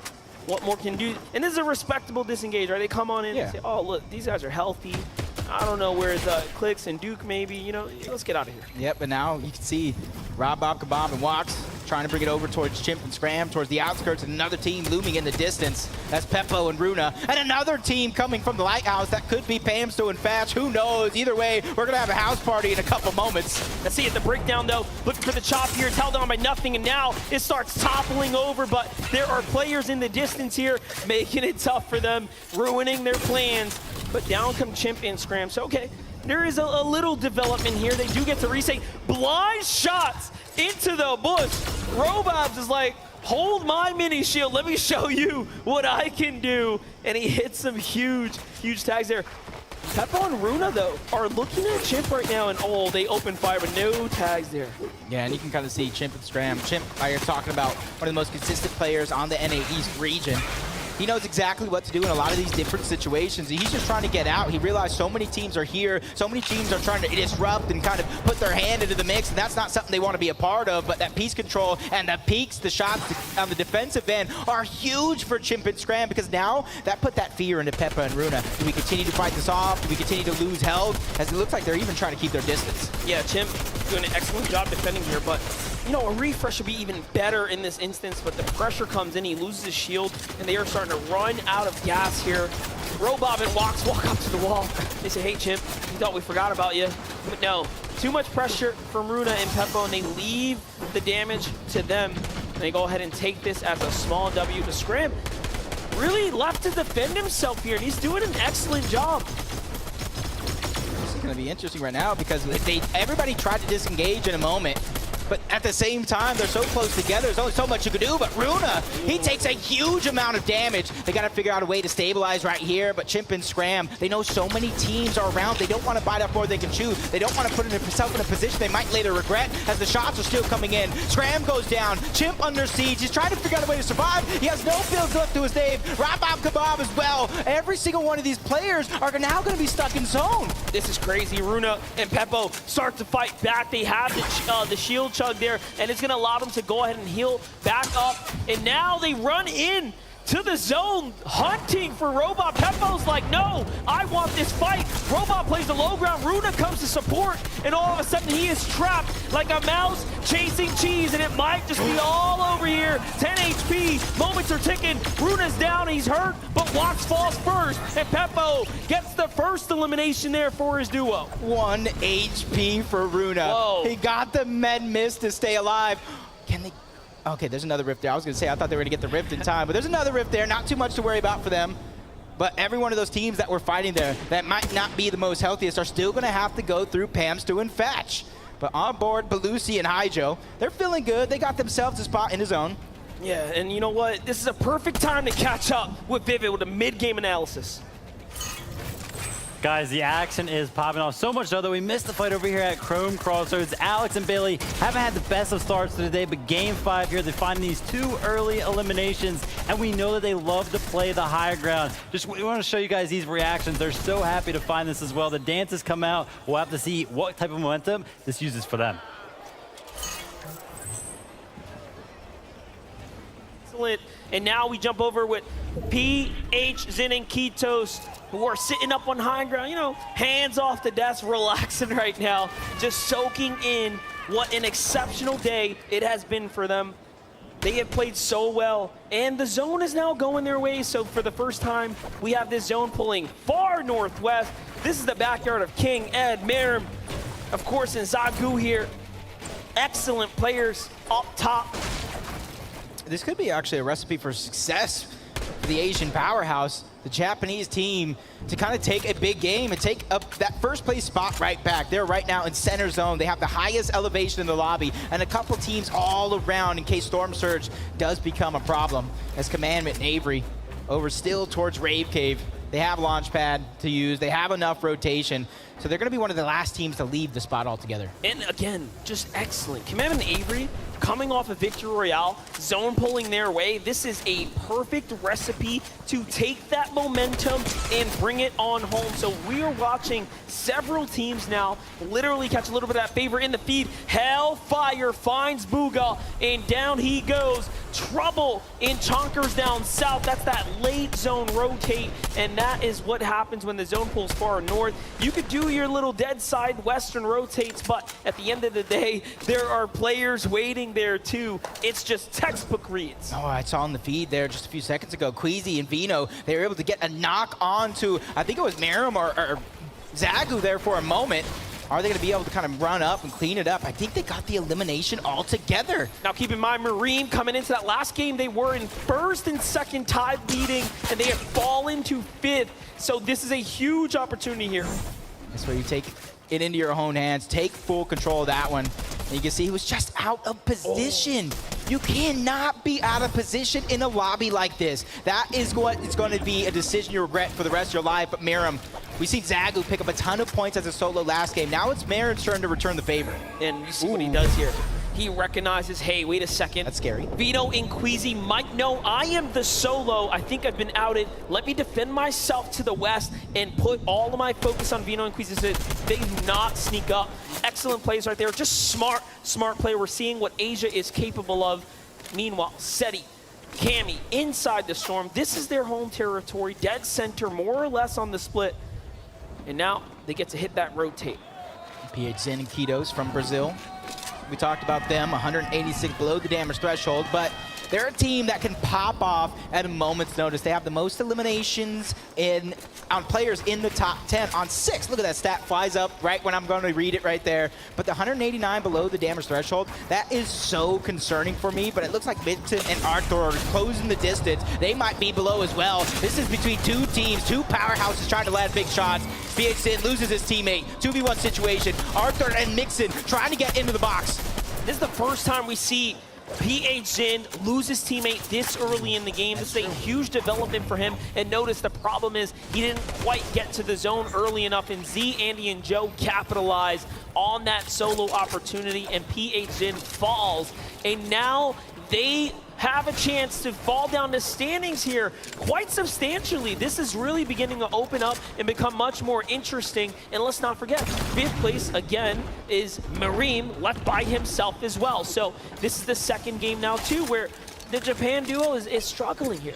Yeah, and you can see outside of zone, 270 above damage threshold, and this is exactly the plays that you have to make, especially on a team that's looming into the distance. Basil in a 1v2 situation, he tries to peek and take a shot, but 2 prime shotguns are better than 1. They take him down in a blink of an eye. Baka trying to carry that momentum from the early game, but only 62 above the damage threshold. That's something that is looming in the back of their mind, and they haven't even left Chrome Jam Junction all game long. That is true. And they have King and Ed, some of the regional dangerous fighters right there. We saw what Ed can do. He took out 2 of EU's finest by himself inside the storm while being pressured. Snacky returns a huge favor onto Duke there, so down he goes as Clicks managed to find a trade too. So for them, it's still a tough situation, and even worse story unfolding here as Merstash and Malibuka are being lobby focused by Clicks on the rotate now. So all around, tough spot to be in here. Merstash barely holds on and survives in, so no knock there. That could be the difference maker. Thomas got 2 on the Hen and Vortex, not just 1. You see Fabs trying to reunite with Snacky. Malibuka and Merstash also in the distance. For them, that shield keg was absolutely needed, especially since they're only 67 above the damage threshold.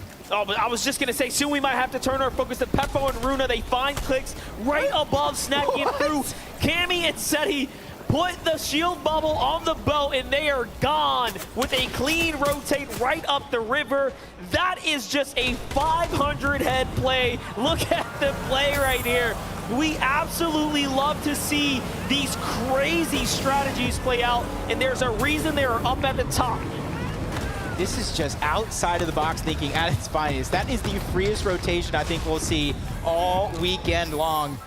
and they're only 85 below the damage threshold. That's not much at all. No, they're below. They don't have heals. This is a very tough spot to be in for Cammy and Seti, as they have a true chance to once again break away with a big lead here. But they are, you know, fighting with one hand tied behind their back. Peterbot, shields get dropped. Clown finally goes down. Huge siphon for Peterbot. As this, like I just said, his shield just got dropped. Now you're looking at a short pad from Revsguard, trying to make it into zone. As soon as Peterbot hears that, he might try to recycle it, but nobody wants to leave this one just yet. 195 above. Peterbot ready for any challenge. Revsguard goes up and over around each other, and it does look like this might be the moment. They got blessed. Now they're going to try and disengage. Now, when it comes down to N8 East players that know how to fight, Peterbot is one of the few that represent by doing the work, not the talking. He is one of our most leading elimination leaders on the NA East region in general. So for Revsguard to make the rotate out is an excellent decision there, but he is met with Pantsu and Thatch firing directly inside. But we jump on over to Cammy and Seti. The story continues here. They need a tag. They need more than that. Kanata opens the box. They look to fire back. Nothing comes out of it. And now they say, hey, we got to get to these boxes. Maybe it's more important. Maybe it'll be easier to box fight. But Cammy falls to Bad Sniper. And it's up to Seti to do it all. Can he get pretty much a full elim worth of damage here? Oh, no. I didn't mean to curse him. Luckily for him, no more. He instantly goes down. I was going to talk about the launch pads. The push came to shove. But now Joe and ZN, he found 2 more launch pads and so much room to work with as Malibuka and Mustache. 2 eliminations. No shield to work with. I would say not much, but none at all to work with, as Fast gets one on the swag as well. Malibuka and Mustache, they are in the most congested side of the map right now. They're going to need everything they got to try to stay alive, other than that launch pad. But with no shields on Mustache, that could be a risky play. And what's crazy, remember, Cammy and Seti falling. They were in first place, 11-point lead over Trippern and Thomas. Third place of PA, Jin, and Kitos. We already talked about them just being completely devastated there. And here's the updated standing. Thomas, HD, and Trippern have a chance to catch up. Smite and Larson, Vino and Queasy as well. This is such a competitive FNCS Invitational, if we've ever seen one, especially after just 4 games, and now the 5th is unfolding before our eyes. Top of the leaderboard, stacked like pancakes in a Waffle House right now. It's Thomas and Trippern, 2 eliminations at the edge of zone. And right now, there's so many teams on the outskirts. They can continue to peek and just put so much pressure on the lobby before they figure out what's next. The choices are definitely there. You see Acorn and Edgy, they're sitting clean. They found themselves a nice spot. Belusi and Hydro as well. Not too many teams on this side of the map, and this is what we would call the slower side, to where you don't have too much to worry about, especially if you're Acorn and Edgy and you're 676 above the damage threshold. That allows you that flexibility, that allows you options to pick and choose. Do you want to go ahead and put pressure on another team? Do you want to rotate around the map? The choice is now theirs. But a team that might not have those same choices is Malibuka and Mustache. They're only 105 above. We talked about the lack of resources that they have. So they're going to have to figure out something here. And you know as well as I do, they're going to have to look for a siphon. They're going to have to look for a refresh. They're going to have to look for a team to catch off guard and really pounce on them. Let's see if they can do just that. 87 damage.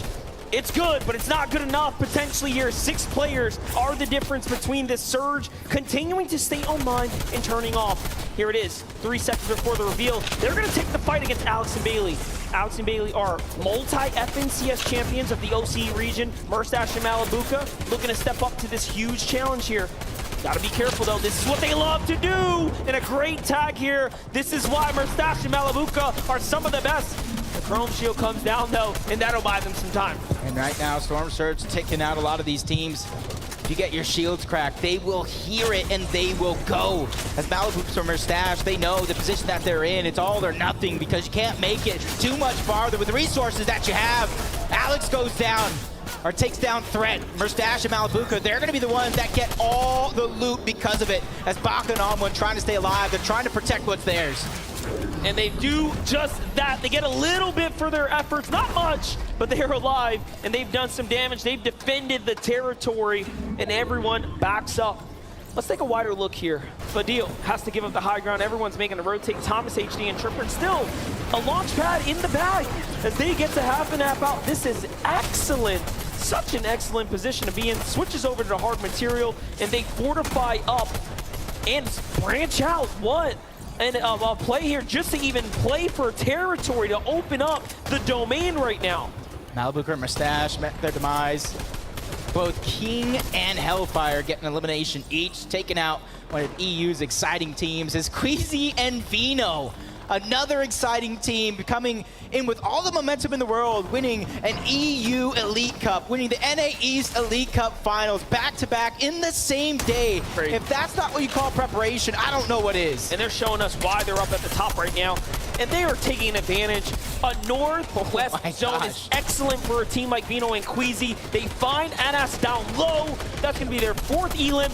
Pink does not stand a chance if they decide to focus together, but it's more important for them to maintain the position right now. And this zone's going far. It's going to cut back towards Acorn and Edgy side. Scented and Cold have more of a dominant rotate here, and this is all shaping out to be a great game. Look at that mountain. They got to go down the hill and then back up the hill. This is literally going to be a roller coaster ride of an end game. And if you don't have a launch pad, if you don't have chrome splashes, I wish you best of luck. Well, we do know if you do, Cold and Scented go ahead and put the chrome splashes to the use here, to the test, and they jump right over that bush and into it. It's going to be a great spot. Meanwhile, everyone else takes to the high ground. Peppo finds an elim, and Yumi is going to fall there too. He is the victim of the loot that we are watching get sniped up by Larson and Smite here. You know, they called it though. They called it's going to start at the drop spot of Grim Gables. They take out Muzz and Looter, and they keep things going. Repscar peaks at the right time, finds the shots on the Cool. Another elimination going over. This could be a moment for him to remember for the rest of his days if he can continue to clutch up big like that as Joe and Z-Andy trying to be the first team on the day to win 2 victory royales. And Smite and Larson are still in the game as well. Vino and Queasy have the high ground. Queasy manages to crank his way on up, and that is what you call a well-executed launch pad play there to keep them in the run here, but there's still more points that they have to close out. Here goes Smite. He's going to go for the pad play. Z-Andy and Joe get to the front side of zone now, and they rotate their way on out as well, and this is coming back off, way off the height. This is such a tough and just honestly difficult zone to play. The Epic Games Fortnite roller coaster continues yet again. Down the mountain, up the mountain. I wouldn't be surprised if we saw a loop-de-loop come through as Rep Guard's trying to catch one off guard, but it's he who gets caught off guard by Z-Andy. And just like that, he is down and out. Trippin and Thomas HD, we get to get a little temperature check with them. They are on the mid-ground, right above Scented and Cold. Smite loses Larson on the rotate, and he is now left by himself. Just places away from 10th here. Can he hold on? Peppo does enough, but not enough to beat Vortexter. Here's Onwin and Baka. They have made such an excellent use of surviving their drop spot. Joe finds Noah. Down he goes, and Joe's hurt. 20 HP. This is not looking good. Quick moving, quick thinking, trying to get out, but he gets caught at the tail end as Queasy and Vino. Zone after zone after zone. No matter where this roller coaster went, they stayed on top. Baka loses Onwin, but he takes down Fast. Back up against the wall. He gets 2. Baka gets 2.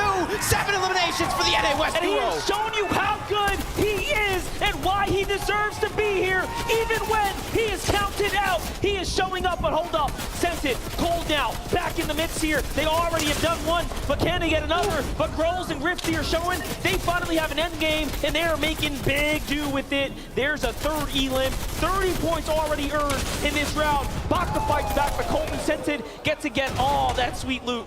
Yep, towards the low ground, along with Thomas HD and Tripprim. This one is going to get messy for everybody that's stuck down low. But for Vino and Queasy, they have the elevation. They have a huge advantage. Plenty of mats to work with. That's a recipe for success. But it's up to Cold and Scented and a few other teams to try to take down the high ground team. And don't forget, Trippert and Thomas, who had a 10-point lead, is still here as well. Thomas HD wants more though. Down goes Grolls, and they are closing the gap. But he loses teammate. He's gonna fall. Top 3 now. Scented is still in the mix here, in the conversation, but no build. Big shot comes in from up top.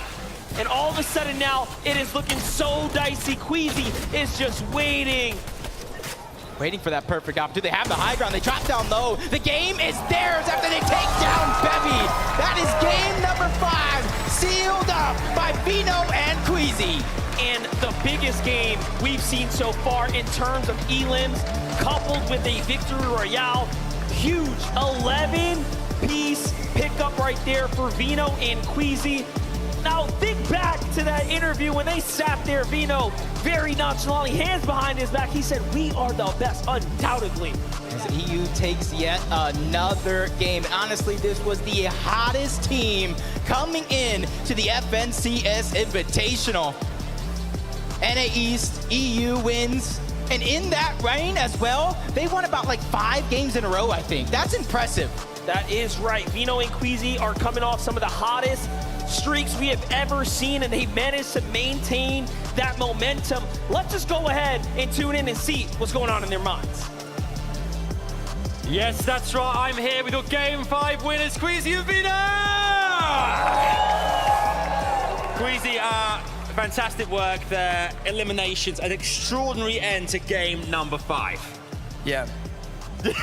What else is there to say? What else is there to say? I mean, the competition has been great to you guys today. You've had unbelievable work thus far. Scored a lot of points in this competition. How much are you enjoying your time here as well? A lot, to be fair. It's amazing. Like the atmosphere and everything is just sick to be here. Yeah, and we saw as well, Vino, we saw that obviously the storm moved up mountains, down again. How integral is resource material management in situations like that?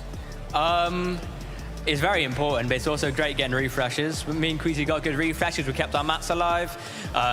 We used our splashes well. We played that game really well. Now you've got 1 game left today before we kind of pull the curtain down on day number 1. You seem to be feeling confident. You seem very laid back. Has it been a competition you expected, or has there been other things at work here that you didn't expect coming into this? The Asia team surprised me. Yeah. They've been doing really good. Brazil's been doing good. NE's not so good. But I think everyone's doing good, you know. And the competition's been good. No one's really been on high ground.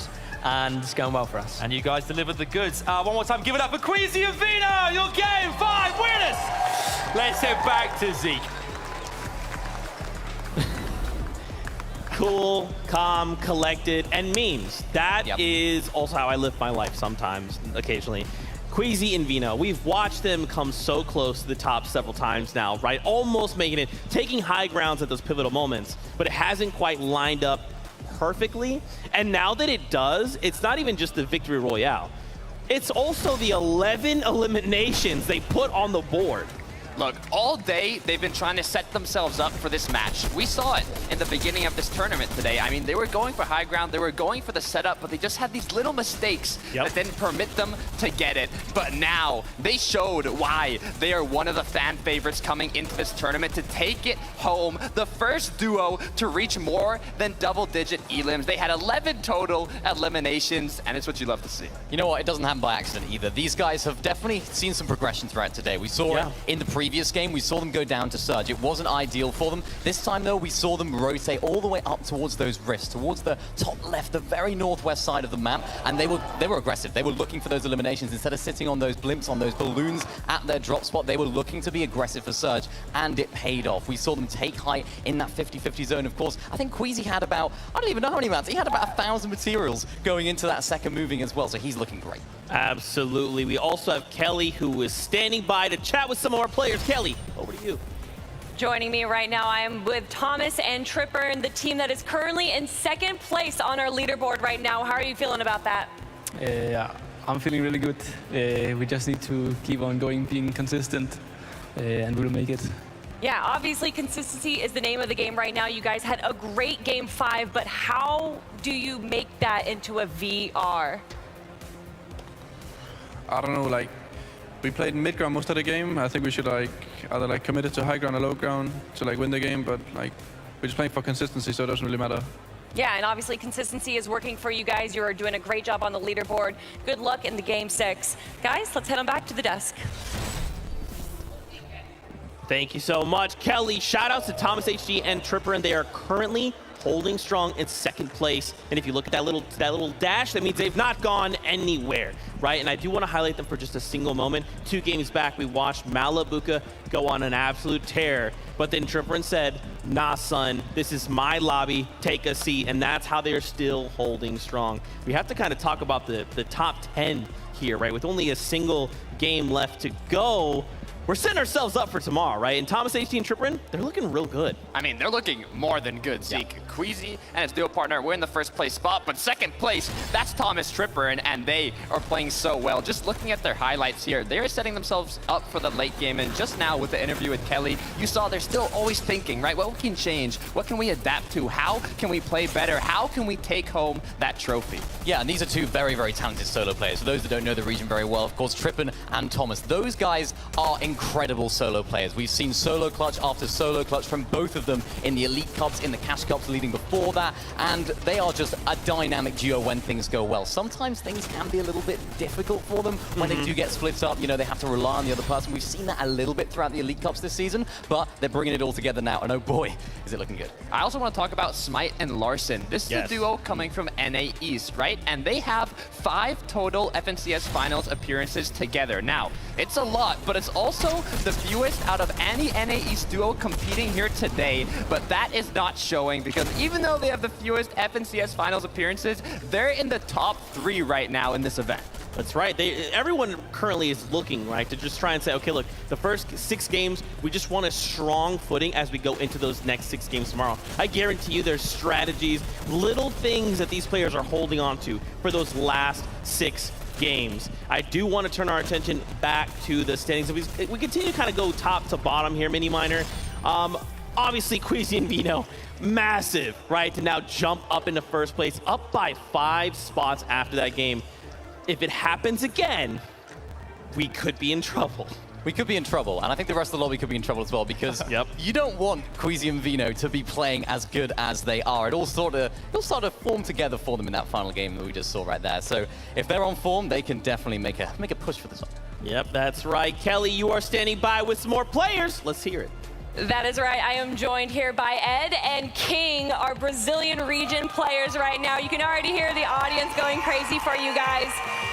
Ed, I know that you recently got announced that you are represented by Team Liquid. How are you feeling about that? Como você está se sentindo que você está sendo representado pelo time Liquid? Eu me sinto incrível porque é time que eu sempre quis entrar e eu me sinto muito realizado de estar na Team Liquid. I'm really excited to be in this team, and I always dreamed of being in it, so I'm really excited about it. And I'm sure they're proud of you. Thank you so much. And then, of course, King, you've been around since the World Cup days. What is it like to be back here on the stage?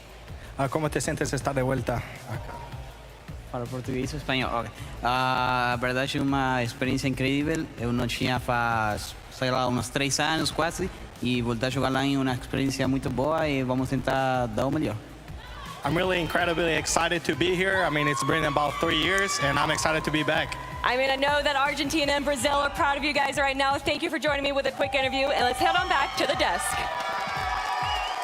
I don't know if you guys can pick up the hype coming through these mics from everyone who is repping Brazil, but every time you see King, you guys are allowed to get hyped. That's cool. I see y'all up in that corner. That's right. Ed and King sign. They're holding up the flag. You love to see it. Now, really quickly, as we gear up for game number 6, we come back to the standings, right? Currently, we see Cammy and Seti, they keep kind of ping-ponging, right? They have a really strong game, then they have a game where they, funnily, throw a shield bubble on a boat. One of the funniest things I think I've ever seen, but then can't transition that because of the shambles positioning. So what has kind of been happening? I mean, it's Fortnite, right? It's hard to predict what's going to happen next because you have so many opponents changing their playstyle and adapting to the same match you're in. But knowing Cammy and Seti, they know how to deal with it, right? They can adapt stronger than their opponents that they're facing against, and it's all about doing it in the most effective way possible. Yeah, Storm Surge for this duo at the moment is kind of a little bit of a problem. Of course, so many teams that I noticed they were fighting on the edge of zone. Not many teams are rotating in early on enough, and I think that makes Cammy and Seti run into a few issues, right? Because they're, of course, landing in a very central position. They rely on a lot of teams rotating into their domain to get their Storm Surge. Of course, we saw it with the boat rotate as well, the boat-tate as we call it. We can call it that. But yeah, they were looking strong. But of course, when you have that shield bubble, you can't shoot out as well. So they were lacking on the surge tags in that end game, and unfortunately, they didn't quite have the answers. They got a little bit desperate. Things didn't work out too well. Seti, I was hoping that he would solo clutch, but it wouldn't quite happen. That's right, and it's okay, right? It's fine. We're still sitting in top 5. Everything is okay. We've got 1 game left to go with a single game left what are some adaptations we're hoping to see? Because remember, this is it for the day, and then we have all night to VOD review. We go back to the hotel, we try and get more games in, we talk to our coaches, our duo mates, etc., and come back stronger tomorrow. Look, you said it yourself, right? It's one game, but it's really 7 games left, right? This is the last game of the day and 6 more to be played out tomorrow.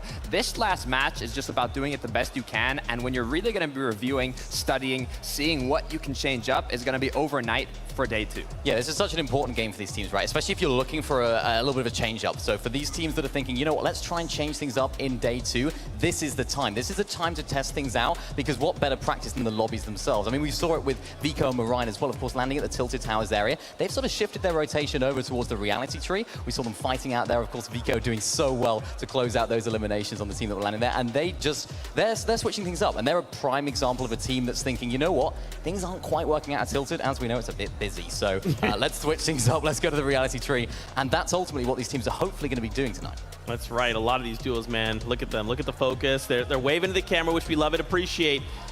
But they are lasered in. They're thinking to themselves. They understand, right? With one game left, okay, what are the things we need to do to accomplish? What do we need to just kind of say, look, this is it. We left our mark, and we can walk away happy. I think for me, Zago and Meram, like this team that we saw pop off, they've kind of gone a little bit radio silent. What do we think is happening here? I mean, we've seen them. They've been having a bit of trouble doing enough damage or even staying close together. I've seen 2 times now. One of them, Meram was left alone, and the other is Zagu was left alone, having their duo partner get eliminated. So I'm not sure if it's because they're not playing together enough, if rotates have changed from their opponents and it's cutting them off while they're trying to get to zone. Yeah. There's a lot of possibilities, but they really have to focus on seeing what went wrong after those initial matches and see what they can change going into day 2. They were trying, though. Of course, they made a really, really solid rotation up towards that Rifts area. They had just the best position on the map. And as you mentioned, Takata, they were a little bit split, right? They didn't quite execute it to perfection. Of course, Queasy and Veno, they decided, you know what, let's just take them out. We'll take this position. And ultimately, that's what won them the game. But it's just a little bit of confidence, maybe a little bit dropping potentially with this duo. We saw it early on. The aggression was what made them so impressive. So that set them apart from the rest of the teams here, and that were really, we admired it, right? We admired their confidence in fighting. Maybe now they're thinking, actually, maybe we need to tone it down a little bit, when in fact, keep it up, you know, keep up that aggression, because if you're toning it down, you're not getting the Storm Surge tanks, you're not getting the damage that you need to make it to endgame. Guys, I want to see more of their aggression. Yeah, and honestly, they're kind of reminding me of a Queasy and a Vino, right? Like, they're doing what Queasy and Vino are doing. You watch on the high ground, you're like, okay, Queasy's up there. If there's one person up there, they're tarping, they're not doing anything, and then suddenly there's someone knocking on your wall like, hi, it's me, Vino. I'm just going to pick up both of you. Thanks. Like, they are capable of this, so I'm not ready to count them out. I think, like you're saying, there's maybe just a couple things they need to shore up, and then they're going to get right back to it, right? Is there anybody else you guys are seeing that you're like, maybe I want to see more of this duo. I want to see more of that duo? Look, I was looking at the birthday boy, right? Mr. Savage, who had an incredible solo clutch in a late game, but directly after got taken off out of the spawn, right? Baka and On1 eliminated both players there, but I kind of saw the flames in his eyes, right? Mr. Savage was getting ready. He was feeling good, and I'm hoping that he can come out on top in one of these next early games and show what he's really made of. Yeah, he's got that experience, right, of in-person events, and you can sort of see it in the swagger, the way he plays. Like, you know what? I've been here before. I mean, look at Quick Flex. Cool. I want to be like him. I don't know what it is. He's just so cool. And it's reflecting his gameplay as well. He is really taking the game to Storm. He is really popping off in the endgame. He's performing, and he's not showing any signs of nerves. He's really just 2v1ing. We're seeing 2v1s. We're seeing some crazy clutches, and that's what you need. At this level, you need to have those individual pop-offs, because without it, you can't make your way to the top of the leaderboard. And on screen right now, we've got Reet and Epic Whale. In case you didn't know, Epic Whale, a 6-time FNCS champion, paired up with Reet, who's on controller, representing the controller gang. This duo has actually been pretty quiet, right? Over in NA West, we've seen it's a much slower game overall and a slower meta. And now when we're trying to get way more aggressive, it feels like Reet and Epic Whale maybe need to kick it up too, slow. I mean, I'm wondering what's happening, because I was watching this duo practice, right? In the player lounge, they were prepping themselves, getting ready for this tournament. And in the scrims, right, in the practice matches, there were 3, 4, even 5 elims in the mid game before the late game even started. They were playing aggressive, and they were doing it right against the opponents they're competing against today. So I'm wondering what happened, but we'll have to see if they adapt for day 2. That's right. Really quickly, hanging out in the player lounge, we've got Adam Savage standing by. You have indeed here, Zeke, but I am joined by the one and only Cease, everybody! Cease, we've talked so much about you in the past. You know, it's great to see you here at the competition. How has it been for you? One of our backup players this weekend. How great has it been to be around the crowd, the players? How much have you enjoyed this? It's been a pleasure, man. I mean, being here back at another international LAN event, it's amazing. I mean, everyone said it so far. You've heard it on repeat all day, but it's such a great experience and feeling to be here. What's it been like, the vibe with the players as well? Obviously, you had a chance to kind of spend some time with them. The player lounge is right behind us as well. What's on the DL? What's been the kind of vibes amongst the players from your perspective? Cold-blooded. Man, these guys are locked in, especially some of these EU players. Headphones on, listening to music. Yeah. They don't play around. No, they are focused. What does this mean for the community as well? A competition like this, like FNCS Invitational, it seems it's been massively well received. Dude, I mean, we've been waiting for this to happen. I mean, obviously COVID delayed things so much since World Cup, but it's such a great time to experience, like, see all the fans and see the whole community, the whole competitive scene all together in one area. It's awesome. It's really awesome. And you're awesome too. Thank you. Thanks so much. One more time, give it up for Cease, everybody! What legend. Let's go back. Cease, one of just the coolest people I think I've ever met. Got to hang out with him a couple times over media day. Legitimately one of the coolest people, so thankful that he could be here. I want to set the stage here for us. Once again, we take a look at the top 10 coming into this game. Now, please don't try to freak out. Your Brazilian team in 10th place. PHZin, Kitos right now sitting on a tiebreaker for Texters and Bevies. Look, I want to talk about this duo, Bejatin Kitos. They have 25 FNCS finals appearances. PHZin alone has 4 FNCS championships, and Kitos with 1 for a total of 5 together. This is a duo that dominates their region, and seeing them in top 10 internationally on the stage, it's really something you love to see. Yeah, they're no slouch as well. I've been doing a little bit of auditing, having a little look at how they play, and oh boy, are they aggressive. They're very, very confident in the way they go about things, and of course, in endgame as well, they're looking strong. What they often do is they rotate towards the front side of the first moving zone just to get ahead of all the other players, and that's why we're seeing them really making the most of their materials, right? They don't have to build, they don't have to make those tarps into the front side because they're already there. It just shows that there's different strategies that maybe we haven't seen too much of that are really on show today. That's right. We saw him in 8th place there, Scented and Edgy. Once again, Edgy always hitting that 2nd place. Now, of course, 2nd place is still absolutely incredible, but he wants that 1st place, and he wants to do it on a stage like this. Look, but if he's able to keep getting 2nd places, and it's able to get them that trophy, I think it's okay, right? As long as you're able to consistently get those points, make your way up the leaderboard, it's what you want to see. That's right. Ladies and gentlemen, here in Raleigh, North Carolina, y'all need to make some noise because this is the last game here of the day. This is game number 6 of the FNCS Invitational. Let's run it one more time. Here we go. Game number 6 is just moments away, and we get to close out this crazy day 1. Yeah, and you're already seeing from game number 1 all the way till here, it is action-packed, and that action continues to improve, and continues to get better each and every game that we watch. That's right, and listen, Fortnite is at its best when we get to see everyone go head-to-head from all of our favorite regions, but listen up. There is only one more round in front of us, which means there's no time to lose out now if you want to be set up for day 2. Yeah, and honestly, if you didn't necessarily have the best day, don't worry, because game number 6 is about to start. And if you are at the bottom half of that leaderboard, it's not always how you finish, or it's not always how you start, it's how you finish. And a lot of these teams, they can finish strong. Well, listen up. Let's give it up one more time for game 6 here for our players as we start to load onto this battle bus. Here we go. Different bus path this time around, and a good chance for an off-spawn cloudy condos. 5 games we didn't see too much. Or 4 games we didn't see too much, but in that 5th game, that's when we saw a lot of activity. And it helped a team like Balabuka and Mustache, who wasn't necessarily in the fight. They got the surge and they got out right away. That's right. Well, listen up. As things start to get ready here and we settle in, looks like we're gonna have to gear up this battle bus one more good time. And it wouldn't be a fun event if we didn't just give you a little bit more airtime for some of our favorite players while we were at it. So give us a moment here. Take a look at the focus of our players. Jacob, we have ourselves still one more game left today. Yeah, and just take note. that victory royale there from Queasy was his 8th straight finals with a VR. That is impressive. That means Queasy and VRs go together in finals like peanut butter and jelly, spaghetti and meatballs. They are a duo, so you better watch out, Vino. Not only that, Vino was talking about how NA East hasn't shown up. I was looking at that top 10. I saw 3 NA East teams on that top 10 leaderboard. But not only that, they are 3 contested NA East teams showing up. So there really has been some crazy performances and put-ups. But let's go and send on over to the analyst desk. Let's just continue to gear this thing. Thank you guys so much. Sorry about that. We're making sure all of our players are on that battle bus and ready to go. We cannot miss anyone on this pivotal game here in game number 6, the last one on the day.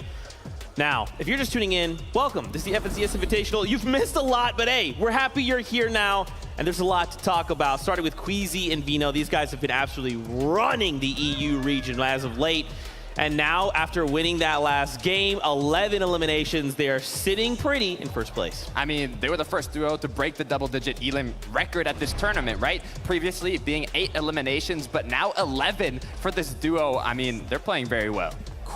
Vino. Queasy and Vino, incredible. Well, let's talk about Vino, right? Yes. How good is this guy, right? We got 17 eliminations on the day today. That is the most of any individual player, and consistently, FNCS final after FNCS final, this guy is doing the most damage in the lobby. He is an incredible fragger. We can see it. 5,932 damage dealt. That's a lot of damage that he's outputting, and he's really helping. We saw it in that previous game. We saw the refreshes. He's helping them out so much, and when you have a high ground playstyle like they do, he's really putting on a show. Yeah, and we've watched a lot of the moments, right, where, again, it's like Vino just says, oh, Queasy, you need me to go eliminate a threat? Yeah, man, I'm down. Like, let me just hop down there, get a bunch of refreshes, and bring all the stuff back, and then we're ready to go again. But I think, too, Vino has actually shown quite a bit of, he's evolved as a player, right?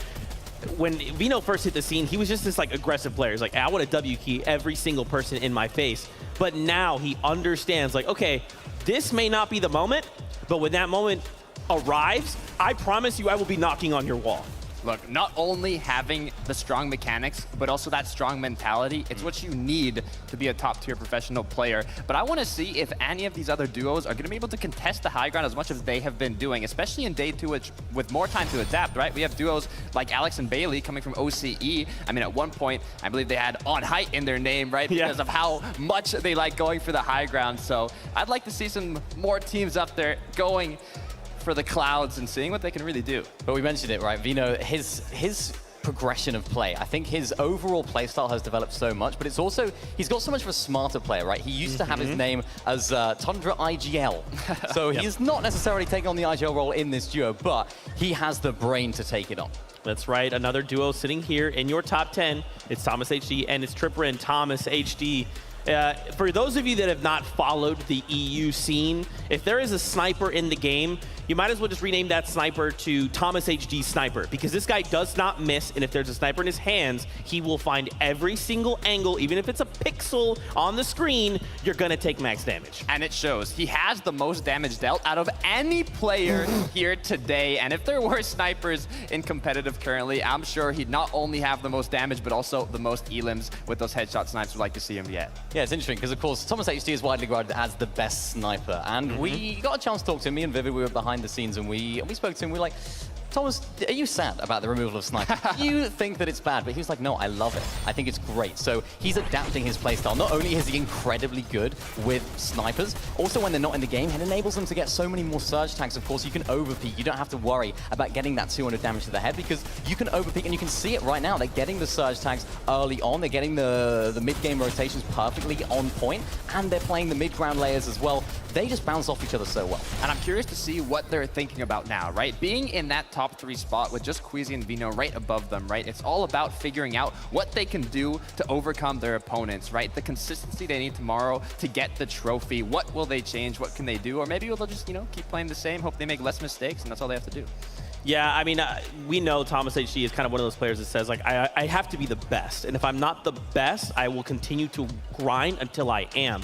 You pair him up with Tripper, who's just mechanically insane. I mean, we've watched him shut down Malabuka, right? When he's in situations where he's by himself, he still finds points. He finds high placement. So it's cool to see these guys finally come together. They've been doing for like 3 seasons, 4 seasons since the beginning. I don't even know at this point. I mean, that's another interesting fact to bring up, right? There's a lot of duos here that have been competing together. They're like brothers, right? They're like companions. And then we have other newly formed duos, right? King and Ed, first tournament competing together. And they kind of have that synergy disadvantage, right? That some of these other duos might have. Yeah, it's definitely true, but it's not showing, of course. We can see them popping off every single time, particularly that Ed 1v2 clutch that we saw earlier on. I know the guys at the back there really, really liked that one. They were cheering a lot for that. That's right, my friends. We're drawing ever closer. We're just counting heads, making sure everyone's on that bus, because once again, we don't want to leave anyone behind. We want to make sure everyone is here, ready to go. You can see it on their screens. They're getting prepared. And I just got to say, it's been an honor and a pleasure to be here with this amazing crowd here at the Raleigh Convention Center. You guys are just losing your minds, and that's what I love to see. That's right, that's right. We have 1 game left to go. And guess what? I'm getting word. It is that time. Game number 6 of the FNCS Invitational starts right now. Let's do it one more time here in Raleigh, North Carolina. It is game 6 of the FNCS Invitational. Jacob, we get to close out day 1 soon. And this is going to be a huge closeout event. 5 games, 5 different Victory Royale teams coming out on top, just going to show that it's honestly anyone's game at this point. That's right, and we've seen so much new attempts and ways for this to all play out. We gave the players time to go ahead and think about how they want to strategize, but here it is. Let's see if it was all worth it. Game 6 is in front of us. Once again, let's make some noise for our players as they take board the battle bus. And that time that you were talking about for preparation has run out. Everybody now taking their position on the map. We've seen wonders over towards Chrome Jam Junction. We've seen so many fights go down towards Fort Jonesy as well, but honestly, interesting enough, neither of them involved these 2 teams going at it off spawn. Not only that, the coast has 2 teams as well, so there's so much going on in this area, and we've seen it play out a few times now, round after round, but this is a first take at Clix and Duke not necessarily being right on top of their opponents, Pink and Enough there. They've given each other some space, and this is, you know, honestly, last game vibes are here. It just makes sense everyone wants to take it slow and try to play this one out. Yeah, that's respect to them too, because they know the position that each of them are in. You know what I mean? If you go ahead and take that fight and it doesn't go well for either one of you, that's kind of throwing away that game. So they want to split the loot and try to get more on their path to the center of the zone. But just like very many games before, we're going to have a little bit of a northern zone, which looks like it bode well for Queasy and Vino yet again. Can you believe Smite and Larson are in 3rd place being contested at the Grim Gables? What a way to play some Fortnite today for them. It looked like it was all over when you viewed the paper and you crunched the numbers, but they have really turned all that lemon into lemonade. Yeah, I believe they lost game number 1, but I think that was the game 1 jitters of an international stage. That's the right. First in-person Fortnite event in quite a long time. They shake those off, and they're rising to the occasion. NA East, best hope right now to close out day number 1 with a top spot. You can see Vico over towards Reality Tree. Lost Bride pretty early, and that was Retake and Novice who also land over here. Hey, listen, I'm from the Bronx. I know all about being scrappy. Vico and Moran are clawing their way out of the mud here, officially breaking back into top 20 with those 2 elims right there. That's a big point swing for them. It's going to mean all the difference.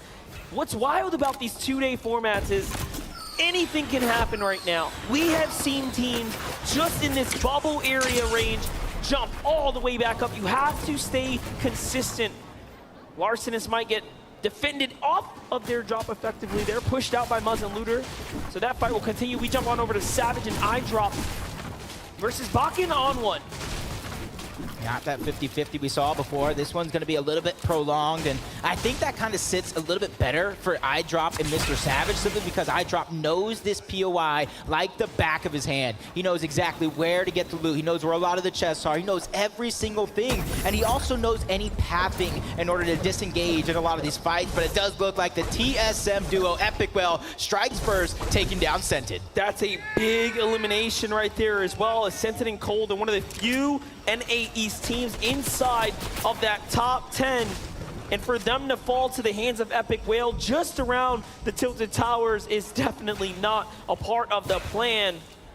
Marine finds Falconer in the feed there, but Peterbot and Jamper looking to continue their battle here. We talked about these contested coastal battles, and now we get to see it unfold for the first time from the beginning.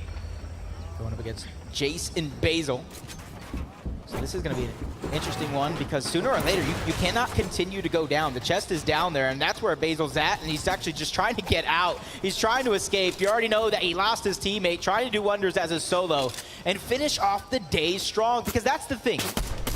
FNCS NA East Chapter 3 Season 3. After day 1, Commandment and Avery were in 9th place. Day number 2, they had the comeback for the age to take the top spot, as Peterbot takes the elimination, but flies high through the sky, just a little too high. The shots are coming in. He's finally able to land on his 2 feet and try to stabilize. That's what Peterbot is known for.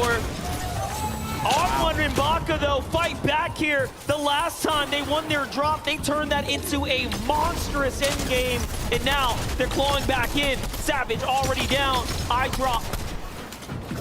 Can they do it? Baka in the mix here. Actually, Savage is on the run right now. Oh, he's going to be able to get out alive, but do On1 and Baka want to chase him? There's so many other teams in the mix as well, including Brazil's very own King and Ed, where they're at in the leaderboard right now. They want to start getting aggressive. They want to take the game into their own hands. Ed and King here, trying to do something big. We haven't quite seen them put up the numbers on show yet. You can see right there, King attempts to hit some shots, but does fall slightly short. And now options in front of him. Does he go for the duo below? But no, instead he's going to go and hunt down the solo. This is by far the better play, but the reboot is starting to come out from Mr. Savage. Will he get iDrop in time? King arrives just there to maybe play spoiler. But again, this fight over towards Cloudy, it's those same 2 teams, while Malibuca and Mustache are always trying to find an angle so that way they can get the damage they need for Storm Surge and try to get out alive. And I think Ed even found Peppo somewhere, but no, they're actually chasing down Mr. Savage, and they're going to clean that one up. That is huge. And King get their first 2 eliminations onto Mr. Savage and iDrop here in game number 6. Huge deal for him right there. And lucky for us, we are hot on the replay. Take a look there, out the sky. Ed wastes no time. He says, King, you might have missed some shots before, but I got your back. That was a huge outside-of-the-box play. They could have easily pushed Mr. Savage, got the elimination, and got 2 points. Done. Over with. Easy. They allowed Mr. Savage to get the reboot off, got the elimination on iDrop, got the elimination onto Mr. Savage, and got 4 points instead of 2. That's right. Way to play big there, and they need it. Big brain play. Back to Larson and Smite. They could have left this battle, but they've won so many times already. They decide, hey, let's stick around, let's fight Muzz and Looter. Ooh, a big 86 on Looter as he tries to go on up. Smite was waiting with the side angle there. Larson now has just enough time to get back with Smite. They're going to be trading minis here. As you saw, Larson's inventory was definitely short. Here it is, that little exchange, the material count too. And honestly, if you're Smite and Larson, though, winning every single one of these fights except for game number 1, you have no reason to leave. It's up to Muzz and Looter to try to change up their plan while you have a hot Larson and Smite on their heels. Zagu is going one-on-one with Hellfire. This is for a huge finish for Zagu, because right now they've skidded just a little bit down low on the leaderboard, more than they would like. And what's crazy about this is how the region plays. This is how Asia gets down. They will W key. They play aggressive, they play fast Fortnite. And although it has been a day of performance and end games for Zagu and Marine, this is where he does best. Put him in a a one-on-one, put him in a head-to-head, and look at how quick he is able to capitalize. No, shots come in from the distance. It's not looking good. He's going to have to pause down here. He does have some light heals, but that will kill all the momentum, unfortunately. It's Commandment and Avery with a dual angle here. And you can see where are this strategy, landing over towards Rave Cave. They're trying to go to the slower side of zone. They're trying to go as far north as possible, but they're going to go east first before they make that happen, trying to clean up a quick elimination, or what they think could be a quick one at that, but the shots continue to come in. Storm doing work as well. It's only a matter of time as Hellfire is going to be able to clean that one up. Hellfire slides in and down goes Japan's best there. Zagu and Mareem sent back to the lobby, back to the drawing board to rethink for day number 2 of the FNCS Invitational. That's how quickly things can change. Yeah, Hen was already down. Now they're just trying to find the second half of that duo. Joe and Z-Andy, one of 5 teams to get a VR on the day. But Vico somehow took down Avery. They were waiting. They were trying to hunt down the team, and it was them who ended up getting hunted. But Joe and Z-Andy, they don't want to let this team out of their sight. They have at least 1 elimination against players from 6 different regions. That's the most of any duo, and that goes to show how adaptable they truly are. That is right. Vortex is a solo. As we touched on, Hen is out the lobby. You can see the look of focus on his face here. He recognizes, oh, big read there. He finds a medkit right in the nick of time. He should get it off with about 2 HP left. That's going to be a huge save for him. Meanwhile, Sensitive and Cold now making their move. Like we said before, they have been somewhat contested, right? Their draw spot. Maybe not going head-to-head against Pars and Raze there, but possibly trading out some loot. You can see it kind of coming into effect here as the loadout's very much not quite where you want it to be. And that's Acorn and Edgy sitting on top of the blimp, being that nuisance as Cold and Scented. They have to rotate right back in the way they came from. See if we can make it happen. They're actually taking some elevation right now. This could be huge. Very interesting for them to go up to high ground here. This is such a risk, right? But of course, we never really know. They want some of that loot. Look at that. They get to the vault. They steal some leftover loot. That's going to be a huge situation here. Meanwhile, Muzz and Looter. You get to see a replay here. Remember, this is up against Smite and Larson, and Muzz turns this around. 3rd place, Smite and Larson now effectively dropped. Yeah, for them, though, you got to give them credit. 128 points on the day. They've done wonders.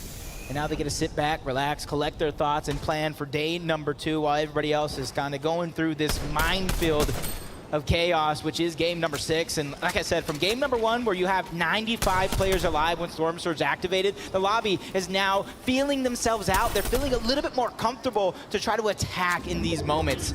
Tripper to Thomas sitting on top of the blimp, just trying to get the Storm Surge, so that way when they do find another rotation, eventually it's going to be their focus, where they don't have to go ahead and hunt the damage. They can go ahead and do exactly what they want when they want. Let's take a look at Yumi and Cool here on the move. Some of our greats from NA West right now, they have really represented today. They did. They have found their moments. I'm proud. They've caught their highlights. Panda's probably proud of the crowd too. Oh yeah. Cold and Scented now changing their rotation yet again. Don't want to go through Acorn and Edgy anymore. They got the heals that they wanted out of the vault, and now they're trying to find another way around. And for them, they need scraps. They are in shambles right now, and there's another team right in front of them. They spotted them out, and that would have been a great sneak attempt coming out from Scented and Cold, but now they have to think of plan B. It's crazy. Cole gets caught out by Thomas HD. Thomas HD, Mr. 6,000 damage coming into game 6 here and adding to the chart here. Joe FN's going to be the victim of a few shots there, but not enough for Scented to claw out of this tough situation he is in. Now, mind you, NA's 3rd place Larson and Smite are down. Cold and Scented were in 5th coming into this, and it's looking very, very grim now. Yep, the only other NA East team in there is going to be Acorn and Edgy, who came into this game in 8th place, but in the distance, Scented sees Fabs and Snack. He sees Joe and Z-Andy trying to get his Storm Surge damage up while being in the storm without any heals, but luckily enough, his escape plan, you can already see it, it is going to be that launch pad. He's playing a very dangerous game here. He's already been tagged for whites there. There it is, he doubles back now, protects himself as well. There's a med kit. Okay. He knew that. Try to get Scented's card, likely. There it is. Okay, time to med off. He will have enough time. Will he play for the reboot is the true question. We'll find out soon. On the other side, Zeet and KBR are still alive right now. 39 above, they're looking pretty solid. Zeddy finds Jamper in the feed. Peterbot goes down too, so that's had to be an Eastern edge zone rotate that just did not go their way. Yeah, and that south side of the zone right now is just going to become so congested. You're going to have to figure out another way to try to rotate around as Chicho's trying to find some damage. Barely gets above the damage threshold. Gets a knock on the Rapid in the distance as well. And you see some other shots coming through. They know that that player is under pressure. Now the lobby is now taking hands to try to take him out all together. Bevies is now joining the fray along with Vortexers as well. Andalix has his back up against the wall. He's trying to survive. And Alex and Bailey are also rotating in. It's going to be such a hard way for him to try to survive. This is such a tough spot to be in right now as it's all going down. Our 10th plate, PH Zen, looks like he falls in the feed there too. It's looking extremely desperate now for Brazil right now in this last game. Here's Booga on the other side of Anas and Pink's wall. They're gonna heal up. Eyes on Mirror and Booga, but no, they wanna get out of here. This is a little too dicey for them now. Lopad's gonna get them right to the safe zone. Pretty decent. It's a great spot to be in right now. They're okay on the surge, but they could use a refresher here.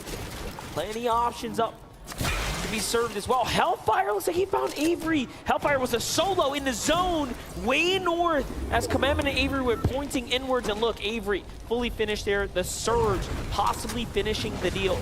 Yeah, that's not good. You can kind of see why they rotated out of Rave Cave, trying to third party some of those fights, but they ended up getting snuck on, which probably turned their entire story around as Booga and Miro trying to get in towards the zone. Focus of the lobby begins. Can Booga try to survive? 43 HP and a dream. Miro's there to try to alleviate some of the pressure, and it does look like it's gonna stop. That was tough. Very, very close right there. Usually when that happens, it's all over, but luckily the teams decided, nah, it's the last game. I can't burn all my resources if I cannot pick up the loot, so everyone slows down. For Taste and Chapix, they are very much comfortable right now. No pressure on them, but there's a lot of players in this vicinity here. Movement, little scarce. Now the Macwood over there. Pars and Rays surviving as well. Cammy and Seti trying to take that top spot back. You hear the analysts, they're having great games, and then they're kind of having a little slip-ups here and there. But luckily for them, this is day number one. As long as you keep it competitive, you'll be in the mix. And look at our top four. Top four is all EU right now, Monster. That is right. 21 points for Cammy and Seti to catch up to Vino and Queasy. But that top three is just European territory right now. Vino, Queasy, Thomas HD, Tripburn, and of course Cammy and Seti all fighting for that top three currently.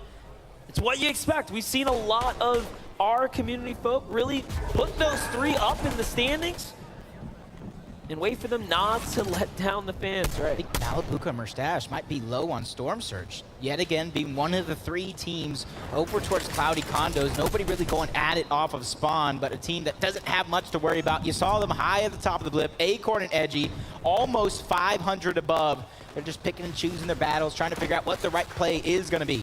And it does make you wonder, although Malabuka and Mustache are contested, being below the surges means that, hey, that first game was a wake-up call. We can't just go battle. Aqua and crew will just come in third party. But look at this. Fats finds Malabuka there. That's a huge one. And now we get to see Ed and FaZe King's perspective here. King from Argentina, Ed from Brazil. Right here, right now. Two elims already potentially going head-to-head against On1 in Baka. The young duos from NA West. No, the peak, the punishment. Down goes Baka. Is this going to be able to get it, though? It doesn't look like in the minimap that they're going over. So, yeah, you are correct. He is going to get a second chance at life as On1 is placed in the top 10 in every FNCS final he has played in. Trying to put NA West on his back along with Yumi and Cool, Fabs and Snacky. So many top competitors in this tournament still, and this is only day number one. Jonathan Badil, 120 below, make it 60 now. They do need a little bit more damage. It's gonna continue to fluctuate. Vico finds Baka, down goes On1 as well. Vico just cleans that up. Meanwhile, Kanata and Macwood, they started off so hot. And now all of a sudden they are in a world of trouble here, surrounded by some of Europe's most dangerous here on this south side of the zone. But hey, they have time, they have plenty to work with here. It shouldn't get too sketchy just yet. If they can keep a low profile for a while, they'll survive to the next moving zone or the half in, half out reveal. Here's a look at third, fourth, fifth. Sixth and seventh are down, fifth is down. Hey, that's a blessing for some and a curse for others. For the teams from 8th and below, this is their chance to really close the gap in the final game. That's all of NA East out in game 6. That hurts just a little bit. Just a little bit, but still got Acorn and Edgy still alive. Catching one on to Joe. Janice is going to be left as a solo. As Video just get knocked in that moment. That's Taze and that's Chapix that are hot on the heels. But pressure is coming from all sides for a lot of these teams. And even Macwood and Kanata are trying to put some shots on to Tayson and Chapix. You see Janice trying to break through. He is that solo that we were looking at, trying to survive. Video finally goes down. Janice still knocking on the door. Storm Surge taking him down, but Tayson gets the last laugh. And in the end, it's going to mean 4 eliminations for Tayson and Chapix. And they absolutely needed it. They were slipping so far behind, well outside that top 20 bubble. Way to make a hero's effort push in game 6 to set yourself up for a good day 2. But they still have a long road in front of them. They have to close out this round. The zone is going to pull far northeast. It's on a little piece of a zone, so if you have that mountaintop just right there, you're going to be in a sound and strong position for Edgy and Acorn. They'll be some of the last to jump on over. And we said we want to see Epic Whale and Reed. They're just above sitting down, so this might be their game. But first, Vino and Queasy have to show us why they're in the lead. They don't really have to do anything here. Look at the loop right now. They're on the edge of zone. They have some high ground. All these players flying through the sky. Easy shots. You're just like serving it up on a silver platter for a team that has been playing this good, but only 7 damage below the threshold. And let me tell you something, this is not bad for a team that lands north and then has this half in, half out pull north. It makes a big difference when you are already positioned there and this comes your way. Now they just have to worry about damage management and closing out this last game. But you can see Tripper and Thomas HD are there as well. They have that same story. They are very much close by. Here's our high ground kings, Reet and Epic Whale, the 6X, and of course Reet, a multi-FNCS winner himself, going head-to-head against Refsguard right now. They're starting to crank up, but Reet does not want to give it up, not just yet. He jumps down. This is what he does best, is take those fights, but no, plays a little smarter. He has to play for the end game. And I saw Pink and Anas go down to Pars.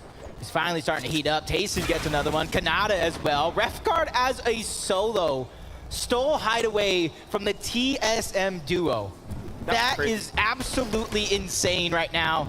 But you got to take note of where they actually landed, though. They still landed at a high enough layer so they can take it back at a moment's notice. Just need to evaluate the situation. No need to burn material this early. Smart play is the best play.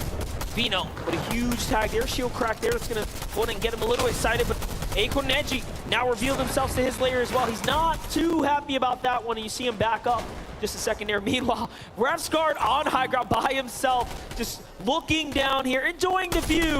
But 130 damage is what he needs. He gets 4 tags. That's great, but not enough. Here comes the big drop, and he hits it. Okay, he stays in the game. Almost seeing his life flash before his eyes, just a few centimeters in the wrong direction. He goes down, he goes out, but Queasy and Vino are trying to go up. They're trying to take the game by storm, and they get it, Monster. They got the high ground for now. But it's not for free. They do have a duo on their heels. Who is it? It's Refsguard, who tried to fight for it, but he is not going to be successful this time around. High ground can get you one thing that we know for sure, and that's amazing placement if you can ride it out. When you're a solo like that, that was an excellent attempt. But now, back into the heat of things. Seti, Cammy, 2 Elims, another end game. And their biggest threat, Tripper and Thomas HD is alive. Acorn and Edgy, NA East's last hope potentially in this lobby, still in the run. Saw threats go down to the bottom half of the map. That's Trulex and Chicho taken down. Kanata falls as well. Ed's gonna get one. Queasy Vino trying to go ahead and put themselves outward so they can continue that damage. Seats a solo, stuck at the outside of zone. 4 floppers to work with. The Siphon comes through onto Ed. This is an opportunity for him to pick out placement points while being outside of the zone. Not only that, Clicks is still alive too, but here's Tayson. Tayson's gonna fall inside the storm now. It's up to Acorn and Edgy making her way at the outskirts here. Look at the clean rotate here from Acorn. He is just exceptional, but we get to jump into Duke. 200 HP, now down to 72, make it less than that. It's not looking good. From 0 to hero, he's trying to claw his way into this. They find a player on the edge.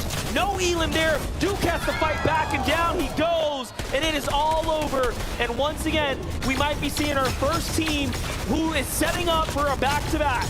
Back-to-back, that is going to leave them with all the confidence in the world to end day 1 and go into day 2. They have 10 eliminations on Vico from the low ground. He's trying to have a comeback for the ages to close out day number 1. Shots on the Tripram, a huge amount of damage. He drops him down as well, but goes down altogether. Valiant effort by Vico. It is a worst-case scenario for Thomas HD because his biggest threat is on high ground, but Reet is fighting back. Reet takes down Queasy on height. He is turning this around and trying to turn this into potentially a solo game. Meanwhile, Thomas finds Locks. Thomas still alive, and Reet falls there in the end. Look at Thomas holding the low ground. Chicho's right next to him. Trulix hurts him too, but Vino has the grip of height. Acorn waiting on the side. Out of builds, he's gonna have to come down too. It's all over. The gas tank is empty. Down he goes. And now, off to Seti. It's Cammy and Seti, the only duo left, and they find another one. Vino trying to put wonders. 1v2 situation. What can he do here to take home the big prize and end with back-to-back victory royales to end the day? But a team looking to take first place back. Cammy and Seti, and they try to steal it away by getting that VR to end game 6. And they get the first game. They get the last game of day 1. What a story for Cammy and Seti. Becoming legends must be so proud right now of these players. They put in the hard work, they put in the effort, and wait to watch it pay off. That is huge for them because they're not like a lot of these other teams who are consistently fighting to get to the top of the leaderboard. They play their play style through and through, from the drop spot all the way to the end game. They're one of the few teams, time and time again, that has their own spot. They call it the Cammy split, and it works out every single season. And now they get to take that victory lap to center stage, where they will be greeted by Adam Savage for a quick update. And Adam, please tell me how they do it. Right now, they're looking mighty fine. Give it up for Cammy and Seti! GG's, boys! 2 victory royales out of 6 games at FNCS Invitational. That must feel amazing. Yeah, it's really amazing. It's really amazing. Talk us through, you saw there that we had Queasy and Vino on the high ground. We saw Queasy went down, Vino was solo. When you saw that happen, was there an opportunity for you guys to get your way in and win that game? Yeah, but we didn't want to take the high ground because we wanted to get more kills on low ground. That's why we stayed low. And Gotcha. Yeah. In terms of today and the 6 games, has it played out as you both thought coming into this, or have things been very different? Like, we died 2 games to Surge. Like, we planned everything differently, but it didn't went as we planned it. We just adapted. I think we just adapted well, and going into tomorrow, we're gonna be more confident and more prepared. So yeah. Talking of preparation for tomorrow, what do you do now? Do you go back and review VODs? Do you kind of work on strategy, or do you relax? Like, I think relax and VOD review. Tomorrow, a big day, 6 more games. Could Cammy and Seti go all the way and win FNCS Invitational? Of course. Of course they could. Give it up for Cammy and Seti! Your game 6 winners! Let's go back to Zeke and the gang. Jinquit. I made this joke. Game 1 of the FNCS Invitational. Cammy and Seti are living their life on repeat right now. They've done this dance before, right? This happened at DreamHack. They win game 1, they win game 6, they stay on top. For Cammy and Seti, all of EU right now is thinking this is it. We are the best. Look, EU is on top right now, but Cammy and Seti, they're gonna have a stressful night. It ended on a high note, it started on a high note, but with the history of Cammy and Seti having 2 back-to-back good days, is a curse that we haven't seen too often. So I'd be really happy to see them continue this momentum forward from this last match into day 2. Yeah, and Ceci said it himself, right? They're really, really adaptable. They're adapting very, very well, and that's what I like to see from this team. What I've noticed about the way that they play and the way that they sort of carry themselves, they don't get down after a bad game. You know, we saw, as they said, 2 bad games. Surge wasn't quite looking too good for them, but look at that. They come back. They make the changes that are required to bring them up in the leaderboard, and you can see it's working out. Yeah, right now they're holding, right? They're not in that first place spot, and of course, as they talked about, they were eliminated 2 games to Surge, right? And they identified those issues, and now we see the correction in Game 6 of Victory Royale, right? So, to your point, Okada, tomorrow they come back stronger. We can see them win it all. Look, the tricky part is they did adapt very quickly and effectively in that last match. They had a difficult mid-section of the tournament, but the thing is now overnight, those duos that didn't have the best day 1 will also change. They'll also adapt, and maybe the adaptation that Cammy and Seti had for this last match won't be valid in day 2. We will find out. Right now, we have Kelly standing by with the duo in first place. Kelly, take it away. Everyone, I am joined by Vino and Queasy, our first place team out of day 1. All right, so this is a stat that was happening, I think, even before Game 6 was going on, but you had the most solo eliminations with 17 elims. I'm sure that is even more now. How do you do it? I'm the best player in the world. I love it. I love the confidence. But how do you know when to go for the elimination and when to, like, step back? It's nice having a balance. It's good having a balance. We have chugs, so a lot of the time when we're playing high ground, I can drop back and look for kills, especially when I have the Ranger shotgun because of the range on it. And that's when you can at least get a lot more kills. And I used the Ranger shotgun really well the other game. I got a kill on the Asia team, Zagu, I think, and that led us to winning that game. I mean, obviously, it's not just winning you the game, but it's also winning you the whole tournament right now. Queasy, after that VR in Game 5, to almost do it again in Game 6 as well. I mean, obviously, you're going into day 2 pretty confident. Yeah, of course. I mean, the lobby is not that hard. I feel like we should have been way better than we are right now. We had, like, a hard choke in Game 4 and 5, I think. Or no, Wait, you got the VR in Game 5. 3 and 4. But yeah, other than that, feeling confident going tomorrow. I mean, obviously, you guys are doing something right. You're in first place right now. Good luck in day 2, and thank you for joining me here for an interview. And we're going to head back on to the desk. Thank you so much, Kelly. And this is just, like I talked about this earlier on in the day. Vino is a player who is constantly evolving. I just want to kind of consider how this could have gone differently, right, for Cammy and Seti. It was a 1v2 against Vino. And it's because Reet played spoiler and eliminated Queasy. In the same other universe I talked about, you know, this one earlier on in the show, you know what I'm talking about. Yeah. In this other alternate universe, Queasy's still alive. And then we see a true 2v2 against Queasy and Vino versus Cammy and Seti. The way these guys have been playing, I think it would have gone to Queasy and Vino. Look, we could have seen the back-to-back Victory Royale from Vino and Queasy, right? They had it all lined up. But I'm also, happy to see what we saw, right? When Cammy and Seti got the VR, it was the first VR from down in the ground, right? On the low ground. They managed to secure it. All the Victory Royales came from that high ground up above, so it was great to see a little change up. But that change up was because Queasy ended up going down and Vino was left in the 1v2. Yeah, we saw it, right? We saw Queasy going down, but of course it opened the floodgates for the players down below to really just rack up eliminations, rack up the placements as well. And there was a few moments here I thought, well, you know what? We talked so highly of Vino, and you could tell by the interview, he's oozing with confidence. I could feel it from over here. He could clutch this, right? He could clutch this 1v2. Couldn't quite work out for him, though, although we've seen it do him so many times. Yeah, and I don't want to take anything away from Seti and Cammy. They are phenomenal players, and they deserve that Victory Royale in that moment. I just want to see some good Fortnite, man. And in this alternate universe, we got to see a 2v2 against two of the greatest in the world. Now, I do want to take a moment. I'm getting word that none other than Adam Savage is sitting by with one of our duos currently in the top 10. It is Smite and Larson. That is right. Thank you very much, Zeke. Smite and Larson, everybody! Bear in mind, Smite and Larson are an average size. I'm just an anomaly. I am massive. Guys, it's been an amazing day. 7th after the first 6 games. You must be feeling great. Was there a target prior to this after day 1 that you aimed for, and did you exceed expectations? Well, we tried to end around 150. We didn't really reach that, but off spawn, we did way better than we thought we would, and it was amazing. Talking about off spawn as well, obviously Muzz and Looter, Grim Gables, going head to head. Larson, how many of the 6 battles did you guys win?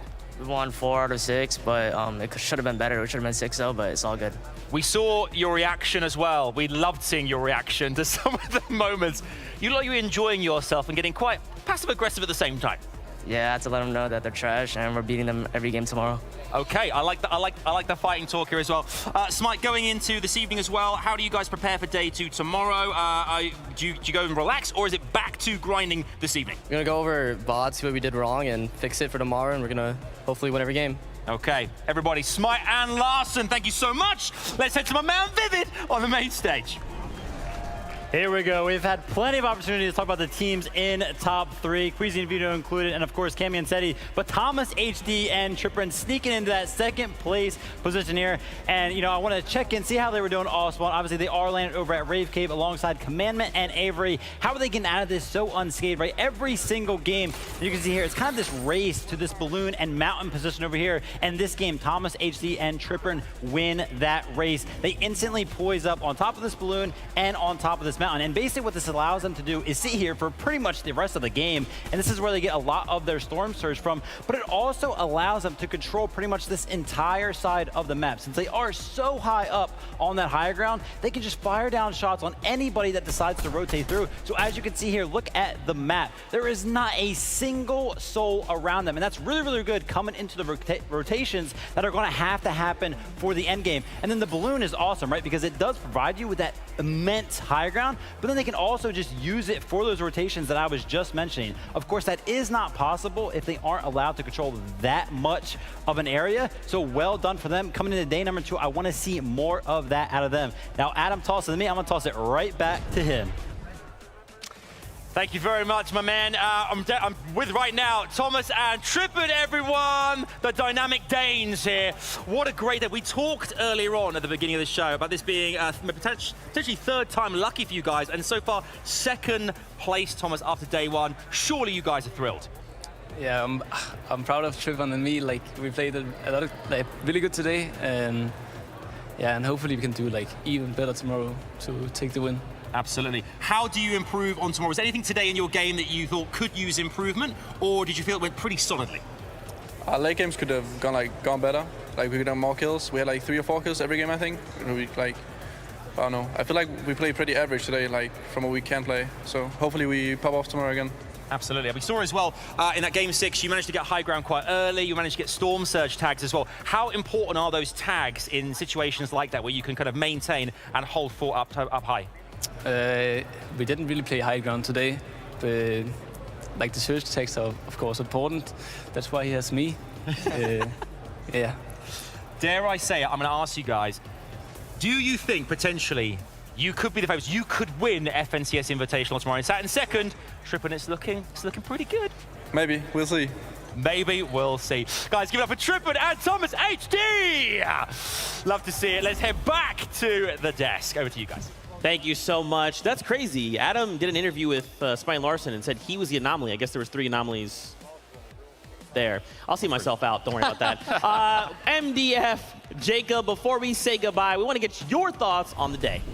It has been a great day indeed. Listen, I enjoyed every single moment of this awesome competition. I've been entertained through and through from games 1 to game 6. It honestly exceeded my expectations. And you know what? The player that stood out the most to me, the duo that stood out the most to me. To us. To us, for sure. It has to be Mareem and Zagu, representing for the Asia region, the Japanese powerhouse, the champions of the Asia region. Let's talk about it. Yeah, and honestly, could you even believe that this is their 2nd FNCS finals together? They played together last season. They took home the Axe of Champions, and they're looking to do it here yet again. But no story would not come without its ups and downs. They had a good start to the day, not necessarily the best start at the end, but they're still exceeding my expectations. And if they can somehow come out on top with that same fire tomorrow, it'd be amazing. And that's the interesting thing about the way this all played out. You had these first 3 games, they popped off, and they could have probably took that momentum, but then we hit that small break, right? Everyone gets to reset, reevaluate, and all of a sudden,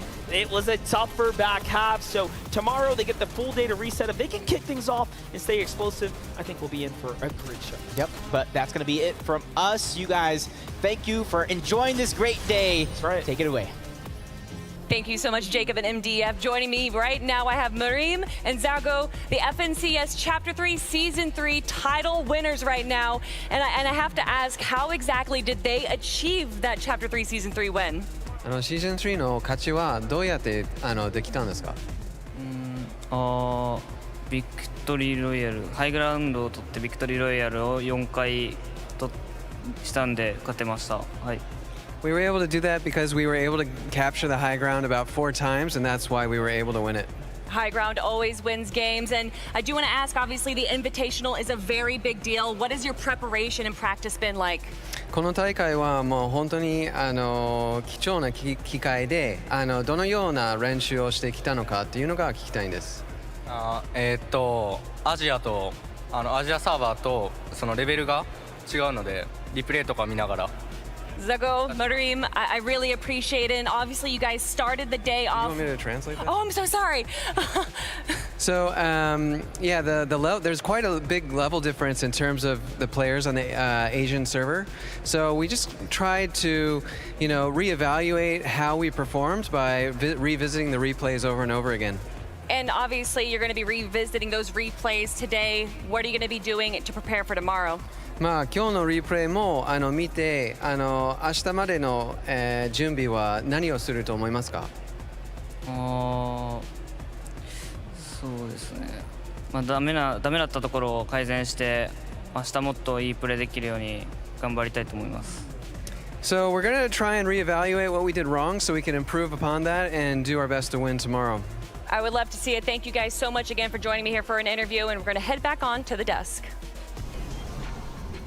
A fantastic interview there. And I just got to say, before we kind of wrap up the day, the thing that's impressed me the most is just how humble a lot of these players have been. Obviously, there's been quite a bit of smack talk, sure, this is competition, that's going to happen, but you can tell for a lot of these players when they are kind of talking about their gameplay, what they want to improve on, there is that level of respect. Like, look, I am trying to be the best at this, and I'm aware that I'm not yet. I got to do a couple things, and then I'll be there. And I think that's kind of my key takeaway. It's an understandable reserve celebration, though, from the players, because you have to keep in mind, this is only day 1. The first 6 games, we might have found a conclusion for our top 10 leaderboard today, but tomorrow could be a different story altogether. A lot of these players have already talked about the fact they want to basically run it back with the VOD reviews, see where they can try and correct some of the mistakes or just moments that didn't necessarily go their way earlier on. But I do have to give it to EU. They kind of ruined the pattern for today because we had, for every single game today, EU, NA, EU, NA, and then EU, EU for the Victory Royale finishes. Look, they did a great job, but I'm also impressed on how every region performed, right? 7 regions competing today.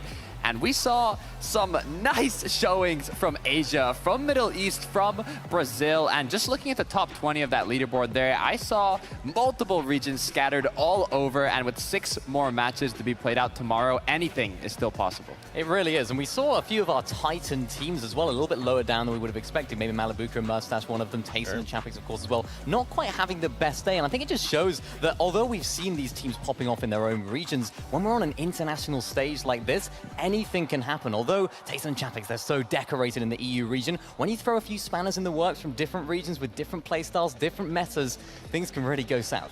And it's okay, right? We have tonight to reset, come back even stronger tomorrow. Now, Kelly is standing by with one of our more wholesome duos. It's Pamsto and Fatch.